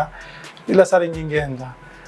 ಆಮೇಲೆ ನನಗೆ ಆಯಿತು ಎಲ್ಲರೂ ಕೇಸ್ ಹಾಕ್ರಿ, ಮಾಮೂಲಿ ಗೊತ್ತಲ್ಲ ಸರ್, ಕೇಸ್ ಹಾಕೋಕ್ಕಿಂತ ಮುಂಚೆ ನಮ್ಮನ್ನೆಲ್ಲ ಚೆಕ್ ಮಾಡ್ತಾರೆ. ಆಗ ನಂದು ಒಂದು ಪರೀಕ್ಷೆದು ಹಾಲ್ ಟಿಕೆಟ್ ಸಿಗ್ತದೆ. ಇವು ಪೊಲೀಸ್ ಕೆಲ್ಸಕ್ಕೆ ಹೋದ್ನ ಅಂತೇಳಿ ಅಲೋಕ್ ಕುಮಾರ್ ಅವರು, ಅವ್ರಿಗೆ ಅವಾಗ ಇನ್ನೂ ಬೇಜಾರು. ನಮ್ಮ ಇಲಾಖೆ ಎಕ್ಸಾಮ್ ಬರೆದ್ಬಿಟ್ಟು ಬಂದು ನೀನು ಹೋರಾಟಕ್ಕೆ ಬಂದಿದ್ದೆ ಅಂತೇಳಿ ಕೊಟ್ರೆ ಒಂದು 2 ಡೇಟ್ ಸರಿಯಾಗಿ ಹೇಳ್ಬಿಟ್ಟು ಕೊಟ್ರೆ. ಅಂದರೆ ಒಳ್ಳೇದಕ್ಕೆ ಹೇಳಿದ್ರು ಅವರು, ಹೊಡೆದ್ರು. ತದನಂತರ ಗೊತ್ತಲ್ಲ ಸರ್, ಅಲೋಕ್ ಕುಮಾರ್ ಅವರು ತೆರಳ್ತಿದ್ದಂಗೆ ಸ್ಟಾರ್ಟ್ ಆಯಿತು. ಇವ್ರು ಪಾಪ ಇವನೊಬ್ಬನ ಕೇಸ್ ಹಾಕ್ಬೇಡಿ, ಮಿಕ್ದವ್ರಿಗೆಲ್ಲ ಮಾಮೂಲಿ ಫಾರ್ಮಾಲಿಟಿ ಸೇರಿದೆ ನೀವು ಮಾಡಿ ಅಂತೇಳಿ ಅಲ್ಲಿ ಡೈರೆಕ್ಷನ್ ಕೊಟ್ಟು ಅಲೋಕ್ ಕುಮಾರ್ ಹೊರಟೋದ್ರು. ಮತ್ತೆ ತಿರುಗಿ ಅವ್ರ ಪ್ರಭಾವ ಸ್ಟಾರ್ಟ್. ನಂತರ ನಮ್ಮ ಪದಾಧಿಕಾರಿಗಳನ್ನೆಲ್ಲ ಕರ್ಕೊಂಡೋದ್ರು. ನನ್ನೊಬ್ಬನ ಮಾತ್ರ ಪರೀಕ್ಷೆ ಟಿಕೆಟ್ ಇತ್ತು, ಮುಂದೆ ಹುಡುಗ ಏನಾದರೂ ಆಗ್ಬೋದು ಅನ್ನೋ ಉದ್ದೇಶದಿಂದ ನನ್ನೊಬ್ಬನಿಗೆ ಕೇಸ್ ಹಾಕಲಿಲ್ಲ, ಆಗ್ಬಾರ್ದು ಅನ್ನೋ ಉದ್ದೇಶದಿಂದ ಅಲೋಕ್ ಕುಮಾರ್ ಅವರು ಹೇಳ್ಬಿಟ್ಟೋದ್ರು. ಆದರೆ ಅಲ್ಲಿನ ಸ್ಥಳೀಯರು ತಿರ್ಗಾ ಪೊಲೀಸರು ಬಿಚ್ಚ ಬಟ್ಟೆ ಶರ್ಟ್ ಬಿಚ್ಚ. ಸರ್ ನಾನು ನಿಜವಾಗ್ಲೂ ನಾನು ಇಡೀ ದಿವಸ ಸರ್ ನನ್ನ ನೆನಪಿದೆ 1-1:30 ಅನ್ಕೊಂಡಿದ್ದೆ ಸರ್. 1:30-2 ಗಂಟೆಗೆ ನನ್ನ ಹೇಳ್ಕೋಬಾರ್ದು, ನನ್ನ ಸೆಲ್ಲೊಳಗೆ ಹಾಕಿದ್ರು. ಎಲ್ಲರೂ ನಮ್ಮನ್ನು ಇದ್ದಿದ್ದು ಸುಮಾರು ಒಂದು 10 ಜನ ನಮ್ಮ ಕಾರ್ಯಕರ್ತರನ್ನ ಕೇಸ್ ಹಾಕಿದ್ರು. ಅವ್ರನ್ನ ಕರ್ಕೊಂಡೋದ್ರು, ನ್ಯಾಯಾಲಯಕ್ಕೆ ಕರ್ಕೊಂಡೋದ್ರು. ನಾನು ಒಬ್ಬನೇ ಅದೇ. ಮತ್ತೆ ತಿರ್ಗಾ ಅವ್ರದ್ದೇ ಪಟಾಲಮ್ಮು. ನನ್ನ ಒಬ್ಬನ ಇಡೀ ದಿವಸ ಅಂಡರ್ ಕುದಿಸಿದ್ರು ಸರ್ ಸ್ಟೇಷನಲ್ಲಿ. ನಮ್ಮ ಮೈ ಮೇಲೆ ಬಟ್ಟೆ ಇಲ್ಲ, ಏನಿಲ್ಲ, ಬಟ್ಟೆ ಕೊಡಲಿ, ಬಿಚ್ಚು ಅಂದರು, ಬಿಚ್ಚಿಸಿದ್ರು. ಸೆಲ್ಲೊಳಗೆ ಕುಣಿಸಿದ್ರು ಇಡೀ ದಿವಸ ಸರ್. ನಾನು ಆ ನೋವು, ಒಂದೊಂದು ನಿಮಿಷ ಆಯ್ತಲ್ಲ, ಅದು ಭಾಳ ನೋವು ನನಗೆ. ಹೆಂಗೆ ಅಂದರೆ ಇದೇನಪ್ಪ ಇದು ಹಿಂಗಾಗೋಯ್ತು. ನಾನು ಬಂದಿದ್ದೆ ಒಬ್ಬ ಕನ್ನಡಿಗ, ನಾಡಿಗೋಸ್ಕರ ಸೇವೆ ಮಾಡೋಕ್ಕೆ ಬಂದಿದ್ದೀನಿ. ನನಗೆ ಏನು ಒಂದು ಬಟ್ಟೆ ಕೊಡೋಷ್ಟು ಇವರು ಇದಾಗ್ಬಿಟ್ರ ಅಂತೇಳಿ ಸೆಲ್ಲಲ್ಲಿ, ಅದು ಬೇರೆ ಸೆಲ್ಲಲ್ಲಿ ಬೇರೆ ಕುಣಿಸೋರೆ, ಊಟ ಇಲ್ಲ, ಏನಿಲ್ಲ. ಇಡೀ ರಾತ್ರಿ ಸರ್ 8 ಗಂಟೆವರೆಗೂ ನಾನು ಆ ಸೆಲ್ಲಲ್ಲಿ ಹೇಳ್ಬಾರ್ದು, ಹೇಳ್ದಲ್ಲ, ಕೇವಲ ಒಂದು ಅಂಗಿ ಹಾಕ್ಕೊಂಡು ಕುಡಿಸಿದ್ರು, ಕೂತ್ಕೊಂಡೆ ಸರ್. ಆಮೇಲೆ ನಮ್ಮವ್ರಿಗೆ ಹೆಂಗೋ ಗೊತ್ತಾಯಿತು, ವಿಷಯ ಗೊತ್ತಾಗಿ ಬಂದು ನಮ್ಮನ್ನ ವಕೀಲರು ಗೊತ್ತಲ್ಲ, ಫಾರ್ಮಾಲಿಟಿ ಸ್ಟೇಜ್ ಎಲ್ಲ ಹುಡುಗನಿಗೆ ಅದೇನಿದೆ ಬೇಲ್ ಸ್ಟೇಷನ್ ಮಾಡಿ ಕಳಿಸ್ಕೊಡಿ ಅಂತ ಹೇಳಿದ್ರು. ತಿರ್ಗಾ ನನಗೆ ಅದೇ ಹೇಳ್ದಲ್ಲ, ನನ್ನ ಹತ್ರ ಬಟ್ಟೆ ಇಲ್ಲ ಅಂತ ಹೇಳಿದಾಗ ಹೋದ್ರು. ಯಾವುದೋ ಒಂದು ನಂದೇ ಪ್ಯಾಂಟ್ ಹುಡ್ಕೊಂಬಂದ್ರು, ಮತ್ತೆ ಹುಡ್ಕೊಂಬಂದು ಕೊಟ್ಟರು. ತಿರ್ಗಾ ಟೀ ಶರ್ಟ್ ಸಿಗ್ತಾ ಇಲ್ಲ, ಹುಡುಕಿದ್ರು ಸಿಕ್ಕಲಿಲ್ಲ. ಕೊನೆಗೆ ಸರ್ ನಾನು ಸ್ಟೇಷನಿಂದ ಬರೀ ಮೈಲೀಚೆ ಬಂದೆ ಸರ್, ಬರೀ ಮೈಯಲ್ಲಿ ಈಚೆ ಬಂದೆ ಸರ್. ಆಮೇಲೆ ನಮ್ಮ ಸ್ನೇಹಿತರು ನಂದಿಲ್ಲ ಮನೆ ಹತ್ರ ಕರ್ಕೊಂಡು ಹೋಗಿ ಬಟ್ಟೆ ಕೊಟ್ಟು ತಿರ್ಗಾ ಆಟೋದಲ್ಲಿ ಬಂದೆ ಸರ್. ನನಗೆ ಈಚೆ ಏನು ನಡೀತು ಅಂತ ನಂಗೆ ಗೊತ್ತೇ ಇಲ್ಲ ಸರ್. ಮನೆ ಹತ್ರ ನೈಟು ಒಂದು 10 ಗಂಟೆ ಆಯಿತು ಸರ್. ನನ್ನ ಸ್ನೇಹಿತ ಸಿಗ್ದ, ನಿಮ್ಮ ತಾಯಿ ಹೇಳ್ತಾ ಇತ್ತು,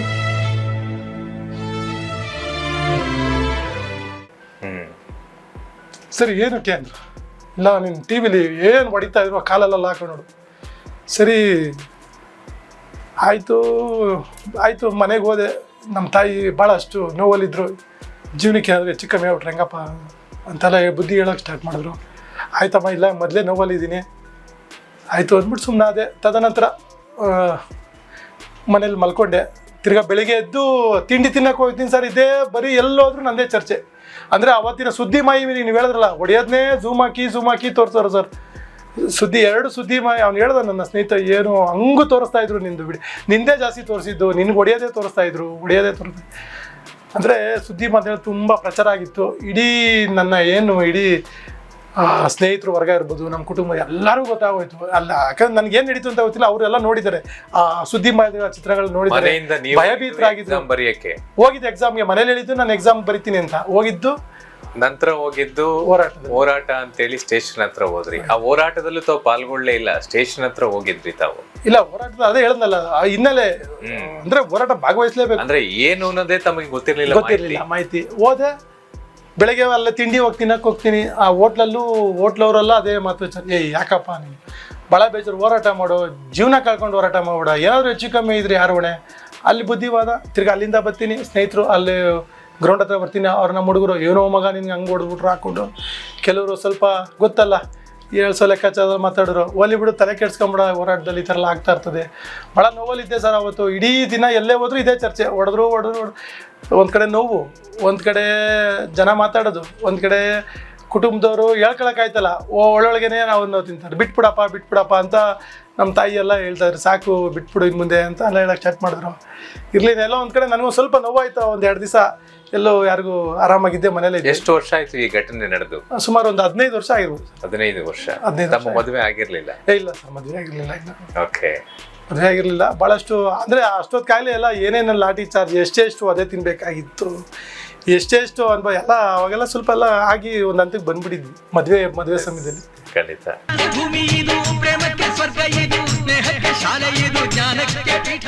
ಇವತ್ತಿಗೂ ಕೂಡ ತಮಗೆ ಒಂದು ನೆನಪು, ಆ ಮಾಸದ ನೆನಪುಗಳು, ಆ ಕ್ಷಣಗಳು ಯಾವೆಲ್ಲ ನೆನಪಾಗುತ್ತೆ ತಮಗೆ? ಸರ್, ಉದಾಹರಣೆಗೆ ನಾವು ಮೇಕೆದಾಟು ಇಲ್ಲಿಂದ ಬೃಹತ್ತು ರ್ಯಾಲಿ ಮಾಡ್ಕೊಂಡು ಹೋಗಿದ್ದು. ಓಕೆ. ಆಮೇಲೆ ಕಾಸರಗೋಡು ಹೋರಾಟ ಮಾಡಿದ್ದು. ಕಾಸರಗೋಡು ಇದೆಯಲ್ಲ ಸರ್, ಬಹಳ ಅಲ್ಲೂ ದೊಡ್ಡ ಮಟ್ಟ ಹೋರಾಟ ಸರ್. ಎಲ್ಲೇ ಹೋದ್ರು ಲಾಠಿ ಚಾರ್ಜು ಒದೆ. ಹೌದು, ಯಾವ್ದೇ ಹೋರಾಟ ಮಾಡು ಲಾಠಿ ಚಾರ್ಜ್. ಕನ್ನಡದ ಬಾವುಟವನ್ನ ಹಾಕೊಂಡ್ಮೇಲೆ ಒದೆ ತಿನ್ಲೇಬೇಕು ಸರ್. ಅವತ್ತು ಅಷ್ಟೇ ಸರ್, ಕಾಸರಗೋಡಿಗೆ ಸ್ವಲ್ಪ ಸಮಯ ಜಾಸ್ತಿ ಆಗ್ಬಿಡ್ತು, ನನ್ನ ಬಿಟ್ಟೋದ್ರು. ನಾನು ತಿರ್ಗಾ ಖಾಸಗಿ ಬಸ್ಸಲ್ಲಿ ಮತ್ತೆ ತಿರ್ಗಾ ನಾನು ಹೋದೆ ಕಾಸರಗೋಡಿಗೆ. ಓಕೆ. ಹೋರಾಟದ ಕಿಚ್ಚು, ಸ್ವಲ್ಪ ಏನೋ ಸಮಯದ ಒಂದು ಕೊರತೆಯಿಂದ ಅವರು ಹೊರಟೋದ್ರು ಎಲ್ಲರೂ ಟೀಮು. ತದನಂತರ ನಾನು ನಮ್ಮ ಸ್ನೇಹಿತ ಇಬ್ರು ಬಸ್ಸಲ್ಲಿ ಹೋದ್ವಿ. ಅಲ್ಲೂ ದೊಡ್ಡ ರಣರಂಗ ಸರ್, ಅದನ್ನು ಕಾಸರಗೋಡು ಹೋರಾಟ ಇದೆಯಲ್ಲ ಬಾರ್ಡ್ರಲ್ಲಿ, ಅಲ್ಲೂ ಭಾಳಷ್ಟು ನೋವುಗಳು, ಲಾಠಿ ಚಾರ್ಜ್ಗಳು, ಬರೀ ಹೋರಾಟಗಳು ಇದೆ. ಆಮೇಲೆ ಇನ್ನೊಂದು ಹೋರಾಟ ಸರ್ ನೆನಪಲ್ಲಿ ಇಟ್ಕೊಳ್ಳೋ ಅಂಥದ್ದು ಅಂದರೆ ಕಾರವಾರ ಸರ್. ಕಾರವಾರದಲ್ಲಿ ಮಂಚ್ ಅಂತ ಒಬ್ಬ ಸಂಘಟನೆ ಇದ್ದ, ಪಾಲಂಕರ್ ಅಂತ ಇದ್ದ. ಅಲ್ಲಿ ಸುಮಾರು ಹಳ್ಳಿಗಳು, ನಮ್ಮದು ಕಾರವಾರದ ಸುಮಾರು ಹಳ್ಳಿಗಳು, ಸುಮಾರು ತಾಲೂಕುಗಳು ಗೋವಾಗೆ ಸೇರಿಸ್ಬೇಕು ಅಂತೇಳಿ ಅಲ್ಲೊಂದು ದೊಡ್ಡ ಸಂಘಟನೆ ಮಾಡ್ಕೊಂಡವನು ಸರ್, ಏಕೀಕರಣ ಮಂಚ್ ಅಂದ್ಬಿಟ್ಟು. ಆತ ನಮ್ಗೆ ಗೊತ್ತೇ ಇಲ್ಲ, ಅವನು ಹಳ್ಳಿಗೆ ಹೋಗೋದು, ಭಾಷಣಗಳು ಮಾಡೋದು, ಈ ಪ್ರೇರಣೆ ಮಾಡೋದು, ನಮ್ಮ ಕನ್ನಡಿಗರಿಗೆಲ್ಲ ಆ ಥರ ಎಲ್ಲ ಮಾಡಿಕೊಂಡು ಕಚೇರಿ ಮಾಡಿಕೊಂಡು ಒಂದು ಸಂಘದ, ಇವಾಗ ಹೆಂಗೆ ನಮ್ಮ ಕರ್ನಾಟಕ ರಕ್ಷಣಾ ವೇದಿಕೆ ಸಂಘನ ಆ ಥರದ ಒಂದು ಸಂಸ್ಥೆ ಮಾಡ್ಕೊಂಡಿದ್ದವನು. ಇವ್ನು ಬಿಟ್ಟರೆ ಇವನೇನೋ ಒಂದು ಗತಿ ಮಾಡ್ತಾನೆ ಅಂತೇಳಿ ಮತ್ತೆ ತಿರ್ಗಿ ಅದೇ ನಮ್ಮ ರೂಪುರೇಷಣೆ, ನಮ್ಮ ರಾಜ್ಯಾಧ್ಯಕ್ಷರು ಹಾಕಿ ಅವತ್ತು ಕಾರವಾರಕ್ಕೆ ಹೋದ್ವಿ ಸರ್. ಸುಮಾರು ನಾವೊಂದು 50 ಜನ ಹೋದ್ವಿ, ಇಲ್ಲಿಂದ ಕಾರವಾರಕ್ಕೆ ಹೋದ್ವಿ. ಅವತ್ತು ಕಾರವಾರದಲ್ಲಿ ಅವ್ನಿಗಿಲ್ಲ, ಅವ್ನ ಬುದ್ಧಿ ಕಲಿಸ್ಲೇಬೇಕು, ಮಾಡಲೇಬೇಕು ಅಂತೇಳಿ ಅವ್ನ ಕಚೇರಿಗೆ ನುಗ್ಗೋಣ, ಇಲ್ಲ ಮನೆ ನುಗ್ಗೋಣ, ಏನಾದರೂ ಒಂದು ಮಾಡೋಣ ಅಂತೇಳಿ ಅಲ್ಲಿ ನಮ್ಮ ನೇತೃತ್ವ ವಹಿಸ್ಕೊಂಡವ್ರಂಥವ್ರು ನಮ್ಮ ಒಬ್ಬರು. ಬೆಳಗಿನ ಜಾವ ಅಲ್ಲಿ ಕಾರವಾರದ ಬೀಚ್ ಅಲ್ಲೆಲ್ಲ ಒಂದು ಕಡೆ ಅಸೆಂಬ್ಲ್ ಆದ್ವಿ, ಸೇರ್ಕೊಂಡ್ವಿ. ಈಗ ಮಸೀಬಳೆನ ಮೊಟ್ಟೆ ಹೊಡೆಯೋಣ, 2 ಮಾಡೋಣ, ಯಾವ್ದಾಗುತ್ತೋ ಮಾಡೋಣ ಅಂತೇಳಿ ಎಲ್ಲರ ಕೈಯಲ್ಲೂ ಮೊಟ್ಟೆಗಳು ಕೊಟ್ವಿ, ಎಲ್ಲ ಮಾಡಿದ್ವಿ. ನಮಗೆ ಮೆಸೇಜ್ ಬೇಕಲ್ಲ, ಅವನ ಏರಿಯಾದಲ್ಲಿ ಸಿಕ್ಕಾಪಟ್ಟೆ ಜನ, ಅವನು ಒಳಗೆ ಹೋದ್ರೆ ಕೆಲಸ ಕೆಡುತ್ತೆ.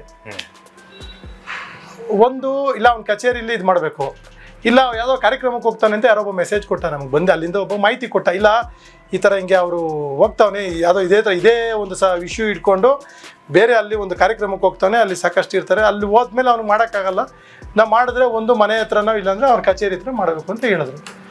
ಸೊ ನಾವು ಬೆಳಗ್ಗೆ ಒಂದು 9 ಗಂಟೆವರೆಗೂ ಕಾದಿದ್ವಿ, ಆತ ಬದಲೇ ಇಲ್ಲ, ಮನೆಯಿಂದ ಈಜನೇ ಬರಲಿಲ್ಲ. ಇದು ಹಿಂಗಾಗೋಯ್ತು. ನಾವು ತಿರ್ಗಾ ಇವತ್ತು ಮುಗಿಸ್ಲೇಬೇಕು ಹೋರಾಟ.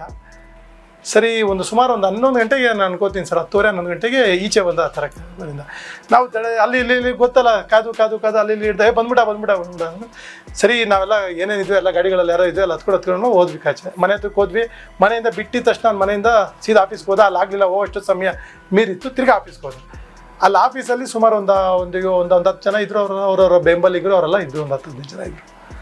ತಿರ್ಗಾ ನಾವು ಇಲ್ಲಿ ಬಿಟ್ಟರೆ ತಿರ್ಗಾ ಅವನು ಹೋದರೆ ಕಾರ್ಯಕ್ರಮಕ್ಕೆ ಹೋಗ್ತಾನೆ, ಅಲ್ಲಿ ಸಿಕ್ಕಾಬಿಟ್ಟೆ ಜನ ಇರ್ತಾರೆ.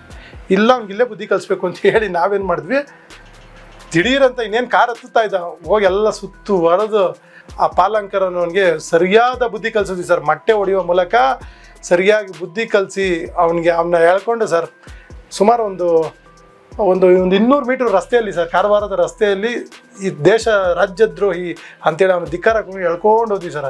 ಆತನಿಗೆ ಎಳ್ಕೊಂಡು ಹೋಗಿ ನಾವು ಏನು ಕಾರವಾರದ ಮುಖ್ಯ ಬೀದಿಗಳಲ್ಲಿ ಘೋಷಣೆಗಳು ಹಾಕ್ಕೊಂಡು, ಅವನ ವಿರುದ್ಧ ಘೋಷಣೆಗಳು ಹಾಕ್ಕೊಂಡು ಅವನಿಗೆ ಸ್ವಲ್ಪ ಅಲ್ಲೇ ಆಯಿತು ಅನ್ಕೊಂತೀನಿ ಸರ್. ಆಮೇಲೆ ಅಲ್ಲೇ ಆಯಿತು ಆ ವ್ಯಕ್ತಿಗೆ. ತದನಂತರ ನಮ್ಮನ್ನೆಲ್ಲ ಗೊತ್ತಲ್ಲ ಸರ್, ಎಂತಿನಂತೆ ಸ್ಟೇಷನ್ ಕರ್ಕೊಂಡು ಹೋಗೋದು, ನಿಲ್ಸೋದು ಎಲ್ಲ ಮಾಡೋರು. ಆತ ಹಾಸ್ಪಿಟ್ಲಿಗೆ ಏನೋ ಓದ್ದ ಅನ್ಕೋತೀನಿ ಅಂತ. ಆಮೇಲೆ ನಮ್ಮನ್ನೆಲ್ಲ ಗೊತ್ತಲ್ಲ, ಪೊಲೀಸ್ ಅಧಿಕಾರಿಗಳು ಮಾಡಿದ್ದೇನಕ್ಕೆ ನಾಡು ನುಡಿಗೋಸ್ಕರ ಅಂತೇಳಿ ಮಾಮೂಲಿ ಗೊತ್ತಲ್ಲ ಕೇಸ್ ಹಾಕಿ ಸ್ಟೇಷನ್ ಬೆಲ್ ಕಳಿಸಿದ್ರು. ನಾವು ಬೆಂಗಳೂರಿಗೆ ಬಂದ ಮೇಲೆ ತದನಂತರ ಆ ವ್ಯಕ್ತಿಗೆ ಪ್ರಥಮ ಯಾವುದು ಆರೋಗ್ಯ ಚಿಕಿತ್ಸೆ ವರದಿನ ತೊಗೊಂಡೋಗಿ ಕೊಟ್ಟು ಇನ್ನೂ ಸ್ಟ್ರಾಂಗ್ ರಿಜಿಸ್ಟರ್ ಮಾಡಿದ್ರ. ಆ ವ್ಯಕ್ತಿಗೆ ಏನೇನು ಬೇಕೋ ಅವ್ರಿಗೆ ಬುದ್ಧಿನ ಕಲಿಸಿದ್ವಿ. ಆ ವ್ಯಕ್ತಿಗೆ ಜ್ಞಾನೋದಯ ಆಯಿತು. ಮೊದಲನೇ ದಿವಸ ಆ ವ್ಯಕ್ತಿ ನಮ್ಮೇಲೆ ಎಲ್ಲರ ಮೇಲೂ ಕಂಪ್ಲೇಂಟ್ ಕೊಟ್ಟು ಸ್ವಲ್ಪ ನನಗೆ ಅಲ್ಲೇ ಆಗಿದೆ ಅಂಥೇಳಿ FIR ಎಲ್ಲ ಮಾಡಿಸಿದ್ರು. ನಾವೆಲ್ಲ ಅಷ್ಟೊತ್ತಿಗೆ ಅಲ್ಲಿ ಬೆಂಗಳೂರು ಹತ್ತತ್ರ ಬಿಟ್ಬಿಟ್ಟಿದ್ವಿ, ಬರ್ತಾ ಇದ್ವಿ. ಆತ ಸಂಜೆ ಹೋಗಿ ನಮ್ಮೇಲೆ FIR ಮಾಡಿಸಿದ್ರು. ತದನಂತರ ಒಂದು 2 ದಿವಸ ಆದಮೇಲೆ ಆತನಿಗೆ ಜ್ಞಾನೋದಯ ಆಯಿತು. ಆತ ಅಲ್ಲಿಗೆ ನಿಲ್ಲಿಸ್ಬಿಟ್ಟು ಆ ಸಂಘಟನೆ ನಿಲ್ಲಿಸಿ, ನನಗೂ ಇದಕ್ಕೆ ಸಂಘಟನೆ ಬೇಡ ಅಂತೇಳಿ ಆತ ಅದೇ ಕೊನೆ ಇವತ್ತರೆಗೂ ಅಲ್ಲಿ ಅದು ಗೋವಾ ಕೊಂಕಣಿ ಏಕೀಕರಣ ಮಂಚ್ ಅನ್ನೋದೇ ಇಲ್ಲ ಈಗ. ಅದು ಯಶಸ್ವಿ ಹೋರಾಟಗಳು ಅವೆಲ್ಲ ಒಂಥರ ಮಾಸದ ನೆನಪುಗಳು ನಮಗೆ. ಯಶಸ್ವಿ ಹೋರಾಟ, ನಾವು ಬೆಂಗಳೂರಿಂದ ಅಲ್ಲೋಗಿ ಹೋರಾಟ ಮಾಡೋದು ಹುಡುಗಾಟ ಅಲ್ಲ. ಯಾರನ್ನೆಲ್ಲ ಈ ಒಂದು ಕಾರ್ಯಕ್ರಮದ ಮೂಲಕ ನೆನಪು ಮಾಡ್ಕೊಳಕ್ ಬಯಸ್ತೀರಿ? ಯಾಕೆ ಅವ್ರನ್ನ ನೆನಪು ಮಾಡ್ಕೊಳಕ್ ಬಯಸ್ತೀರಿ ಕುಮಾರ್ ಸರ್? ಸರ್, ಮೊದಲಿಗೆ ನಮ್ಮ ಬಸವೇಶ್ವರದ ಸ್ನೇಹಿತರು. ಓಕೆ. ಆಮೇಲೆ ನಮ್ಮ ಮಂಜುನಾಥ್ ಗೌಡರು ಬೆಂಗಳೂರು ನಗರ ಅಧ್ಯಕ್ಷರಾಗಿದ್ದರು. ಓಕೆ. ಅವರು ನನಗೆ ಭಾಳಷ್ಟು ನಿರಂತರವಾಗಿ ಸಂಪರ್ಕ ಇದ್ದರು. ಹೋರಾಟ ಅಂದಾಗ ಭಾಳಷ್ಟು ನನಗೆ ಪ್ರೇರಣೆ ಕೊಡೋರು. ನಮ್ಮ ಜಗದೀಶ್ ಗೌಡರು, ಜಯಕುಮಾರು ಮತ್ತು ಶಂಕರ್ ಅಂತ ನಮ್ಮ ಈಗಿನ ಬೆಂಗಳೂರು ನಗರ ಅಧ್ಯಕ್ಷರು. ಮಾಮೂಲಿ ಎಂದಿನಂತೆ ನಮ್ಮ ರಾಜ್ಯಾಧ್ಯಕ್ಷರು ಅವರು ಉರಿ ದುಂಬಿಸೋರು. ನಾವು ಇವ್ರನ್ನೆಲ್ಲ ನಾನು ನೆನೆಸ್ಕೊಳ್ಳೇಬೇಕು ಸರ್ ಈ ಸಮಯದಲ್ಲಿ. ಯಾಕಂದರೆ ಅಷ್ಟು ನಮಗೆ ಬೆನ್ನೆಲುಬಾಗಿ ನಿಂತವರು ಸರ್. ಪ್ರತಿಯೊಂದು ಹೋರಾಟಗಳಲ್ಲೂ ನಾವಿರ್ತೀವಿ, ಏನೂ ಆಗಲ್ಲ, ಧೈರ್ಯ ತುಂಬ್ತಾ ಇದ್ವಿ. ಆ ಥರ ಉರಿದುಂಬಿಸ್ಕೊಂಡು ನಮ್ಮ ಬಸವೇಶ್ವರದ ಕಾರ್ಯಕರ್ತರುಗಳಿರ್ಬೋದು, ನಮ್ಮ ಸ್ನೇಹಿತರುಗಳಿರ್ಬೋದು, ಇವರೆಲ್ಲ ಭಾಳ ಉರಿದುಂಬಿಸ್ಕೊಂಡು ಭಾಳಷ್ಟು ನನ್ನ ಒಂದು ಬಸವೇಶ್ವರದಲ್ಲೇ ಒಂದು ಘಟನೆ ಆಯಿತು ಸರ್ ನಿಮಗೆ. ಓಕೆ. ಮಗುವಾದರೆ ನಾನು ಕಾವೇರಿಯ ಮಡಿಲಲ್ಲಿ ನಗುವೆ. ಅದು ದೊಡ್ಡ ಅವತ್ತಿನ ಚೌಹಾಣ್ ಅಂದ್ಬಿಟ್ಟು ಅವತ್ತಿನ ಕೇಂದ್ರದ ಮಂತ್ರಿ ಗೃಹ ಸಚಿವರಾಗಿದ್ರು ಅನ್ಕೋತೀನಿ. ಅವತ್ತು ಒಂದು ಧಾರ್ಮಿಕ ಕಾರ್ಯಕ್ರಮಕ್ಕೆ ನಮ್ಮ ಬಸವೇಶ್ವರದಲ್ಲಿ ಒಂದು ಕಾರ್ಯಕ್ರಮ ಇತ್ತು, ದೊಡ್ಡ ಮಟ್ಟದ ಕಾರ್ಯಕ್ರಮ. ಅದು ಧಾರ್ಮಿಕ ಕಾರ್ಯಕ್ರಮ ಬಂದಿದ್ರು. ಅವ್ರು ನಮ್ಮ ಕೈಗೆ ಸಿಗೋದೇ ಕಮ್ಮಿ ಅಲ್ಲ. ಈ ಕೇಂದ್ರ ಸಚಿವರು ಅಂದರೆ ಒಂದು ದೆಹಲಿಗೆ ಹೋಗ್ಬೇಕು, ಇಲ್ಲ ಅಂದರೆ ಈ ಥರದ್ದು ಯಾವ್ದಾನ ಒಂದು ಕಾರ್ಯಕ್ರಮಕ್ಕೆ ಬಂದಾಗಲೇ ನಾವು ಅವ್ರಿಗೆ ನಮ್ಮ ಶಕ್ತಿ ಅಂತ ತೋರಿಸ್ಬೇಕು. ಆತ ಮಹಾರಾಷ್ಟ್ರದ ಹಿನ್ನೆಲೆ ನಾನು ಬೆಳಗಾವಿ ವಿಷಯದಲ್ಲಿ ಯಾವಾಗಲೂ ಮಾತುಗಳು ಖ್ಯಾತ ಮುಗ್ ತೋರಿಸೋದು ಮಾಡಿದೆ. ಇಲ್ಲ ಅವ್ನಿಗೆ ಬುದ್ಧಿ ಕಲಿಸಲೇಬೇಕು ಅಂದ್ಬಿಟ್ಟು ಧಾರ್ಮಿಕ ಕಾರ್ಯಕ್ರಮ ಅದು ಇರಲಿ, ನಮ್ಮ ಭಾಷೆಗೆ ತಾನೇ ಕೇಳೋದ್ರಲ್ಲಿ ತಪ್ಪೇನೈತೆ ಅಂತೇಳಿ ತಿರ್ಗಾ ಅಲ್ಲಿ ಏನಾಯಿತು, ಮತ್ತೆ ತಿರ್ಗಾ ಹೋರಾಟ ಗೊತ್ತಲ್ಲ ಸರ್. ಅದು ದಿಢೀರ್ ಅಂತ ಬಂದಿದ್ದು, ನಮ್ಗೆ ಗೊತ್ತಾಗಿದ್ದು ಕಾರ್ಯಕ್ರಮ. ದಿಢೀರ್ ಅಂತ ನಮ್ಮ ಏರಿಯಾದಲ್ಲಿ ನಾನು ಸ್ವಲ್ಪ ಜನ ಸೇರಿಸ್ಕೊಂಡು ಅಲ್ಲಿ ಹೋದ್ವಿ. ಸ್ವಲ್ಪ ಬೆಳವಣಿಗೆ ಜನ ಕಮ್ಮಿ ಇದ್ವಿ ನಾವು ಅವತ್ತು. ತಿರ್ಗಾ ಅಲ್ಲಿ ಎಂದಿನಂತೆ ಗೊತ್ತಲ್ಲ ಸೆಕ್ಯೂರಿಟಿ, ನಿಮ್ಗೆ ಅಲ್ಲಿ ಒಬ್ಬ ಕೇಂದ್ರದ ಮಿನಿಸ್ಟ್ರು ಬರ್ತಾವ್ರೆ ಅಂತ ಭಾಳಷ್ಟು ಅಲ್ಲೂ ಅಷ್ಟೇ ಸಾಕಷ್ಟು. ಅಲ್ಲಿ ಹೋಗ್ತಿದ್ದಂಗೆ ಲಾಠಿ ಚಾರ್ಜ್ ಆಗೋಯ್ತು. ಗೊತ್ತು, ಶಾಲೆ ನೋಡ್ತಿದ್ದಂಗೆ ನಮ್ಗೆ ಗೊತ್ತಾಗೋಯ್ತು. ತಿರ್ಗಾ ಅಲ್ಲಿನ ಕೆಲವರು ಗೊತ್ತಲ್ಲ ಕಾರ್ಯಕ್ರಮದವರೆಲ್ಲ ಸುತ್ಕೊಂಡ್ರು. ಮತ್ತೆ ತಿರ್ಗಾ ಅಲ್ಲೇ ನೋವು ಏಟು ನಮ್ಮನ್ನೆಲ್ಲ ತಿರ್ಗಾ ಕಾಮಾಕ್ಷಿಪಾಳ್ಯ ಸ್ಟೇಷನ್ಗೆ ಕರ್ಕೊಂಡೋದ್ರು. ಅಲ್ಲಿ ನಮ್ಮ ಒಬ್ಬ ನಾಯಕನ ಕಾಮಾಕ್ಷಿಪಾಳ್ಯ ಸ್ಟೇಷನ್ಲಿ ಇಟ್ರು. ಏನಾವತ್ತು ದೊಡ್ಡ ಪ್ರಕ್ಷುದ್ಧ ವಾತಾವರಣ ಆಗೋಯ್ತು. ಬಿಡ್ತಾನೆ ಇಲ್ಲ ಆ ಕಾರ್ಯಕರ್ತ. ನಾವು ತಿರ್ಗಾ ಬಿಡ್ಸಕ್ ಹೋದ್ರೆ ನಮಗೆ ಮತ್ತೆ ತಿರ್ಗಾ ಸ್ಟೇಷನ್ ಮುಂದೆ ನಿಲ್ಲಕ್ಕೆ ಬಿಡ್ತಾರೆ ಲಾಠಿ ಚಾರ್ಜು. ಆಮೇಲೆ ತಿರ್ಗಾ ನಮ್ಮ ರಾಜ್ಯಾಧ್ಯಕ್ಷರು ಅವತ್ತು ನಾವು ವಾಟಾಳ್ ನಾಗರಾಜ್ ಅವ್ರನ್ನ ನೆನ್ಸ್ಕೊಳ್ಳೇಬೇಕು ಸರ್. ಆ ವಾಟಾಳ್ ನಾಗರಾಜ್ ಅವ್ರು ನಮ್ಮ ರಾಜ್ಯಾಧ್ಯಕ್ಷರು ವಾಟಾಳ್ ನಾಗರಾಜ್ ಅವ್ರು ಬರ್ಲಿಲ್ಲ ಅಂದ್ರೆ ನಮ್ಗೆ ನಿಲ್ಲಕ್ ಬಿಡ್ತಾ ಇರಲಿಲ್ಲ ಸ್ಟೇಷನ್ ಮುಂದೆ. ನಿಂತ್ರೆ ಹೊಡೆಯೋರು, ಅಟ್ಟಿಸ್ಕೊಂಡು ಬರೋರು ಸರ್. ಆ ಮಟ್ಟಕ್ಕೆ ಕೊಟ್ಟೋಯ್ತು. ಆಮೇಲೆ ವಾಟಾಳ್ ನಾಗರಾಜು ನಮ್ಮ ರಾಜ್ಯ ಬಂತು, ಧೈರ್ಯ ಬಂತು. ಬಂದಂಗೆ ನಮ್ಮ ವಾಟಾಳ್ ನಾಗರಾಜ್ ಅವರು ನಮ್ಮ ಏನ್ರಿ ಏನ್ ಅನ್ಕೊಂಡ್ಬಿಟ್ಟಿದ್ರ ಕನ್ನಡ ಹೋರಾಟಗಾರರು ಏನ್ ಬಾಂಬಿಕಾಗ್ ಬಂದವ್ರ ಇದೇ ತರ ದಾಟಿ ಅವ್ರದ್ದು ವಾಯ್ಸೇ ತುಂಬಾ ದಾಟಿ ಏನ್ ಹೋರಾಟಗಾರ ಅಂದ್ರೆ ಏನಿದೆ ಅವ್ರ ಹತ್ರ ಏನ್ ಸಿಕ್ತು ತೋರ್ಸ್ರಿ ನನ್ನಲ್ಲಿ ಮತ್ತೆ ಯಾಕೆ ಹೊಡೆದೆ ಹೆಂಗ್ ಕೂಡ ಫುಲ್ ಅವ ಕೃಷ್ಣಕುಮಾರ್ ಅಂತ ಇನ್ಸ್ಪೆಕ್ಟರ್ ಇದ್ರು ಫುಲ್ ಚಾರ್ಜ್ ಮಾಡಾಕ್ಬಿಟ್ರು ಸರ್. ಆಗ ನೋಡಿ ನಮ್ಮ ಹೋರಾಟಗಾರರಿಗೆ ಒಂದು ಶಕ್ತಿ ಬಂತು. ನಾವೆಲ್ಲ ಸ್ಟೇಷನ್ ಮುಂದೆ ನಿಂತ್ಕೊಂಡ್ವಿ. ಯಾರು ನಮ್ಮ ಏನು ಅವತ್ತಿನ ಕಾರ್ಯಾಧ್ಯಕ್ಷರು ಏನಿದ್ದಾರೆ ಇನ್ನು ಅರ್ಧ ಗಂಟೆಯಲ್ಲಿ ಅವ್ರನ್ನ ನೀವು ರಿಲೀಸ್ ಮಾಡಲಿಲ್ಲ ಅಂದರೆ ನಡೆಯೋದೇ ಬೇರೆ ಅಂತ ಹೇಳಿ ಒಂದು ಎಚ್ಚರಿಕೆನ ಒಂದು ಗಡುವು ಕೊಟ್ಟರು. ತದನಂತರ ಅರ್ಧ ಗಂಟೆಯಲ್ಲಿ ನಮ್ಮ ಏನಲ್ಲ ಅವ್ರು ಬಂಧಿಸಿದ್ರು ಅವ್ರ ಕಾರ್ಯಕರ್ತ ಬಿಡುಗಡೆ. ಇವೆಲ್ಲ ಭಾಳ ಒಂದು ಹೋರಾಟಗಾರರಿಗೆ ಒಂದು ಚೈತನ್ಯ. ಇಲ್ಲಾಂದರೆ ಗೊತ್ತಲ್ಲ ಸರ್, ನೋವುಗಳಾಗ್ತದೆ ಕೇಸ್ ಆಗಿ ಮತ್ತೆ ಅದರ ತಿರ್ಗಾದೆ ಇದೊಂದು ಹೊಸ ಶಕ್ತಿ ನನಗೆ. ಅದು ನೋಡಿದಾಗ ಹೇಳ್ತಾ ಇದ್ರು ಕುಮಾರ್ ಸರ್, ಕರ್ಕೊಂಡು ಹೋಗ್ತಾರೆ ಯಾವ್ಯಾವ ಕೇಸಲ್ಲಿ ಫಿಟ್ ಮಾಡ್ಬಿಡ್ತಾರೆ ಹೊರಗಡೆ ಬರ್ದಂಗೆ ಹಾಗೆ ಹೀಗೆ ಅಂತೆಲ್ಲ ಭಯ. ಇವತ್ತು ಬಹಳಷ್ಟು ಕೇಸ್ಗಳು ಸರ್, ಇವತ್ತು ಸುಮಾರು ಕೇಸ್ಗಳು ನಾಮಫಲಕ ಮಸಿ ಪ್ರಕರಣ ಇರ್ಬೋದು. ಆ ಕೇಸ್ಗಳಲ್ಲಿ ಇಲ್ಲ ಕೆಲವು ಪೊಲೀಸರು ಸರ್, ಕೆಲವರು ಪಾಪ ತುಂಬಾ ಒಳ್ಳೊಳ್ಳೆ ಪೊಲೀಸರು ಇದ್ದಾರೆ ಸರ್, ಇಲ್ಲ ಅಂತಲ್ಲ. ಆ ಥರ ಕೇಸ್ಗಳಲ್ಲಿ ಕೆಲವು ಅಂದ್ರೆ ಪ್ರತಿಯೊಬ್ರು ಹೋಗಲ್ಲ ಅಟೆಂಡ್ ಆದ್ರೆ ಕೇಸ್ ಹೋಗುತ್ತೆ, ಇಲ್ಲ ಅಂತಲ್ಲ. ಕೆಲವು ಇವತ್ತಿಗೂ ಕೇಸ್ಗಳು ನಡೀತಾನೆ ಇದೆ. ಎಲ್ಲರೂ ಅದೇ ಹೇಳದ್ನಲ್ಲ, ಮನೆ ಒಂದು 3 ಬಾಗಿಲಾಗಿರೋದ್ರಿಂದ ಕೆಲವ್ರು ಬರ್ತಾರೆ, ಕೆಲವರು ಈಕೆ ಜೊತೆಲಿದ್ದಾಗ ಈಗ ಬೇರೆ ಕಡೆ ಇರ್ತಾರೆ, ಅವ್ರು ಬರಲ್ಲ ಇವ್ರು ಬರಲ್ಲ, ಗೊತ್ತಲ್ಲ ಸರ್ ಹೋರಾಟಗಾರ ಸ್ಥಿತಿ ಏನಂತ. ಹಂಗಾಗಿ ಇಲ್ಲ ಕೇಸ್ ಯಾವಾಗ್ಲೂ ಒಟ್ಟೋಗಿರೋದು. ಅಲ್ಲಿ ಜಡ್ಜ್ ಮುಂದೆ ಹೋಗಿ ಎಲ್ಲ ಒಟ್ಟಿಗೆ ನಿಂತ್ಕೊಂಡಾಗ ಅದು ಸುಮಾರು ಒಂದು 2 ವರ್ಷದಲ್ಲಿ ಅದೆಲ್ಲ ಒಟ್ಟೋಗ್ತದೆ ಕೇಸ್ಗಳು. ಇಂತಹ ಪರಿಸ್ಥಿತಿಗಳು, ಅನುಭವಗಳು, ನೋವುಗಳನ್ನೆಲ್ಲ ನೋಡಿದಾಗ ಸಾಕು ಈ ಸಂಘಟನೆಗಳು ಹೋರಾಟ ಅಂತ ಅನ್ಸಿದುಂಟ ತಮಗೆ? ಇಲ್ಲ ಸರ್, ಅದೇ ಹೇಳದ್ನಲ್ಲ, ಒಂದು 2 ಘಟನೆ ನಂದು ಅದೇ ನನ್ನ ವೈಯಕ್ತಿಕವಾಗಿ ಅದೇ ಹೇಳದ್ನಲ್ಲ, ಅಲ್ಲೇ ಆಯ್ತು, ನಮ್ಮ ಕುಟುಂಬದವ್ರ ಮೇಲೆ ಬೀರ್ತು ಅವಾಗ ಅನ್ನೋದು ಬಿಟ್ರೆ ಮಿಕ್ಕಿದ ದಿವಸಗಳಲ್ಲಿ ಹೋರಾಟ ಇವತ್ತು ಅದೇ ಕಿಚ್ಚು, ಅದೇ ಹುಮ್ಮಸ್ಸು, ಅದೇ ಇದು. ಎಲ್ಲೂ ಕೂಡ ಕರ್ನಾಟಕ ರಕ್ಷಣಾ ವೇದಿಕೆ ಈ ಶಾಲಾ ಹಾಕೊಂಡ್ಬಿಟ್ರೆ ನಮ್ಗೆ ಅದೇ ಧೈರ್ಯ ಇವತ್ತು ಒಂದು ಶಕ್ತಿ ಸರ್.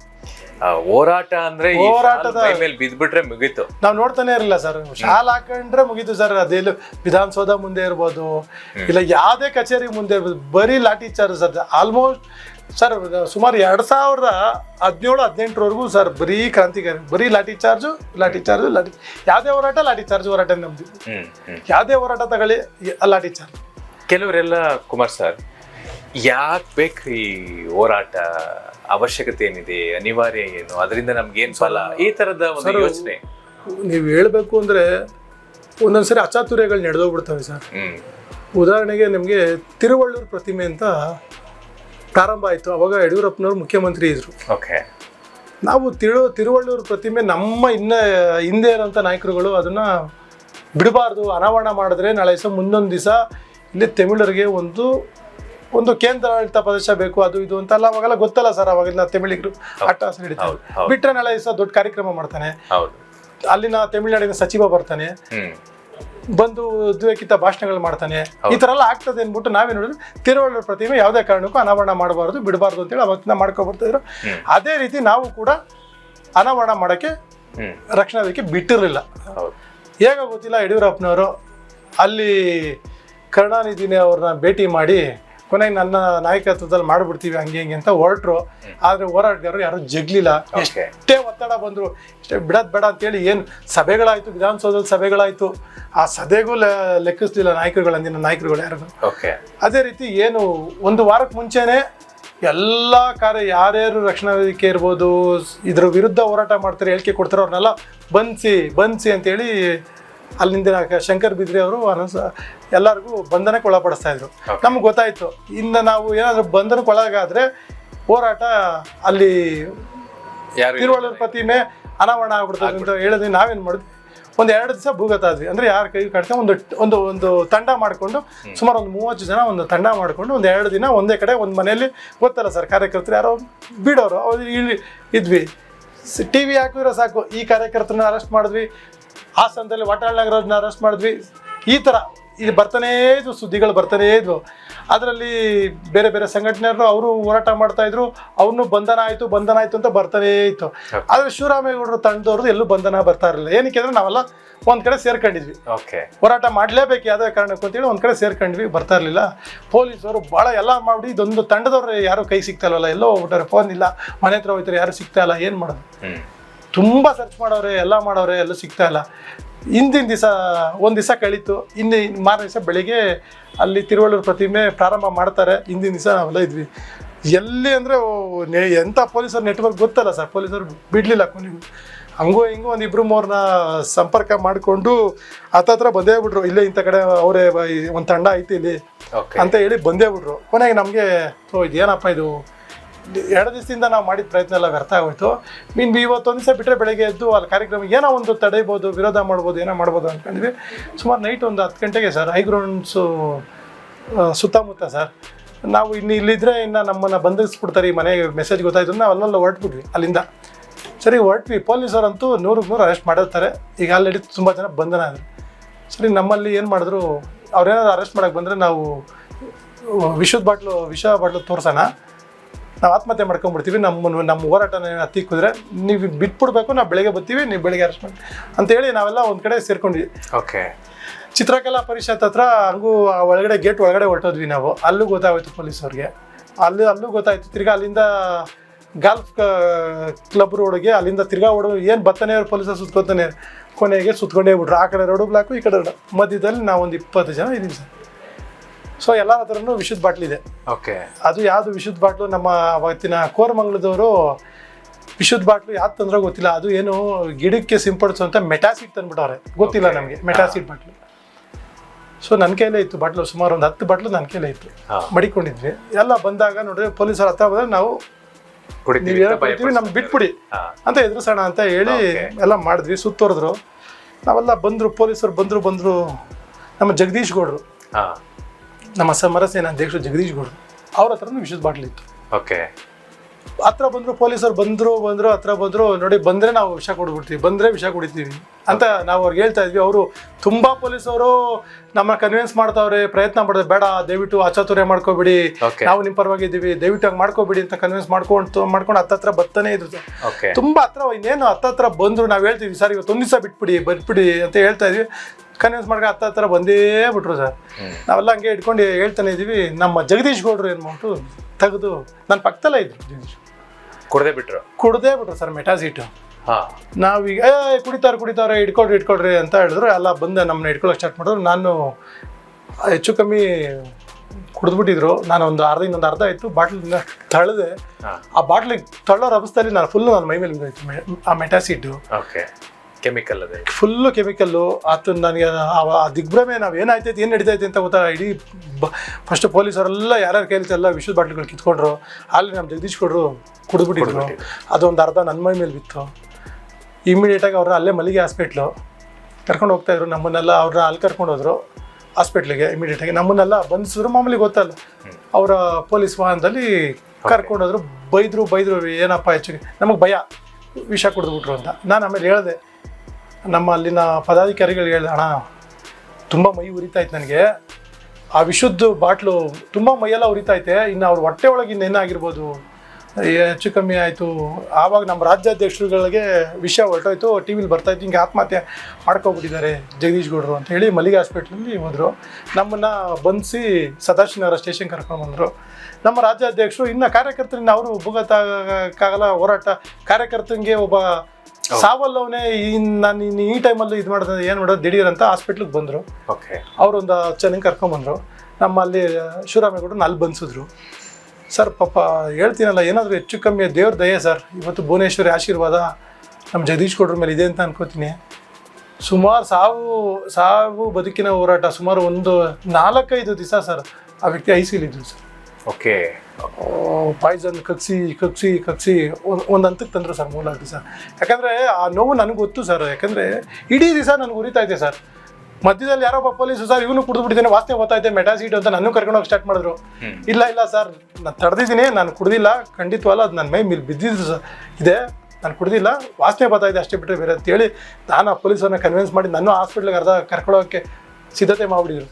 ಇಲ್ಲ ಅಂತೇಳಿ ಕನ್ವಿನ್ಸ್ ಆದರು. ಭಾಳ ಉರಿತಾ ಇದೆ ಸರ್. ನನ್ನ ಚರ್ಮನೇ ಅಷ್ಟು ಉರಿತಾ ಇರ್ಬೇಕಾರೆ ಇನ್ನು ಅವ್ರ ಹೊಟ್ಟೆ ಒಳಗಡೆ ಇನ್ನು ಎಷ್ಟು ಉರಿತಾ ಇರ್ಬೋದು ಸರ್. ಹೌದು ಸರ್. ಸುಮಾರು ನಾವೆಲ್ಲ ಅಂದ್ಕೊಂಡ್ವಿ ಏನೋ ಜಗದೀಶ್ ಕೊಡ್ರಿ ಹೆಚ್ಚು ಕಮ್ಮಿ ಆಗ್ಬಿಟ್ರೆ ಹೆಂಗಪ್ಪ. ಯಾಕಂದ್ರೆ ಪ್ರಜ್ಞೆನೇ ಇಲ್ಲ. ಸುಮಾರು ಪ್ರಜ್ಞೆನೇ ಇಲ್ಲ. ಮಾರನೇ ದಿವಸ ಬೆಳಿಗ್ಗೆ ಪ್ರಜ್ಞೆ ಬಂದಂಥವ್ರು. ಏನಾದರೂ ಪಾಪ ನಮ್ಮ ರಾಜ್ಯಾಧ್ಯಕ್ಷರು ಅವಾಗೆಲ್ಲ ತುಂಬ ನೋವು ಅದೆಲ್ಲ. ಆವಾಗ ಸ್ವಲ್ಪ ನಮ್ಮ ರಾಜ್ಯಾಧ್ಯಕ್ಷರಿಗೆ ಸೊ ನಮ್ಮಿಂದ ಕಾರ್ಯಕರ್ತರಿಗೆ ಹೆಚ್ಚು ಕಮ್ಮಿ ಓಕೆ, ತಮ್ಮ ಹೋರಾಟ ಎಲ್ಲ ಈ ತರ ನಿಂತೋಯ್ತಾ ಅಥವಾ ಅದು ಆ ಕಾರ್ಯಕ್ರಮ ಏನಾಯ್ತು? ಅದು ಗೊತ್ತಲ್ಲ, ಅರೆಸ್ಟ್ ಬಂಧನ ಮಾಡಿದ್ರು ಎಲ್ಲ. ನಮ್ದೊಂದು ತಂಡ ಐತಲ್ಲ, ಈ ತಂಡನ ಅರೆಸ್ಟ್ ಮಾಡಿಲ್ಲ, ಹಿಂದಿನ ದಿವಸ ನಾವೆಲ್ಲ ಕೈಗೆ ಸಿದ್ವಿ, ಎಲ್ಲರೂ ಸಿಕ್ಬಿಟ್ರಲ್ಲ ಸರ್. ಈ ಕಡೆ ನಮ್ಮ ರಾಜ್ಯಾಧ್ಯಕ್ಷರು ಮಲ್ಲಿಗೆ ಹಾಸ್ಪಿಟ್ಲಲ್ಲಿ ಅರೆಸ್ಟ್ ಆದ್ರು, ನಾವು ಮೊದಲೇ ಇಲ್ಲೇ ಸದಾಶಿವ ನಗರದಲ್ಲಿ. ಹಂಗಾಗಿ ಗೊತ್ತಲ್ಲ, ಇಡೀ ಸರ್ಪಗಾವಲು ಸರ್. ಅದು ನಿಜವಾಗ ಅದೇನಂದ್ರೆ ಸ್ವಾಭಿಮಾನದ ಪ್ರಶ್ನೆ ಬಂತು ಸರ್ ಅಲ್ಲಿ. ಇಡೀ ಕನ್ನಡ ಯಾರು ಎಲ್ಲ ಹೋರಾಟಗಾರರು ಇರ್ಬೋದು, ಎಲ್ಲ ಸಂಘ ಸಂಸ್ಥೆಗಳು ಎಲ್ಲರೂ ಒಗ್ಗಟ್ಟಿನಿಂದ ಪ್ರದರ್ಶನ ಮಾಡಿದ್ರು. ಆದರೆ ಆ ಒಗ್ಗಟ್ಟನ್ನು ಮುರಿದ್ರು. ಅವತ್ತು ಒಂದು ವಾರಕ್ಕೆ ಮುಂಚೆಯಿಂದನೇ ಸ್ಟಾರ್ಟ್ ಮಾಡಿದ್ರು. ಆ ಹೋರಾಟನ ಮುರಿಲೇಬೇಕು. ಶಂಕರ್ ಬಿದ್ರಿ ಅಂತ ಕಮಿಷನರ್ ಸರ್ ಅವತ್ತು ಭಾಳ ಏನು ಪವರ್ಫುಲ್ ಆಗಿ ಆತ ಹ್ಯಾಂಡ್ಲ್ ಮಾಡಿದ್ರು. ನಮ್ಮನ್ನ 2 ದಿವಸ ಸದಾಶಿವ ನಗರದಲ್ಲಿ ಸ್ಟೇಷನಲ್ಲಿ ಇಟ್ಟು ತಹಶೀಲ್ದಾರ್ ಮುಂದೆ ಹೋಗಿ ಪ್ರೊಡ್ಯೂಸ್ ಮಾಡಿ ಅಲ್ಲಿ ನಾವೆಲ್ಲ ಬೇಲ್ ತಗೊಂಡು ಈಚೆ ಬಂದ್ವಿ. ದುರಂತ ಅಂದ್ರೆ ಏನಂದ್ರೆ ಸರ್, 4-5 ದಿವಸ ಆದ್ಮೇಲೆ ಚೇತರಿಸ್ಕೊಂಡ ಮೇಲೆ ಜಗದೀಶ್ ಗೌಡ್ರನ್ನ ಆತ್ಮಹತ್ಯೆ ಕೇಸ್ ಮಾಡಿ ಮತ್ತೆ ತಿರ್ಗಾ ಅವ್ರನ್ನ ಜೈಲಿಗೆ ಕಳಿಸಿದ್ರು. 4-5 ದಿವಸ ಆದ್ಮೇಲೆ ಚೇತರಿಸ್ಕೊಂಡ ಮೇಲೆ ಮತ್ತೆ ತಿರ್ಗಾ ಅವ್ರನ್ನ ಆತ್ಮಹತ್ಯೆ ಕೇಸ್ ಹಾಕ್ಬಿಟ್ಟು, ಅಂದ್ರೆ ದುರಂತ ಸರ್. ಆತ ಬದುಕು ಬಂದಿದ್ದೇ ಹೆಚ್ಚು. ಇನ್ನು ಅನೇಕ ನನ್ನ ಹೋರಾಟದ ಬದುಕಿನಲ್ಲಿ ಇನ್ನೂ ಅನೇಕ ಹೋರಾಟಗಳು ಬಹಳಷ್ಟು ನನ್ನ ಮನಸ್ಸಿನಲ್ಲಿ ಇನ್ನೂ ಕೂಡ ಹಚ್ಚ ಹಸಿರಾಗಿ ಮಾಸದ ನೆನಪಾಗಿ ಉಳ್ಕೊಂಡಿದೆ. ಅದರಲ್ಲಿ 1-2 ತಮ್ಮಲ್ಲಿ ಹಂಚ್ಕೊಳ್ಳೋಕ್ಕೆ. ರೈಲ್ವೆ ಹೋರಾಟ, ರೈಲ್ವೆ ಇಲಾಖೆಯಲ್ಲಿ ನಮ್ಮ ಅಭ್ಯರ್ಥಿಗಳಿಗೆ ಪ್ರಶ್ನೆ ಪತ್ರಿಕೆಯಲ್ಲಿ ಕನ್ನಡ ಬೇಕು ಅಂತ ಹೇಳಿ ಭಾಳಷ್ಟು ಹೋರಾಟ ಮಾಡ್ತಾ ಇದ್ವಿ. ಕೇವಲ ಮತ್ತು ಹಿಂದಿ ಮತ್ತು ಇಂಗ್ಲೀಷಲ್ಲಿ ಮಾತ್ರ ಹೇರಿಕೆನ ಮಾಡ್ಕೊ ಬರ್ತಾ ಇದ್ರು. ಕನ್ನಡದಲ್ಲಿ ಪ್ರಶ್ನೆ ಪತ್ರಿಕೆನ ಕೊಡಿ ಅಂತೇಳಿ ಸಾಕಷ್ಟು ಹೋರಾಟಗಳನ್ನ ಮಾಡ್ತಾ ಇದ್ವಿ. ಆದರೆ ಕೇಂದ್ರ ಸರ್ಕಾರ ಅದಕ್ಕೆ ನಮಗೆ ಮನ್ನಣೆ ಕೊಡ್ತಾ ಇರಲಿಲ್ಲ. ಯಾವುದಾದ್ರೂ ರೀತಿ ಕ್ರಾಂತಿಕಾರಿನೇ ಮಾಡಬೇಕು ಅಂತೇಳಿ ಮತ್ತೆ ಸಿದ್ಧತೆಗಳನ್ನ ಮಾಡ್ಕೊಂಡು ಆಗಿನ ಕ್ವೀನ್ಸ್ ರೋಡಿನ ಕಮಲಾಬಾಯಿ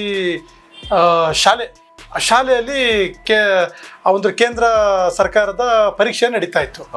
ಆ ಹೋರಾಟ ಬಹಳ ಅಂದರೆ ಕೆಲವೊಂದ್ಸರಿ ಹೋರಾಟದ ದಿಕ್ಕು ಎಲ್ಲ ಒಂದು ಕಡೆ ಒಂಚೂರು ಇದಾದರೆ ದಿಕ್ಕೇ ಬದಲಾಗುತ್ತೆ ಅನ್ನೋದಕ್ಕೆ ಅದು ಒಂದು ಉದಾಹರಣೆ. ನನಗೆ ಅಲ್ಲೊಂದು ಘಟನೆ ನಡೀತು, ನಾನು ಇವತ್ತು ನನಗೆ ಬಹಳ ನೆನಪಲ್ಲಿ ಉಳ್ಕೊಂಡಿದೆ. ಕಮಲಾಬಾಯಿ ಸ್ಕೂಲಲ್ಲಿ ರೈಲ್ವೆ ಇಲಾಖೆ ಪರೀಕ್ಷೆ ಬರೀತಾ ಇದ್ವಿ. ಹೋದ್ವಿ ಒಳಗಡೆ, ಪೊಲೀಸರಿಗೆ ಗೊತ್ತಾಗ್ತಿದ್ದಂಗೆ ಒಳಗಡೆ ಹೋದ್ವಿ. ಹೋರಾಟ ಹೋದ್ಮೇಲೆ ಇನ್ನೇನು ಎಕ್ಸಾಮ್ ನಡೀತಾ ಇದೆ, ಪರೀಕ್ಷೆ ನಡೀತಾ ಇದೆ, ಹೋಗ್ಬೇಕು, ಪ್ರಶ್ನೆ ಪತ್ರಿಕೆ ಕಿತ್ಕೋಬೇಕು, ಅರ್ಧ ಹಾಕಬೇಕು, ಕನ್ನಡದಲ್ಲಿ ಮತ್ತೆ ಪ್ರಶ್ನೆ ಪತ್ರಿಕೆ ಕೊಡಬೇಕು ಅಂತೇಳಿ ಘೋಷಣೆ ಹಾಕ್ಬಿಟ್ಟು ಬರಬೇಕು ಉದ್ದೇಶ ಇತ್ತು. ಹೋದ್ವಿ, ಕಾಂಪೌಂಡ್ ಹಾರಿದ್ವಿ, ಒಳಗಡೆ ಹೋದ್ವಿ. ಹೋಗ್ತಾ ಹೋಗ್ತಾ ನಮ್ಗೆ ಗೊತ್ತಿಲ್ವಲ್ಲ ಪರೀಕ್ಷೆ ಯಾವುದು ಅಂತ ನಮ್ಗೆ ಗೊತ್ತಿಲ್ಲ.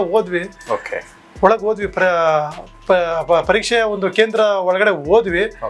ದಿಢೀರ್ ಅಂತ ನಮ್ಮ ಕಾರ್ಯಕರ್ತರುಗಳು ಅಲ್ಲಿ ಇದ್ದವ್ರ ಹತ್ರ ಪ್ರಶ್ನೆ ಪತ್ರಿಕೆಗಳೆಲ್ಲ ಕಿತ್ಕೊಬಿಟ್ರು. ಯಾರ್ಯಾರು ಅಂತ ಕೇಳಿದ್ರು. ಅಲ್ಲಿನ ಒಂದು ಒಬ್ಬ ಸ್ಕ್ವಾಡು ಯಾರ್ಯಾರು ಇಲ್ಲ, ಕರ್ನಾಟಕ ರಕ್ಷಣಾ ವೇದಿಕೆಯವರು. ನಮ್ಮ ರೈಲ್ವೆ ಪರೀಕ್ಷೆಯಲ್ಲಿ ನಮ್ಮ ಕನ್ನಡ ಇಲ್ಲ ಅಂದರೆ ಬೇಡವೇ ಬೇಡ ಅಂತ ಹೇಳಿ ನಾವು ಅರ್ಧಕ್ಕೆ ಬಂದಿದ್ದೀವಿ ಅಂತೇಳಿ ನಾವು ಅವ್ರನ್ನ ಪ್ರಶ್ನೆ ಮಾಡಿದಾಗ, ಇಲ್ಲ 1 ನಿಮಿಷ ತಡೀರಿ, ನೀವು ಸ್ವಲ್ಪ ಏನೋ ಒಂಚೂರು ಇಲ್ಲಿ ಏನೋ ಒಂದು ಬೇರೆ ಥರ ನಡೀತಾ ಇದೆ ಅಂತ ಹೇಳಿ ನನಗೆ ಹೇಳಿದ್ರು ಅವರು. ಇಲ್ಲ, ಇದು ಗ್ರಾಮೀಣಾಭಿವೃದ್ಧಿ ಪರೀಕ್ಷೆ, ಇದು ದಯಮಾಡಿ ನಿಲ್ಲಿಸಿ ಅಂದರು. ನನಗೆ ಹೇಳಿದ್ರು, ನನಗೆ ತಾಕೀತು ಮಾಡಿದ್ರು. ನಾನು ಕೂಡಲೇ ನಮ್ಮ ಕಾರ್ಯಕರ್ತರಿಗೆ, ನಮ್ಮಲ್ಲಿರೋಂಥ ಪದಾಧಿಕಾರಿ ದಯವಿಟ್ಟು ಕೈ ಮುಗಿದು 1 ನಿಮಿಷ ನಿಲ್ಲಿಸಿ, ನಾವು ಎಲ್ಲೋ ತಪ್ಪೆಜ್ಜೆ ಇಡ್ತಾ ಇದ್ದೀವಿ, ಹೋರಾಟ ನಿಲ್ಲಿಸಿ ಅಂತೇಳಿ ಜೋರಾಗಿ ಕೂಗ್ತೀವಿ, ಜೋರಾಗಿ ನಿಲ್ಲಿಸಿ. ಇಲ್ಲ, ಇದು ನಾವೆಲ್ಲೋ ಗ್ರಾಮೀಣಾಭಿವೃದ್ಧಿ, ನಮ್ಮ ರಾಜ್ಯ ಸರ್ಕಾರದ ಪರೀಕ್ಷೆ ಕನ್ನಡದಲ್ಲಿ ಬರೀತಾ ಇರೋಂಥ ಎಷ್ಟೋ ಜನಕ್ಕೆ ಅನ್ಯಾಯ ಆಗ್ಬಿಡ್ತಿದೆ, ನಿಲ್ಲಿಸಿ, ಯಾರು ಏನು ಮಾಡಬೇಡಿ, ನಿಲ್ಲಿಸಿ ಅಂತೇಳಿ ಮನದಟ್ಟು ಮಾಡಿದಾಗ ಅವ್ರಿಗೆ ಕೇಳ್ತೀವಿ ಸ್ಕ್ವಾಡ್ನ. ಮತ್ತೆ ರೈಲ್ವೆ ಇಲಾಖೆಯಲ್ಲಿ ನಡೀತಾ ಇರೋದು, ಇಲ್ಲ ಅದು ಮೇಲ್ಗಡೆ ಫ್ಲೋರಲ್ಲಿ, ಮೇಲ್ಗಡೆ ಮಹಡಿಯಲ್ಲಿ ಜಾಗ ಒಂದೇ, 2ನೇ ಫ್ಲೋರ್ ಅಲ್ಲಿ ಗೊತ್ತಿಲ್ಲ. ಒಂಚೂರು ಯಾವ್ದ್ರ ಎಷ್ಟೋ ಅವತ್ತು ಅಚಾತುರ್ಯ ನಡೆದೋಗೋದು. ಎಲ್ಲೋ ಒಂದ್ ಕಡೆ ಪಾಪ ಸ್ಕ್ವಾಡ್ ಇಂದನೋ ಇಲ್ಲ ನಾನು ಎಚ್ಚೆತ್ಕೊಂಡು ಎಲ್ರಿಗೂ ಹೇಳಿ ನಿಲ್ಲಿಸಿ, ತದನಂತರ ಎಲ್ಲರೂ ಮತ್ತೆ ತಿರ್ಗಾ ಮೊದಲನೇ ಮಾಡಿ ಕೊಡೋಗಿ ಅಲ್ಲಿ ಹೋಗಿ ಮತ್ತೆ ತಿರ್ಗಾ ನಮ್ದು ಎಂದಿನಂತೆ ನಮ್ಮ ಅಲ್ಲಿರುವಂತ ಪ್ರಶ್ನೆ ಪತ್ರಿಕೆನೇ ಮಾಡಿದ್ವಿ, ಬಿಡ್ಲಿಲ್ಲ, ಹೋರಾಟ ಮಾಡಿದ್ವಿ. ಬಂಡಲ್ ಏನ್ ಪ್ರಶ್ನೆ ಪತ್ರಿಕೆ ಐತಾ ಬಂಡಲ್ನೇ ಎತ್ಕೊಂಡ್ ಬಂದ್ಬಿಟ್ವಿ. ಪರೀಕ್ಷೆ ಎತ್ಕೊಂಡ್ಬಂದು ಎಲ್ಲಿ ಪ್ರಶ್ನೆ ಪತ್ರಿಕೆ ಎತ್ಕೊಂಡ್ಬಂದು ಅರ್ಧಾಕಿ ಸುಟ್ಟಾಕಿದ್ವಿ ಅಲ್ಲೇನೆ. ಅಷ್ಟೊತ್ತಿಗೆ ಎಲ್ಲ ಪೊಲೀಸ್ ಗಿಲೀಸ್ ಎಲ್ಲ ಬಂದ್ರು. ಅದೊಂದು ದೊಡ್ಡ ಯಶಸ್ವಿ ಹೋರಾಟ. ಅದು ಯಶಸ್ವಿ, ಆ ಮಟ್ಟಿಗೆ ಯಶಸ್ವಿ ಹೋರಾಟ ಆಯ್ತು ಅಂದ್ರೆ ಅವತ್ತು ನನಗೆ ನೆನಪಿರೋ ಹಾಗೆ 2 ಕೇಂದ್ರದಲ್ಲಿ, ಒಂದು ಮೈಸೂರಲ್ಲಿ ಮತ್ತೆ ಬೆಂಗಳೂರಲ್ಲಿ. ಅಲ್ಲೂ ಕೂಡ ನಮ್ಮ ಕಾರ್ಯಕರ್ತರು ಮೈಸೂರಲ್ಲೂ ಕೂಡ ಪರೀಕ್ಷಾ ಕೇಂದ್ರಕ್ಕೆ ನುಗ್ಗಿದ್ರು, ಮಾಡಿದ್ರು. ನಾವಿಲ್ಲಿ ಪ್ರಶ್ನೆ ಪತ್ರಿಕೆನ ಕಿತ್ಕೊಂಡ್ಬಂದು ಅರ್ಧ ಹಾಕಿದ್ವಿ. ಅರ್ಧ ಹಾಕಿ ದೊಡ್ಡ ಮಟ್ಟದ ಹೋರಾಟ ಅವತ್ತು. ಏನಂದ್ರೆ ಬಹಳ ಪೊಲೀಸವರು ಅಂತೂ ಹುಡುಗಾಟ ಅಲ್ಲ, ಕೇಂದ್ರ ಸರ್ಕಾರದ, ಅದು ರೈಲ್ವೆ ಎಲ್ಲರ ಮೇಲೂ ಕೇಸ್ ಆಯ್ತು, ಸೆರೆವಾಸ, ಸುಮಾರು 11-12 ದಿವಸ ಜೈಲ್ಗೆ ಹೋದ್ರು, ಎಲ್ಲ ಆಯ್ತು.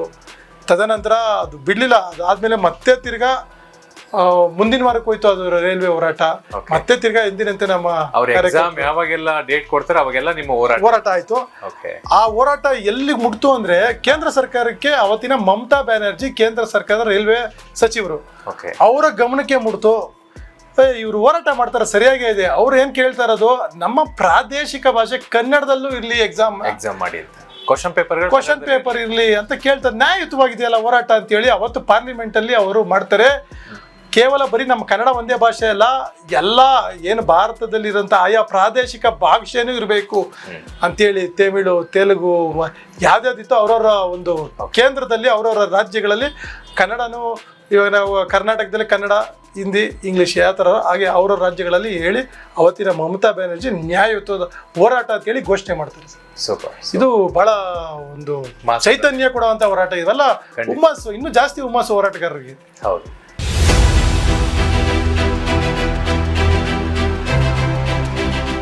ಡಿಪ್ಲೊಮೊ ಕೇಳಿರ್ಬೋದು. ಡಿಪ್ಲೊಮೊ ಹೋರಾಟ ಬಹಳಷ್ಟು ಅಂದ್ರೆ ಕೆಲವು ಅವಾಗ ನಾವೆಲ್ಲ ವಿದ್ಯಾರ್ಥಿ ಘಟಕದಲ್ಲಿದ್ದೆ. ನಾನು ವಿದ್ಯಾರ್ಥಿ ಘಟಕದಲ್ಲಿದ್ದಾಗ ಕೆಲವು ಎಲ್ಲ ವಿದ್ಯಾರ್ಥಿಗಳೆಲ್ಲ ಬರ್ತಾರೆ, ಇಲ್ಲ ಈ ಥರ ಹಿಂಗೆ ಡಿಪ್ಲೊಮೋದಲ್ಲಿ ಕ್ಯಾರಿ ಓವರ್ ಅಂತ ಇರ್ತದೆ.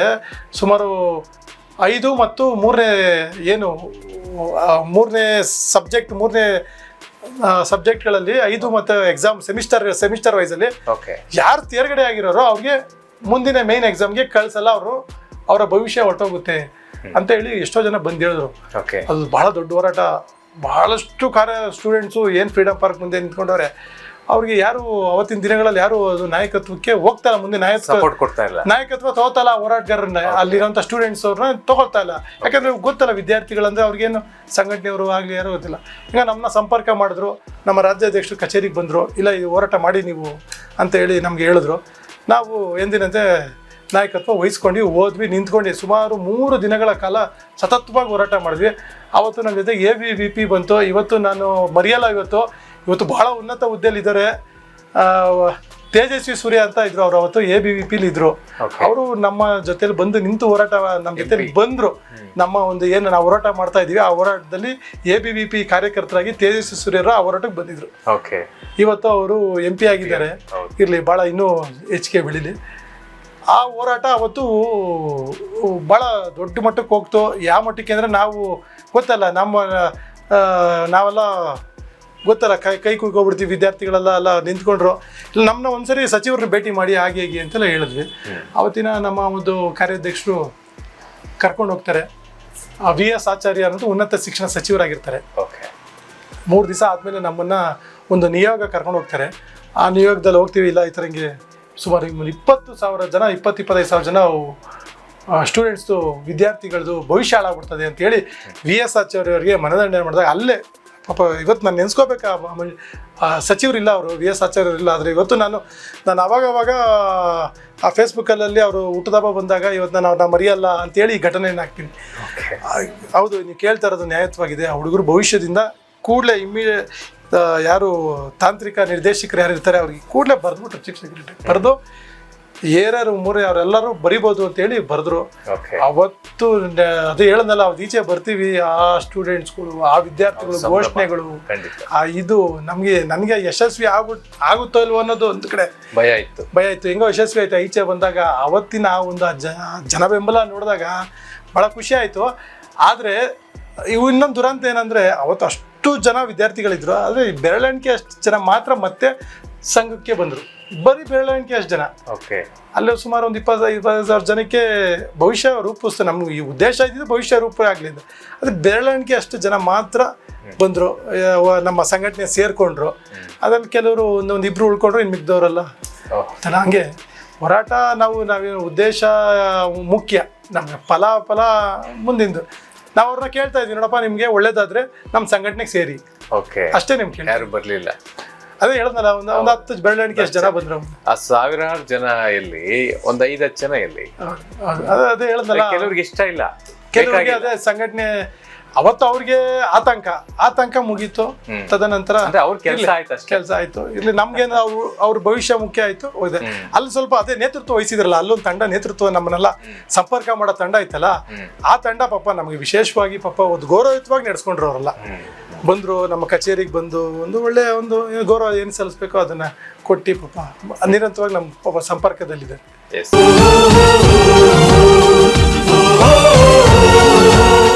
ಬೇರೆ ಎಲ್ಲ ಯಾವೆಲ್ಲ ವಿಚಾರಗಳು ತಮಗೆ ಮಾಸದ ನೆನಪುಗಳು? ಅದೇ ಹೇಳ್ದ, ನನ್ನ ಬದುಕಿನ ಹೋರಾಟದಲ್ಲಿ ಇನ್ನೊಂದು ಬಹಳ ಮುಖ್ಯ ಅಂದ್ರೆ ಆಗಿದ್ದು 2011. ನಾನಿನ್ನೂ ಒಂದು ಸಂಘಟನೆ ಬಂದು ಒಂದು 7-8 ವರ್ಷ ಆಗಿರ್ಬೋದು. ಅವಾಗ ನಾವೇನ ಪದಾಧಿಕಾರಿಗಳೇನಿಲ್ಲ, ಕಾರ್ಯಕರ್ತರು ಅಷ್ಟೇ ಅವಾಗಲೂ. ಆಗ ದೆಹಲಿಗೆ ಹೋಗ್ಬೇಕು, ಕಾವೇರಿ ಹೋರಾಟ ನಡೀತಾ ಇತ್ತು. ಇಲ್ಲಿ ನಮ್ಮ ಕರ್ನಾಟಕದಲ್ಲಿ ಹೋರಾಟ ಮಾಡಿದ್ರೆ ಅವ್ರು ದೆಹಲಿ ನಾಯಕರಿಗೆ ಮುಟ್ಟಲ್ಲ. ನಾವು ದೆಹಲಿಲಿ ಹೋಗಿ ದೆಹಲಿ ನಾಯಕರನ್ನ ಭೇಟಿ ಮಾಡಿ ನಮ್ಮ ಕಾವೇರಿ ವಿಚಾರದಲ್ಲಿ ಕನ್ನಡಿಗರಿಗೆ ನ್ಯಾಯ ದೊರಕಿಸಲೇಬೇಕು ಅಂತೇಳಿ ಅವತ್ತು 1000 ಜನ ದೆಹಲಿಗೆ ಹೋಗ್ತೀವಿ. ಅದರಲ್ಲಿ ನಾವು ನಮ್ಮ ಬಸವೇಶ್ವರ ತಂಡ ಸುಮಾರು ಒಂದು 15 ಜನ ಕಾರ್ಯಕರ್ತರು ನಾವು ಹೋಗ್ತೀವಿ. ಬರೀ ಹೋಗ್ಬಿಟ್ರೆ ಆಯ್ತಾ, 1 ವಾರ ಬೇಕು, 2 ದಿನ ಬೇಕು ರೈಲಲ್ಲಿ ಹೋಗಕ್ಕೆ, ಬತ್ತೆ 2 ದಿನ ಬೇಕು, ತಿರ್ಗಾ ಅಲ್ಲಿ ಉಳ್ಕೊಳಕ್ಕೆ 2 ದಿನ ಬೇಕು. ಏನೋ ನಮ್ಮ ರಾಜ್ಯಾಧ್ಯಕ್ಷರು ಪದಾಧಿಕಾರಿಗಳು ಅವ್ರೇನೋ ರೈಲ್ ವ್ಯವಸ್ಥೆ ಮಾಡಿದ್ರು. ಇನ್ನು ಬೇಕೆ ಅಲ್ಲಿ ಹೋದ್ಮೇಲೆ ಏನಾದ್ರು ನಮಗೆ ಊಟಿಗೆ ಪಾಪ ಅವತ್ತಿನ ಕಾಲಕ್ಕೆ ಯಾರೋ ನಮ್ಮ ದಾನಿಗಳು ನೆನ್ಸ್ಕೋಬೇಕು. ಇವತ್ತು ನಾವು ಅವ್ರನ್ನ ಕೂಡ ಕೊಟ್ಟರು, ಹೋರಾಟಕ್ಕೆ ಹೋದ್ವಿ, ಅಲ್ಲೂ ಯಶಸ್ವಿ ಹೋರಾಟ ಆಯಿತು. ನಮ್ಮ ರಾಜ್ಯಾಧ್ಯಕ್ಷರು ಪ್ರಧಾನಮಂತ್ರಿ ಅವ್ರನ್ನ ಭೇಟಿಯಾಗಿ ಮನವರಿಕೆ ಮಾಡಿ, ಇಲ್ಲ ಇದಕ್ಕೆ ಈ ಥರ ಕನ್ನಡಿಗರ ಅನ್ಯಾಯ ಆಗ್ತಾ ಇದೆ ಅಂತೇಳಿ ಭಾಳ ಯಶಸ್ವಿ ಆಯಿತು ಹೋರಾಟ. ಅದು ಒಂದು ಮಾಸದ ನೆನಪಲ್ಲಿ ಮರೆಯಲಾಗದ ಘಟನೆ.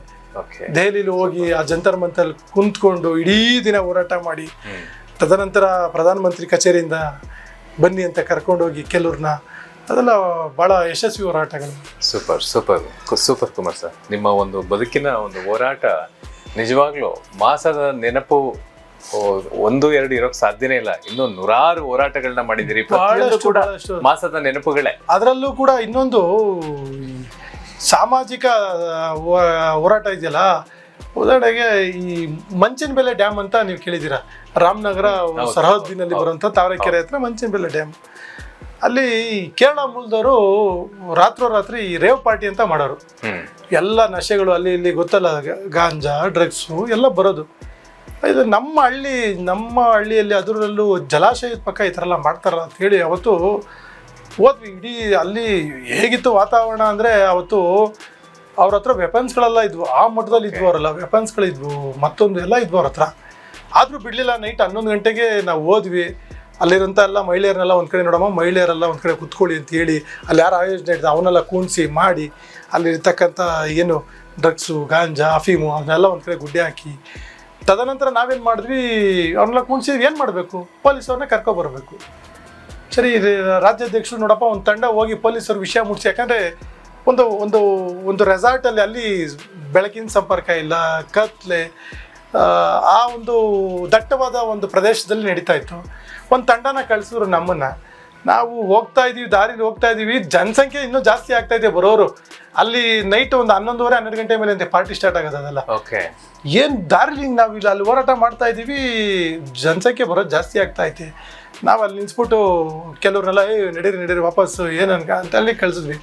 ಬರ್ತಾನೆಯವರೇ ನಾವು ತಾವರೆಕೆರೆ ಸ್ಟೇಷನ್ ಲಿಮಿಟ್ಸ್ ಮುಟ್ಸೋಕ್ಕೆ ಅಂತ ಹೋದ್ವಿ.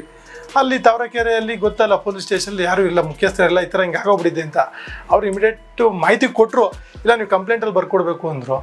ತಿರ್ಗಾ ಅಲ್ಲೇ 3 ಗಂಟೆ ಆಗೋಗ್ಬಿಟ್ಟಿತ್ತು ರಾತ್ರಿ. ಇಡೀ ನಮ್ಮ ರಾಜ್ಯಾಧ್ಯಕ್ಷರು ಅಲ್ಲಿದ್ದಾರೆ, ನಾವೊಂದು ತಂಡ ಇಲ್ಲಿದ್ದೀವಿ. ಅವತ್ತಿನ ದಿನ ಇದೆಯಲ್ಲ, ಇಡೀ ದಿನ ಅದೇ ಹೇಳೋದಲ್ಲ, ಇಡೀ ದಿನ ಊಟ ಇಲ್ಲ, ನೀರಿಲ್ಲ, ಇಡೀ ದಿನ ಕಣ್ಣು ಮುಚ್ತೀರ, ಇಡೀ ದಿನ ನಾವು ಹೋರಾಟನೇ. ತಿರ್ಗಾ ಹೋಗೋದು, ತಿರ್ಗಾ ಬರೋದು. ಸ್ಟೇಷನ್ ಅಲ್ಲಿ ಯಾರಿಲ್ಲ ಪೊಲೀಸರನ್ನು. ಆಮೇಲೆ ಬೆಳಿಗ್ಗೆ ಪೊಲೀಸರೆಲ್ಲ ಬಂದರು, ಸುಮಾರು ಒಂದು 5:30-6 ಗಂಟೆ ಬಂದರು. ಪೊಲೀಸರೆಲ್ಲ ಬಂದು ಅವರೆಲ್ಲ ದಸ್ತಗಿರಿ ಮಾಡಿ, ಮತ್ತೆ ತಿರ್ಗಾ ತಾವರೆಕೆರೆ ಪೊಲೀಸ್ ಸ್ಟೇಷನ್ಗೆ ಹೋಗಿ ಮತ್ತೆ ಕಂಪ್ಲೇಂಟ್ ಕೊಟ್ಬಿಟ್ಟು ನಾವು ಒಂದು 9 ಗಂಟೆ ಮನೆಗಳಿಗೆಲ್ಲ ಹೋಗಿದ್ದೀವಿ. ಅವ್ರಿಗೇನೇನು ಬೇಕೋ ಕಾನೂನುಬದ್ಧವಾಗಿ ಹೋಗಿ ಅವ್ರಿಗೆಲ್ಲ ಏನೇನು ಬೇಕೋ ಅವನ್ನ ಮಾಡಿದ್ದೀವಿ.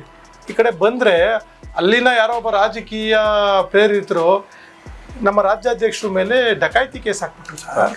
ನೋಡಿ, ಹೋರಾಟಗಾರರಿಗೆ ಏನು ಮಾಡ್ತಾರೆ ಅಂದರೆ, ಕೆಲವು ನಮ್ಮ ಅಧಿಕಾರಿಗಳು ಭಾಳ ನೋವು. ಅದು ಅವ್ರ ಮುಂದೆನೆ ಎಲ್ಲ ಏನೇನು ಬೇಕಲ್ಲ ಅಧಿಕಾರಿಗಳ ಮುಂದೆ ಸಕ್ಷಮದಲ್ಲೇ ಎಲ್ಲ ಮಾಡಿ ಕೊಟ್ಟಿದ್ದೀವಿ. ನಾವು ಈ ಕಡೆ ಬೆಂಗಳೂರು ಬಂದ ಮೇಲೆ ಈ ಥರ ಕೇಸ್ ಹಾಕ್ಬಿಟ್ಟಿದ್ದಾರೆ ಅಂತ ಹೇಳಿದ್ರು. ಭಾಳ ನೋವಾಯಿತು ನಮಗೆ.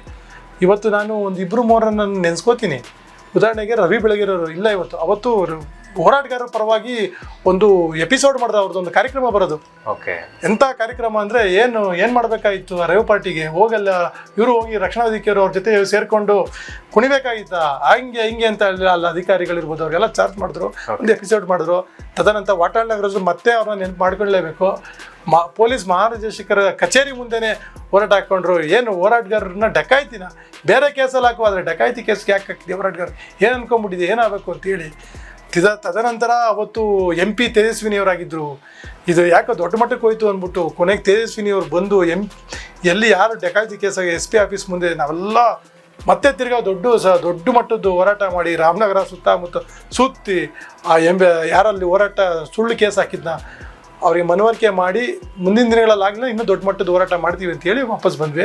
ತದನಂತರ ಅದೇ ಹೇಳಿದ್ನಲ್ಲ ನಿಮಗೆ, ಅವ್ರಿಗೆ ಮನವರಿಕೆ ಆಯಿತು, ಆ ಅಧಿಕಾರಿಗೆ ಮನವರಿಕೆ ಆಯಿತು, ಇಲ್ಲ ಈ ಸಂಘಟನೆಯವರು ತುಂಬ ಪ್ರಾಮಾಣಿಕ ಸಂಘಟನೆ, ಪ್ರಾಮಾಣಿಕ ಹೋರಾಟಗಾರರು, ಇವರೆಲ್ಲದಕ್ಕೂ ಸಿದ್ಧ ಅಂತ ಹೇಳಿ ಅಲ್ಲಿನ ಅಧಿಕಾರಿಗೆ ಮನವರಿಕೆ ಆಯಿತು, ಕೈ ಬಿಟ್ಟರು.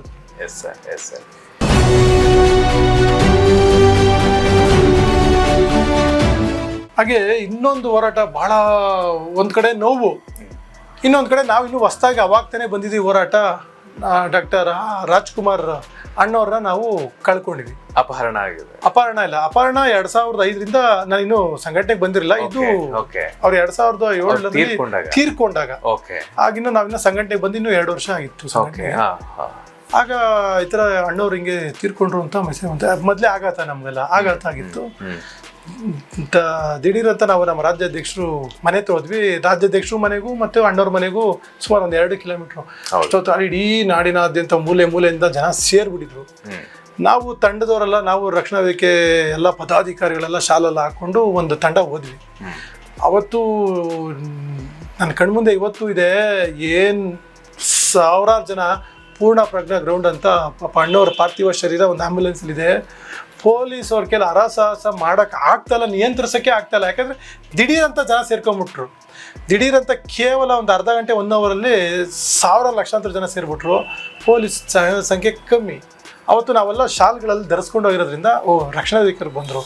ಅವತ್ತು ಪೊಲೀಸ್ ಇಲಾಖೆಯವರು ನಮಗೆ ಹೇಳಿದ್ರು, ಸ್ವಲ್ಪ ನೀವು ಸ್ವಯಂ ಪ್ರೇರಿತವಾಗಿ ಇದನ್ನು ನೀವು ಅಣ್ಣವ್ರ ಪಾರ್ಥಿವ ಶರೀರನ ಕಂಠೀರವ ಸ್ಟುಡಿಯೋಗೆ ತೊಗೊಂಡೋಗ್ಬೇಕು, ನೀವೆಲ್ಲ ಕೈ ಜೋಡಿಸ್ಬೇಕು ಅಂತ ಹೇಳಿ ಅಲ್ಲಿನ DCP ಅವ್ರು ಮಾತಾಡಿ, ನಾವು ಅವಾಗ ಅಲ್ಲಿ ಜನನೆಲ್ಲ ಸ್ವಲ್ಪ ತಂಡ ಗೊತ್ತಲ್ಲ, ತಂಡಗಳ ನಾವೆಲ್ಲ ಜನಸಂಖ್ಯೆ ನಿಂತ್ಕೊಂಡು ನಿಯಂತ್ರಣ ಮಾಡಿ ಮಾಡಿ ಮಾಡಿ ಒಂದು ಹಂತಕ್ಕೆ ಇಲ್ಲಿ ಹತ್ತತ್ರ ಕಂಠೀರವ ಸ್ಟುಡಿಯೋ ಹತ್ತತ್ರ ಅಲ್ಲಿ ಗಂಟ ತಂದು ಆಮೇಲೆ ಪೊಲೀಸರು ಆವಾಗ ಸ್ವಲ್ಪ ಫೋರ್ಸ್ ಎಲ್ಲ ಜಾಸ್ತಿ ಆಯಿತು. ತದನಂತರ ಅಂದರೆ ಆ ಘಟನೆ ಇದೆಯಲ್ಲ, ಅಣ್ಣವ್ರನ್ನ ನಾವು ಪಾರ್ಥಿವ ಶರೀರ ತೊಗೊಂಡೋಗಿದ್ದಿದೆಯಲ್ಲ, ಅದು ಒಂದು ದೊಡ್ಡ ಒಂದಿದು. ಯಾಕಂದರೆ ಪ್ರತಿಯೊಬ್ಬರಿಗೂ ಅಣ್ಣವರು ಹೋಗ್ಬಿಟ್ರು, ಆಘಾತ, ಈಚೆ ಬರಬೇಕು, ನೋಡಬೇಕು, ಮಾಡಬೇಕು, ನುಗ್ಲು ಗೊತ್ತಲ್ಲ. ಅವತ್ತು ಟಿಯರ್ ಗ್ಯಾಸ್ ಹೊಡೆದ್ರು ಸರ್, ಕಣ್ಣು ಮುಂದೆ ಟಿಯರ್ ಗ್ಯಾಸ್ ಹೊಡಿತಾವ್ರೆ. ಆ ಟಿಯರ್ ಗ್ಯಾಸ್ಗೂ ಜಗ್ತಾ ಇಲ್ಲ ಜನ. ನಮಗೆ ಕಣ್ಣಲ್ಲಿ ನೀರು ಬರ್ತೈತೆ. ನಾವು ಆ ಕಡೆ ಹೋಗ್ತೀವಿ, ಅಕ್ಕಪಕ್ಕ ಮನೆ ತರ್ತೀವಿ, ಯಾರು ನೀರು ಎಲ್ಲ ಭಯ ವಾತಾವರಣ ಹಂಗಿತ್ತು. ಆ ವಾತಾವರಣ ನೋಡಿದಾಗ ಹಂಗಿತ್ತು. ಆದರೆ ಆ ಪೊಲೀಸ್ ಇಲಾಖೆಯವರು ನಮಗೆ ಅವತ್ತು ನಮಗೆ ಅಂದರೆ ವೇದಿಕೆಯವ್ರಿಗೆ ಮಾಡ್ಬೋದು ಅಂತ ಅವ್ರು ಪೊಲೀಸ್ ಇಲಾಖೆಯವ್ರು ಕೊಟ್ಟರು. ಅಂದರೆ ಅವೆಲ್ಲ ಒಂದು ಮರೆಯಲಾಗದ ಘಟನೆ, ಸಪೋರ್ಟು. ಅವತ್ತು ಅಣ್ಣವ್ರ ಪಾರ್ಥಿವ ಶರೀರನ ಸ್ವಲ್ಪ ನಾವು ಕೈ ಜೋಡಿಸಿದ್ವಿ, ಪೊಲೀಸರ ಒಟ್ಟಿಗೆ ಕೈ ಜೋಡಿಸಿ ಕಂಠೀರವ ಸ್ಟುಡಿಯೋಗೆ ತಲುಪೋ ಗಂಟ ಸ್ವಲ್ಪ ಕೈ ಜೋಡಿಸಿದ್ವಿ. ಅವೆಲ್ಲ ಒಂದು ನೆನಪು. ತದನಂತರ ಅದಾದ್ಮೇಲೆ ನಾವು ಅಣ್ಣವರು, ಯಾಕಂದ್ರೆ ಅಣ್ಣವರ ನಮ್ಮ ರಾಜ್ಯಾಧ್ಯಕ್ಷರು ಅಣ್ಣವ್ರ ಆದಿಯಲ್ಲಿ ಅವರ ಒಂದು ಹೋರಾಟದ ಹಿನ್ನೆಲೆಯಿಂದ ಅವರ ತತ್ವ ಸಿದ್ಧಾಂತಗಳಿಂದ ಬಂದವರು. ತದನಂತರ ಆಯಿತು, ಅಣ್ಣವರು ಶಾಸ್ತ್ರೋಕ್ತವಾಗಿ ಎಲ್ಲ ಮುಗೀತು, ಎಲ್ಲ ಆಯಿತು. ಘಟನೆಗಳು ಬೇರೆ ಬೇರೆ ಆಯಿತು, ಗಲಭೆಗಳಾಯಿತು. ಅದ್ರಲ್ಲಿ ನಮ್ಮ ಕಾರ್ಯಕರ್ತರುಗಳು ಸುಮಾರು ಜನ ಪಾಪ ಕೇಸ್ಗಳಾಯಿತು, ಎಲ್ಲ ಆಯಿತು. ಸ್ವಲ್ಪ ದಿವಸ 1 ವರ್ಷ ಆದಮೇಲೆ ಅಣ್ಣವ್ರ ಸಮಾಧಿ ಅಭಿವೃದ್ಧಿ ಆಗಲಿಲ್ಲ. ಇದು ಅಣ್ಣವರು 1 ವರ್ಷ ಆದರೂ ಕೂಡ ಅಭಿವೃದ್ಧಿ ಆಗಲಿಲ್ಲ ಅಂತೇಳಿ ಮತ್ತೆ ತಿರ್ಗಾ ಏನಾಯಿತು, ಅಣ್ಣವ್ರ ಸಮಾಧಿಗೆ ನಮ್ಮ ರಾಜ್ಯಾಧ್ಯಕ್ಷರು ಉಪವಾಸ ಸತ್ಯಾಗ್ರಹ ಕೂತ್ಕೊಂಡ್ರು. ಹೋರಾಟ ನಾವು ಇನ್ನೂ ಯುವಕರು, ಅವಾಗೆಲ್ಲ ಸ್ವಲ್ಪ ಜಿಮ್ ಅದು ಇದೆಲ್ಲ ಹೋಗಿಲ್ಲ. ಊಟ ಅಂದರೆ ಬಿಡೋದು ಅಂದ್ರೆ ನಮ್ಗೆ ಗೊತ್ತಿಲ್ಲ, ಉಪವಾಸ ಸತ್ಯಾಗ್ರಹ ಅಂದರೆ ಗೊತ್ತಿಲ್ಲ. ಹೋದ್ವಿ ಉಪವಾಸ ನಾವು ಸೇರ್ಕೊಂಡ್ಬಿಡ್ತೀವಿ ಅಂತ ಕೂತ್ಕೊಂಡ್ವಿ. ಗೊತ್ತು, ಅಲ್ಲಿ 1 ದಿವಸ ಆಯಿತು ನಮ್ಮ ಕೈಯಲ್ಲಿ ಆಗಲಿಲ್ಲ, ಉಪವಾಸ ಇರೋಕ್ಕಾಗಿಲ್ಲ. 1 ದಿನ 2 ದಿನ, ಇನ್ನೇನು ರಾತ್ರಿ ಬೆಳಗಾಗೋಷ್ಟೊತ್ತಿಗೆ ನಮಗೆ ದೇಹ ಇನ್ನೂ ಅಂದರೆ ಯುವಕರುಗಳಿಗೆ ಗೊತ್ತಲ್ಲ ಸರ್, ಊಟ ಬಿಟ್ಟಿರೋದು. 2 ದಿನ ಆಯಿತು. ಆಮೇಲೆ ಅಲ್ಲಿ ನಮ್ಮ ಸ್ವಲ್ಪ ಪದಾಧಿಕಾರಿಗಳಿಲ್ಲ, ನಿಮ್ಮ ಕೈಯಲ್ಲಿ ಪಾಪ ಉಪವಾಸ ಇರೋಕ್ಕಲ್ಲ, ನಿಮ್ದು ಅರ್ಥ ಆಗುತ್ತೆ, ನೀವೆಲ್ಲ ಯುವಕರಿದ್ದೀರಾ, ನೀವು ಬೇಡ, ನೀವು ಕನ್ನಡ ಮತ್ತು ಸಂಸ್ಕೃತಿ ಇಲಾಖೆ ಮುಂದೆ ಹೋರಾಟ ಮಾಡಬೇಕು, ನೀವು ಒಂದು ತಂಡ ಅಲ್ಲೋಗಿ ಸಾಕಿ, ಇನ್ನು 2 ದಿವಸ ನೀವು ಇಲ್ಲಿ ಕೂತಿದ್ದೀರಾ, ನೀವು ಅಲ್ಲೋಗಿ ಒಂದು ಹೋರಾಟ ಮಾಡಿ ಅಂತ ಹೇಳಿದಾಗ ನಾವೆಲ್ಲ ಒಂದು ತಂಡ ಅಲ್ಲ ಹೋಗಿ ಅಲ್ಲಿ ಹೋರಾಟ ಮುಗಿಸ್ಕೊಂಡು ಮತ್ತೆ ತಿರ್ಗಾ ನಾವು ಸಮಾಧಿ ಹತ್ರಕ್ಕೆ ಬಂದು ಚೆನ್ನಾಗಿದ್ರೆ. ಆದರೆ ನಮ್ಮ ರಾಜ್ಯಾಧ್ಯಕ್ಷರು ಮತ್ತು ಕೆಲವು ಪದಾಧಿಕಾರಿಗಳು ಭಾಳ ಕಟ್ಟುನಿಟ್ಟಾಗಿ ಉಪವಾಸ ಸತ್ಯಾಗ್ರಹ ಮಾಡಿದ್ರು. ಎಷ್ಟು ದಿನ? ಸುಮಾರು 4 ರಿಂದ 5 ದಿವಸ ಮಾಡಿದ್ರು ಉಪವಾಸ ಸತ್ಯಾಗ್ರಹ. ಅದು ಕುಮಾರಸ್ವಾಮಿ ಅವರಿಗೆ 5 ದಿನ ಊಟ ಇಲ್ಲದೆ ಕೂತಿದ್ರು ನಮ್ಮ ರಾಜ್ಯಾಧ್ಯಕ್ಷರು. ಓಕೆ. ನಾವು 2 ದಿನ ಇದ್ವಿ, ನಮ್ಮ ಕೈಲಿ ಆಗಲಿಲ್ಲ, 2 ದಿನ ಆಗಲಿಲ್ಲ. 4 ದಿನ ಸತತವಾಗಿ ಎಲ್ಲೂ ಹೋಗ್ದಿರ. ಯಾಕಂದ್ರೆ ನಾನು ಆಗ ನಮಗೆ ಇನ್ನೊಂದು ಚೈತನ್ಯ ಏನಂದರೆ, ಅಣ್ಣವ್ರ ಕುಟುಂಬ ಬೆಳಿಗ್ಗೆ ರಾತ್ರಿ ಆಗ್ತಿದ್ದಂಗೆ ಅಣ್ಣವರು ಕುಟುಂಬ ಸಮಾಧಿಗೆ ಬರೋರು, ಕೈ ಮುಕ್ಕೊಂಡು ಹೋಗೋರು. ಒಂದು ದಿವಸ ಶಿವಣ್ಣ ಬರೋರು, ಅಲ್ಲಿ ಗಾಡಿ ಸೌಂಡ್ ಆಗ್ತಿದ್ದಂಗೆ ನಮ್ಗೆ ಕತ್ಲಲ್ವ ಗೊತ್ತಾಗೋದು, ಅವರು ಸುಮಾರು ಕತ್ಲಾದ್ಮೇಲೆ ಬರೋರು, ಜನ ಎಲ್ಲ ಸೇರ್ತಾರೆ ಅಂತ ಸೌಂಡ್ ಆಗೋದು. ನಾನು ಹೋಗ್ತಿದ್ದೆ, ಅಣ್ಣ ಹಿಂಗೆ ಈ ಥರ ಹಿಂಗೆ ಹೋರಾಟ ಮಾಡ್ತಾಯಿದ್ವಿ, ಹೌದಾರ ಬಂದು ನಮ್ಮ ಭೇಟಿ ಮಾಡಿ, ನಾವು ನಮ್ಮ ಕಡೆಯಿಂದ ಪ್ರೆಷರ್ ಆಗ್ತಾಯಿದ್ವಿ, ನಾವು ಕೂಡ ಕೇಳ್ತಾ ಇದ್ದೀವಿ, ನೀವು ನಿಮ್ಮ ಹೋರಾಟ ನಿಮ್ಮ ದಿಕ್ಕಲ್ಲಿ ಮಾಡಿ ಅಂತ ಹೇಳಿ ಅವರು ನಮಗೆ ಒಂದು ಒಳ್ಳೆ ಬಲ ಕೊಡೋರು. ಪುನೀತ್ ರಾಜ್ಕುಮಾರ್ ಅವರು 2 ಸರಿ ಬಂದಿದ್ರು. ಕೊನೆಗೆ ಈ ಥರ ಅವರ ಒಂದು ಏನು ಹುಮ್ಮಸ್ಸು ನಮಗಿನ್ನೂ ಹೋಗ್ತಾಯಿತ್ತು. ಹಾಗೆ ನಮ್ಮ ರಾಜ್ಯಾಧ್ಯಕ್ಷರು ಕೊನೆಗೆ ಆಟ ಬಿಡಲಿಲ್ಲ. 4 ದಿವಸ ಆದಮೇಲೆ ಕುಮಾರಸ್ವಾಮಿ ಅವರು ಘೋಷಣೆ ಮಾಡಿದ್ರು, ಒಂದು ಕಮಿಟಿ ಅಂತ ಮಾಡಿ, ಒಂದು ಸಮಿತಿ ಅಂತ ಮಾಡಿ, ಅದಕ್ಕೆ 10 ಕೋಟಿ, 10 ರಿಂದ 14 ಕೋಟಿ ಅನ್ಕೋತೀನಿ, 10 ಕೋಟಿಯನ್ನು ಸೀಮಿತ ಮಾಡಿದ್ರು. ಅಲ್ಲಿ ಅನೌನ್ಸ್ ಮಾಡಿ ಪಾರ್ವತಮ್ಮ ರಾಜ್ಕುಮಾರ್ ಅವ್ರನ್ನ ಕರೆಸಿ ಅಲ್ಲಿ ಒಂದು ಸಮಿತಿ ಮಾಡಿದ್ರು. ಸೀದಾ ಅಣ್ಣವ್ರ ಕುಟುಂಬ, ಇಡೀ ಕುಟುಂಬ ಬಂದು ಆ ಹೋರಾಟ ಬಂದು ಎಳ್ನೀರು ಕುಡಿಸಿ ಆ ಹೋರಾಟನ ಅಂತ್ಯ ಮಾಡಿದ್ರು. ಇದೆಲ್ಲ ಯಶಸ್ವಿ ಹೋರಾಟ, ಮರೆಯೋಕ್ಕಾಗ್ದಿರ ಅಂತ. ಯಾಕಂದ್ರೆ ಕಣ್ಮುಂದೆ ನಾವೆಲ್ಲ ತಿದ್ದವ್ರು 4 ದಿವಸ ಇದ್ದು ಭಾಗವಹಿಸ್ತಿದ್ದಂಥ ಹೋರಾಟ. ಎಲ್ಲೋ ಒಂದು ಕಡೆ ನಮಗೆ ಆ ಹೋರಾಟದಲ್ಲಿ ನಾವು ಒಬ್ರು ಇದ್ರಲ್ಲಪ್ಪ ಅನ್ನೋದೇ ನಮ್ಗೆ ಇವತ್ತು ಹೆಮ್ಮೆ. ಖಂಡಿತ ಖಂಡಿತ. ಹುಟ್ಟಿದರೆ ಕನ್ನಡ ನಾಡಲು ಹುಟ್ಟಬೇಕು, ಮೆಟ್ಟಿದರೆ ಕನ್ನಡ ಮಣ್ಣ ಮೆಟ್ಟಬೇಕು. ಇನ್ನೊಂದು ದಿನ ಆಮೇಲೆ ಕಳೀತಾ ನಮ್ಮ A.T. ರಾಮಸ್ವಾಮಿಯವರ ವರದಿ, H.S. ದೊರೆಸ್ವಾಮಿಯವರ ಹಿರಿಯ ಸ್ವಾತಂತ್ರ್ಯ ಹೋರಾಟಗಾರರು, ಆ ಒಂದು ಹೋರಾಟಕ್ಕೆ ನಾವು ಧುಮುಕಿದ್ವಿ. ನಾವು ಕೇವಲ ಬೆಂಬಲ ವ್ಯಕ್ತಪಡಿಸೋಣ ಅಂತ ಹೋದ್ವಿ. ಕೊನೆಗೆ ಇಲ್ಲ, H.S. ದೊರೆಸ್ವಾಮಿ ಹಿರಿಯ ಸ್ವಾತಂತ್ರ್ಯ ಹೋರಾಟಗಾರರು, ಇಲ್ಲಪ್ಪ ನೀವು ನಿಮ್ಮ ಸಂಘಟನೆ, ನಿಮ್ಮ ಹೋರಾಟಗಳನ್ನ ನೋಡಿದ್ದೀನಿ, ಪ್ರಾಮಾಣಿಕರಿದ್ದೀರಾ, ನೀವು ಈ ಹೋರಾಟಕ್ಕೆ ನೀವು ಬರಲೇಬೇಕು, ನೀವು ದಿನನಿತ್ಯ ತೊಡಗಿಸ್ಕೋಬೇಕು ಅಂತ ಹೇಳಿ ನಮಗೆ ಆಜ್ಞೆ ಮಾಡಿದ್ರು. ಇಲ್ಲ, ನಮ್ಮ ರಾಜ್ಯಾಧ್ಯಕ್ಷರು, ಇಲ್ಲ ನೀವು ಏನು ಹೇಳಿದ್ದೀರಾ ನಿಮ್ಮ ಈ ಆಜ್ಞೆನ ಪಾಲಿಸ್ತೀವಿ ಅಂತೇಳಿ ಆ ಹೋರಾಟಕ್ಕೆ ಭಾಳಷ್ಟು ಶ್ರಮ ನಮ್ಮ ಸಂಘಟನೆಯಿಂದ ಹಾಕಿದ್ವಿ. 49 ದಿನಗಳ ಕಾಲ ನಿರಂತರವಾಗಿ ಒಂದು ದಿನ ತಪ್ಪದಂಗೆ ಆ ಹೋರಾಟಕ್ಕೆ ಹೋಗಿ ನಾವು ಭಾಗವಹಿಸಿದ್ವಿ. ಆ ಹೋರಾಟದಲ್ಲಿ ಹಲವಾರು ಥರ 49 ದಿನಗಳು ಅಷ್ಟು ಅನುಭವಗಳಾಯಿತು. ಅಂತಂಥ ಮಹಾನ್ ಹೋರಾಟಗಾರರು, ಆ ಹೋರಾಟಕ್ಕೆ ಇಂಥ ವ್ಯಕ್ತಿಗಳು ಬಂದಿಲ್ಲ ಅನ್ನೋಂಗಿಲ್ಲ. ಆ ಥರ ಮಠಾಧೀಶರಿಂದ ಹಿಡಿದು, ಸಿನಿಮಾದ ನಟರಿಂದ ಹಿಡಿದು, ಸಾಹಿತಿಗಳಿಂದ ಹಿಡಿದು, ಕಲಾವಿದರು, ಹೋರಾಟಗಾರರು ಎಲ್ಲ ಭಾಗವಹಿಸಿದ್ರು. ಒಂದೊಂದು ದಿನ ನಾವು ನಮಗೆ ಪರಿಚಯ ಇರುವಂಥ ಕಲಾವಿದರುಗಳು, ಸಾಹಿತಿಗಳು, ಭೂ ಕಬಳಿಕೆ ವಿರೋಧಿ ಹೋರಾಟ, ಲ್ಯಾಂಡ್ ಗ್ರಾಬಿಂಗ್ ಕೋರ್ಟ್ ಆಗಬೇಕು, ವಿಶೇಷ ನ್ಯಾಯಾಲಯ ಸ್ಥಾಪನೆ ಆಗಬೇಕು, ಸರ್ಕಾರಿ ಜಮೀನುಗಳು ಯಾರ್ಯಾರು ಬಲಾಢ್ಯರಿದ್ದಾರೆ ಅವ್ರ ಹತ್ರ ವಶಪಡಿಸ್ಕೊಂಡು, ಬಲಾಢ್ಯರ ಹತ್ರ ಸರ್ಕಾರಿ ಜಾಗಗಳು ವಶಪಡಿಸ್ಕೊಂಡು ಮತ್ತೆ ತಿರ್ಗಾ ನೀವು ಅದು ಬಡವ್ರಿಗೆ ಹಂಚಿ ಅಂತ ಹೇಳಿ ನಮ್ಮ ಹೋರಾಟ ಇದ್ದಿದ್ದು. ಅದೇ ರೀತಿ ಭಾಳ ಯಶಸ್ವಿ ಹೋರಾಟ ಆಯಿತು. ಅವತ್ತಿನ ರಾಜ್ಯ ಕಾನೂನು ಸಚಿವರಾದಂತಹ TB ಜಯಚಂದ್ರ ಅವರು ಬಂದರು. ಅವರೇ ಆರ್ಡರ್ ಕಾಪಿನ ರಾಷ್ಟ್ರಪತಿಗಳಿಗೆ ಕಳಿಸ್ಕೊಡ್ತಾ ಇದ್ವಿ, ಇನ್ನೊಂದು ದಿವಸ ಆಗುತ್ತೆ ಅಂತೇಳಿ ಆ ಹೋರಾಟನ ನೀವು ಕೈ ಬಿಡಬೇಕು ಅಂತೇಳಿ ಕೈ ಬಿಡಿಸಿದ್ರು. ಯಶಸ್ವಿ ಹೋರಾಟ ಆಯಿತು. ಇವತ್ತು ನೀವು DC ಕಚೇರಿ ಮೇಲ್ಗಡೆ ನೀವು ನೋಡ್ಬೋದು, ಭೂ ಕಬಳಿಕೆ ವಿಶೇಷ ನ್ಯಾಯಾಲಯ ಸ್ಥಾಪನೆ. ಎಲ್ಲ ಒಂದು ಕಡೆ ನಾವು ಆ ಹೋರಾಟದಲ್ಲಿ ಭಾಗಿಯಾಗಿದ್ದೀವಿ ಅನ್ನೋದೇ, ಆ ಹೆಸರು ನೋಡಿದಾಗೆಲ್ಲ ನಮಗೆ ಆ ನೆನಪುಗಳು, ಆ ಹೋರಾಟ. ಆಮೇಲೆ ದೊರೆಸ್ವಾಮಿಯವರು ಆ ಹೋರಾಟವನ್ನು ದಾಖಲೆ ಮಾಡಿದ್ರು, ಒಂದು ಪುಸ್ತಕ ಬರೆದ್ರು. ಆ ಪುಸ್ತಕದಲ್ಲಿ ನಮ್ಮ ರಾಜ್ಯಾಧ್ಯಕ್ಷರು ನಮ್ಮನ್ನ ಎಲ್ಲದ್ದು ಹೆಸರುಗಳನ್ನ ದಾಖಲೆ ಮಾಡಿ ಬಿಟ್ಟೋದ್ರು. ಅವೆಲ್ಲ ಒಂದು ನಮಗೆ ಇವತ್ತು ಮಾಸದ ನೆನಪುಗಳು ಅವೆಲ್ಲ. ಖಂಡಿತ ಹೋರಾಟಗಳಲ್ಲ. ನಿಮ್ಮ ಇಷ್ಟು ವರ್ಷದ ಒಂದು ಹೋರಾಟವನ್ನ ಗುರುತಿಸಿ ಯಾರಾದರೂ ಕೂಡ ಸನ್ಮಾನ ಅಥವಾ ಗೌರವ, ಒಂದಿಷ್ಟು ತಮ್ಮನ್ನ ಒಂದು ಒಳ್ಳೆ ಸ್ಥಾನಮಾನವನ್ನ ಕೊಡೋ ನಿಟ್ಟಿನಲ್ಲಿ, ಹೋರಾಟಗಾರರಿಗೂ ಕೂಡ ಒಂದು ಸ್ಥಾನ ಇದೆ ಅಂತೇಳಿ ಹೇಳೋ ನಿಟ್ಟಿನಲ್ಲಿ ನಡ್ಸ್ಕೊಂಡಿದ್ದು ಉಂಟಾ? ಕೇವಲ 2 ವರ್ಷದಲ್ಲಿ ಏನು ಬೆಳಗಾವಿಯ ಹಳೆ ಮಹಾನಗರ ಪಾಲಿಕೆ ಮೇಲೆ ನಮ್ಮ ಹೆಮ್ಮೆಯ ಕನ್ನಡ ಧ್ವಜವನ್ನು ಅವತ್ತು ಆ ಪೊಲೀಸ್ ಸರ್ಪಗಾವಲಲ್ಲಿ ಎಷ್ಟೇ ಒತ್ತಡ, ಲಾಠಿ ಚಾರ್ಜ್ ಆದರೂ ಬಂದರೂ ಕೂಡ ನಾವು ಆರಿಸಿದ್ದಕ್ಕೆ ನಮ್ಮ ಸಂಘಟನೆಯ ಮುಖ್ಯ ಪದಾಧಿಕಾರಿಗಳೆಲ್ಲ ಕೆಲವರು ಸೇರಿಕೊಂಡು ಗಾಂಧಿನಗರದಲ್ಲಿ ಒಂದು ವೀರ ಕನ್ನಡಿಗ ಪ್ರಶಸ್ತಿಯನ್ನು ಕೊಟ್ಟರು. ಇವತ್ತು ಕೂಡ ನಾನು ಅದನ್ನು ಮರೆಯಲ್ಲ. ನನ್ನ ಜೀವನದ ಮೊದಲನೇ ಸನ್ಮಾನ ಅದು. ಓಕೆ. ನನ್ನ ಒಂದು ಹಾರ ಅಂತ ಹಾಕ್ಸ್ಕೊಂಡಿದ್ದೆ. ಫಸ್ಟು ಮೊದಲನೇದು ಮೊದಲನೇದಾಗಿ ಒಂದು ಹಾರ ಅಂತ ಹಾಕ್ಸ್ಕೊಂಡು ಒಂದು ಸನ್ಮಾನ ಅಂತ ಮಾಡಿಸ್ಕೊಂಡಿದ್ದು ಅದೇ ಅದನ್ನ ಅಷ್ಟು ಬೇಗ ಬರ್ತದೆ ಅಂತ ಅನ್ಕೊಂಡಿಲ್ಲ. ಅವತ್ತು ಆ ಹೋರಾಟ ನಾನು ನೆನ್ಸ್ಕೊಂಡು ಅವತ್ತು ಗುರುತಿಸಿದ್ರಲ್ಲ ಕಾರ್ಯಕರ್ತರಿಗೆ, ಅದು ಹುಮ್ಮಸ್ಸು. ಆ ಹೋರಾಟದ ಅವತ್ತಿನ ಸಭಾಪತಿಗಳು, ನಮ್ಮ ವಿಧಾನಸಭೆಯ ಸಭಾಪತಿಗಳು ಎಲ್ಲ ಬಂದು ಅವರ ಆ ಒಂದು ಸನ್ಮಾನ ಮಾಡಿದ್ರು. ಅದೊಂದು ಇವತ್ತು ಒಂದು ಚೈತನ್ಯ. ಆ ಸನ್ಮಾನ ಕಾರ್ಯಕರ್ತರು ನೆನೆಸ್ಕೊಂಡ್ರು ಆ ಹೋರಾಟಗಾರನದು, ಅದೊಂದು. ತದನಂತರ ಬೆಂಗಳೂರು ನಗರ ಕನ್ನಡ ಸಾಹಿತ್ಯ ಪರಿಷತ್ತವರು ಬೆಂಗಳೂರು ನಗರ ಕನ್ನಡ ಸಾಹಿತ್ಯ ಪರಿಷತ್ತಿಂದ ಕನ್ನಡ ರತ್ನ ಪ್ರಶಸ್ತಿಯನ್ನು ಕೊಟ್ಟಿದ್ದು. ತಿರ್ಗಾ ನಮ್ಮ ರಾಜಾಜಿನಗರ ಮಹಾನಗರ ಪಾಲಿಕೆಯಿಂದ ಪ್ರಶಸ್ತಿಗಳು ಕೊಟ್ಟಿದ್ದು. ಅಂದರೆ ಇವೆಲ್ಲ ಎಲ್ಲೋ ಒಂದು ಕಡೆ ನಾವು ಹೋರಾಟಗಾರರು ಗುರುತಿಸ್ತಾರೆ. ನಮ್ಮ ಕೆಲಸ ನಾವು ಮಾಡ್ತಾಯಿದ್ರೆ, ನಮ್ಮ ಹೋರಾಟ ನಾವು ಮಾಡ್ತಾಯಿದ್ರೆ ಎಲ್ಲ ಒಂದು ಕಡೆ ಒಂದು ವರ್ಗ ಗುರುತಿಸುವಂಥ ವರ್ಗ ಇದೆ. ನಾವು ಹೋರಾಟ ಮಾಡೋಣ, ಗುರುಸೇ ಇರ್ತದೆ ಅಂತ ಹೇಳಿ.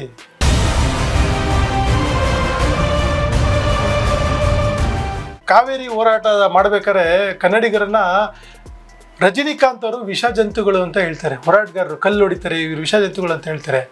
ಆ ಹೋರಾಟ ಇದೆಯಲ್ಲ, ಸೂಪರ್ ಸ್ಟಾರ್ ರಜನಿಕಾಂತ್ ಅವರ ಬಾಯಲ್ಲಿ ಕನ್ನಡ ಹೋರಾಟಗಾರರಿಗೆ ಕ್ಷಮೆ ಕೇಳಿಸುವಂಥ ಹೋರಾಟ ಇದೆಯಲ್ಲ, ಆ ಹೋರಾಟ ನಿರಂತರವಾಗಿ ಅವ್ರು ಯಾರು ಸಿನಿಮಾನ ಕುಚೇಲನ್ ಅನ್ನೋ ಒಂದು ಸಿನಿಮಾನ ಯಾವುದೇ ಕಾರಣಕ್ಕೂ ಬಿಡಬಾರ್ದು ಅಂತೇಳಿ, ಬೆಂಗಳೂರಿನ ಒಂದೇ ಒಂದು ಥಿಯೇಟ್ರಲ್ಲಿ ಬಿಡಬಾರ್ದು ಅಂತೇಳಿ 3 ದಿನ ನಾವು ನಮ್ಮ ರಕ್ಷಣಾ ವೇದಿಕೆ ಪಡೆ ಇರ್ಬೋದು, ಕನ್ನಡ ಒಕ್ಕೂಟ ವಾಟಾಳ್ ನಾಗರಾಜ್ ಅವರ ನೇತೃತ್ವದ ಕನ್ನಡ ಒಕ್ಕೂಟ ಇರೋದು, ಎಲ್ಲ ಒಂದೊಂದು ತಂಡ ಮಾಡ್ಕೊಂಡು ಎಲ್ಲೆಲ್ಲಾಗುತ್ತೋ ಪ್ರಭಾವ ಇರುವಂಥ ಜಾಗಗಳಲ್ಲಿ ಥಿಯೇಟ್ರ್ಗಳ ಪೋಸ್ಟ್ಗಳನ್ನ ಹರಿದು ರಜನಿಕಾಂತ್ಗೆ ಬಿಸಿ ಮುಟ್ಟಿಸಿ ಕ್ಷಮಾಪಣೆ ಕೇಳಿಸುವಂಥ ಹೋರಾಟ ಇದೆಯಲ್ಲ, ಅದು ನಿಜವಾಗ್ಲೂ ಹೆಮ್ಮೆಯ ವಿಷಯ. ಅದರಲ್ಲಿ ನಾವು ಭಾಗಿಯಾಗಿದ್ವಲ್ಲ, ಅದು ಒಂದು ಹೆಮ್ಮೆಯ ವಿಷಯ. ಖಂಡಿತ. ಉದಾಹರಣೆಗೆ ಇನ್ನೊಬ್ಬ ಬಾಹುಬಲಿ ಸಿನಿಮಾದಲ್ಲಿ ನೋಡಿರ್ಬೋದು, ಕಟ್ಟಪ್ಪ ಪಾತ್ರ ಮಾಡಿದ್ವಿ, ಆತನ ಕೈಲೂ ಕೂಡ ಕ್ಷಮಾಪಣೆ ಕೇಳಿಸಿರುವಂಥದ್ದು ಇರ್ಬೋದು. ತಿರ್ಗಾ ನೀವು ನೋಡಿರ್ಬೋದು, ಈ ಸಂಪಿಗೆ ಥಿಯೇಟ್ರ್ ಇರ್ಬೋದು, ಆಮೇಲೆ ಹಳೇದು ಒಂದು ಥಿಯೇಟ್ರ್ ಮುಚ್ಚೋಯ್ತು ಇವಾಗ, ಸಂಪಿಗೆ ಮತ್ತೆ ಇನ್ನೊಂದು ಯಾವುದೋ ಒಂದು ಥಿಯೇಟ್ರ್, ಸಪ್ನ ಥಿಯೇಟ್ರ್ ಇರ್ಬೋದು. ಆ ಥಿಯೇಟ್ರ್ಗಳ ಮುಂದೆ ಅಲ್ಲಿ ಒಂದು ತಮಿಳರದ್ದು ಕೋಟೆನ ನಿರ್ಮಿಸ್ಬಿಟ್ಟಿದ್ರು. ನೀವು ರಸ್ತೆಯಲ್ಲಿ ಹೋದ್ರೆ ಯಾವ್ದು ನೋಡ್ರೆ ಪರಭಾಷೆ ಬ್ಯಾನರ್ಗಳು ರಜನಿಕಾಂತ್ ಹಾಕಿ, ನಾವು ಬೆಂಗಳೂರಲ್ಲಿ ಇದೀವ ಎಲ್ಲಿದ್ದೀವ ಅಂತ ಅವತ್ತು ನಮ್ಮ ರಾಜ್ಯಾಧ್ಯಕ್ಷರಿಗೂ ಮತ್ತೆ ನಮ್ಮ ವಾಟಾಳ್ ನಾಗರಾಜ್ಗೆ ಅನಿಸ್ತು, ಎಲ್ಲಿದ್ದೀವಿ ಅಂತ. ದಿಢೀರ್ ಅಂತ ಹೋದ್ವಿ. ಆ ಹೋರಾಟ ನಾನು ಇವತ್ತು ನೆನಪಲ್ಲಿದೆ.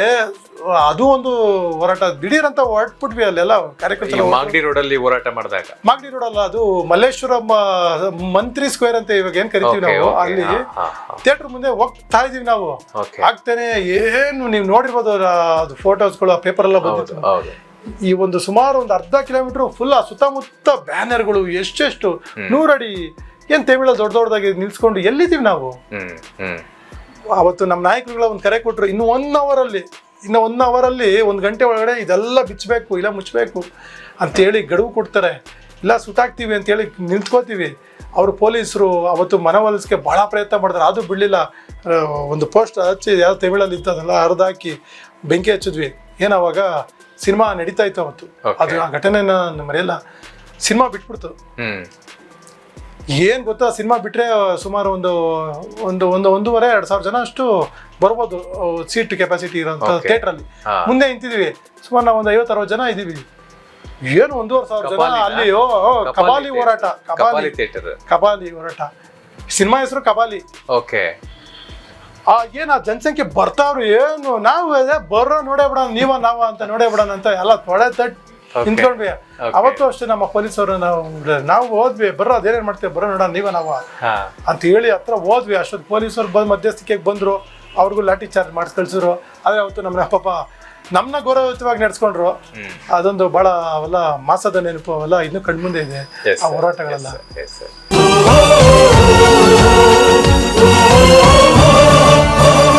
ಹೀಗೆ ಬಹಳಷ್ಟು ಹೋರಾಟಗಳು ಹೇಳ್ಕೊಂಡು ಹೋಗ್ತಾ ಇದ್ರೆ ನಿಮ್ ದಿನನಿತ್ಯ ತಿಂಗಳಿಗೆ ಏನಿಲ್ಲ 4-5 ಹೋರಾಟಗಳು.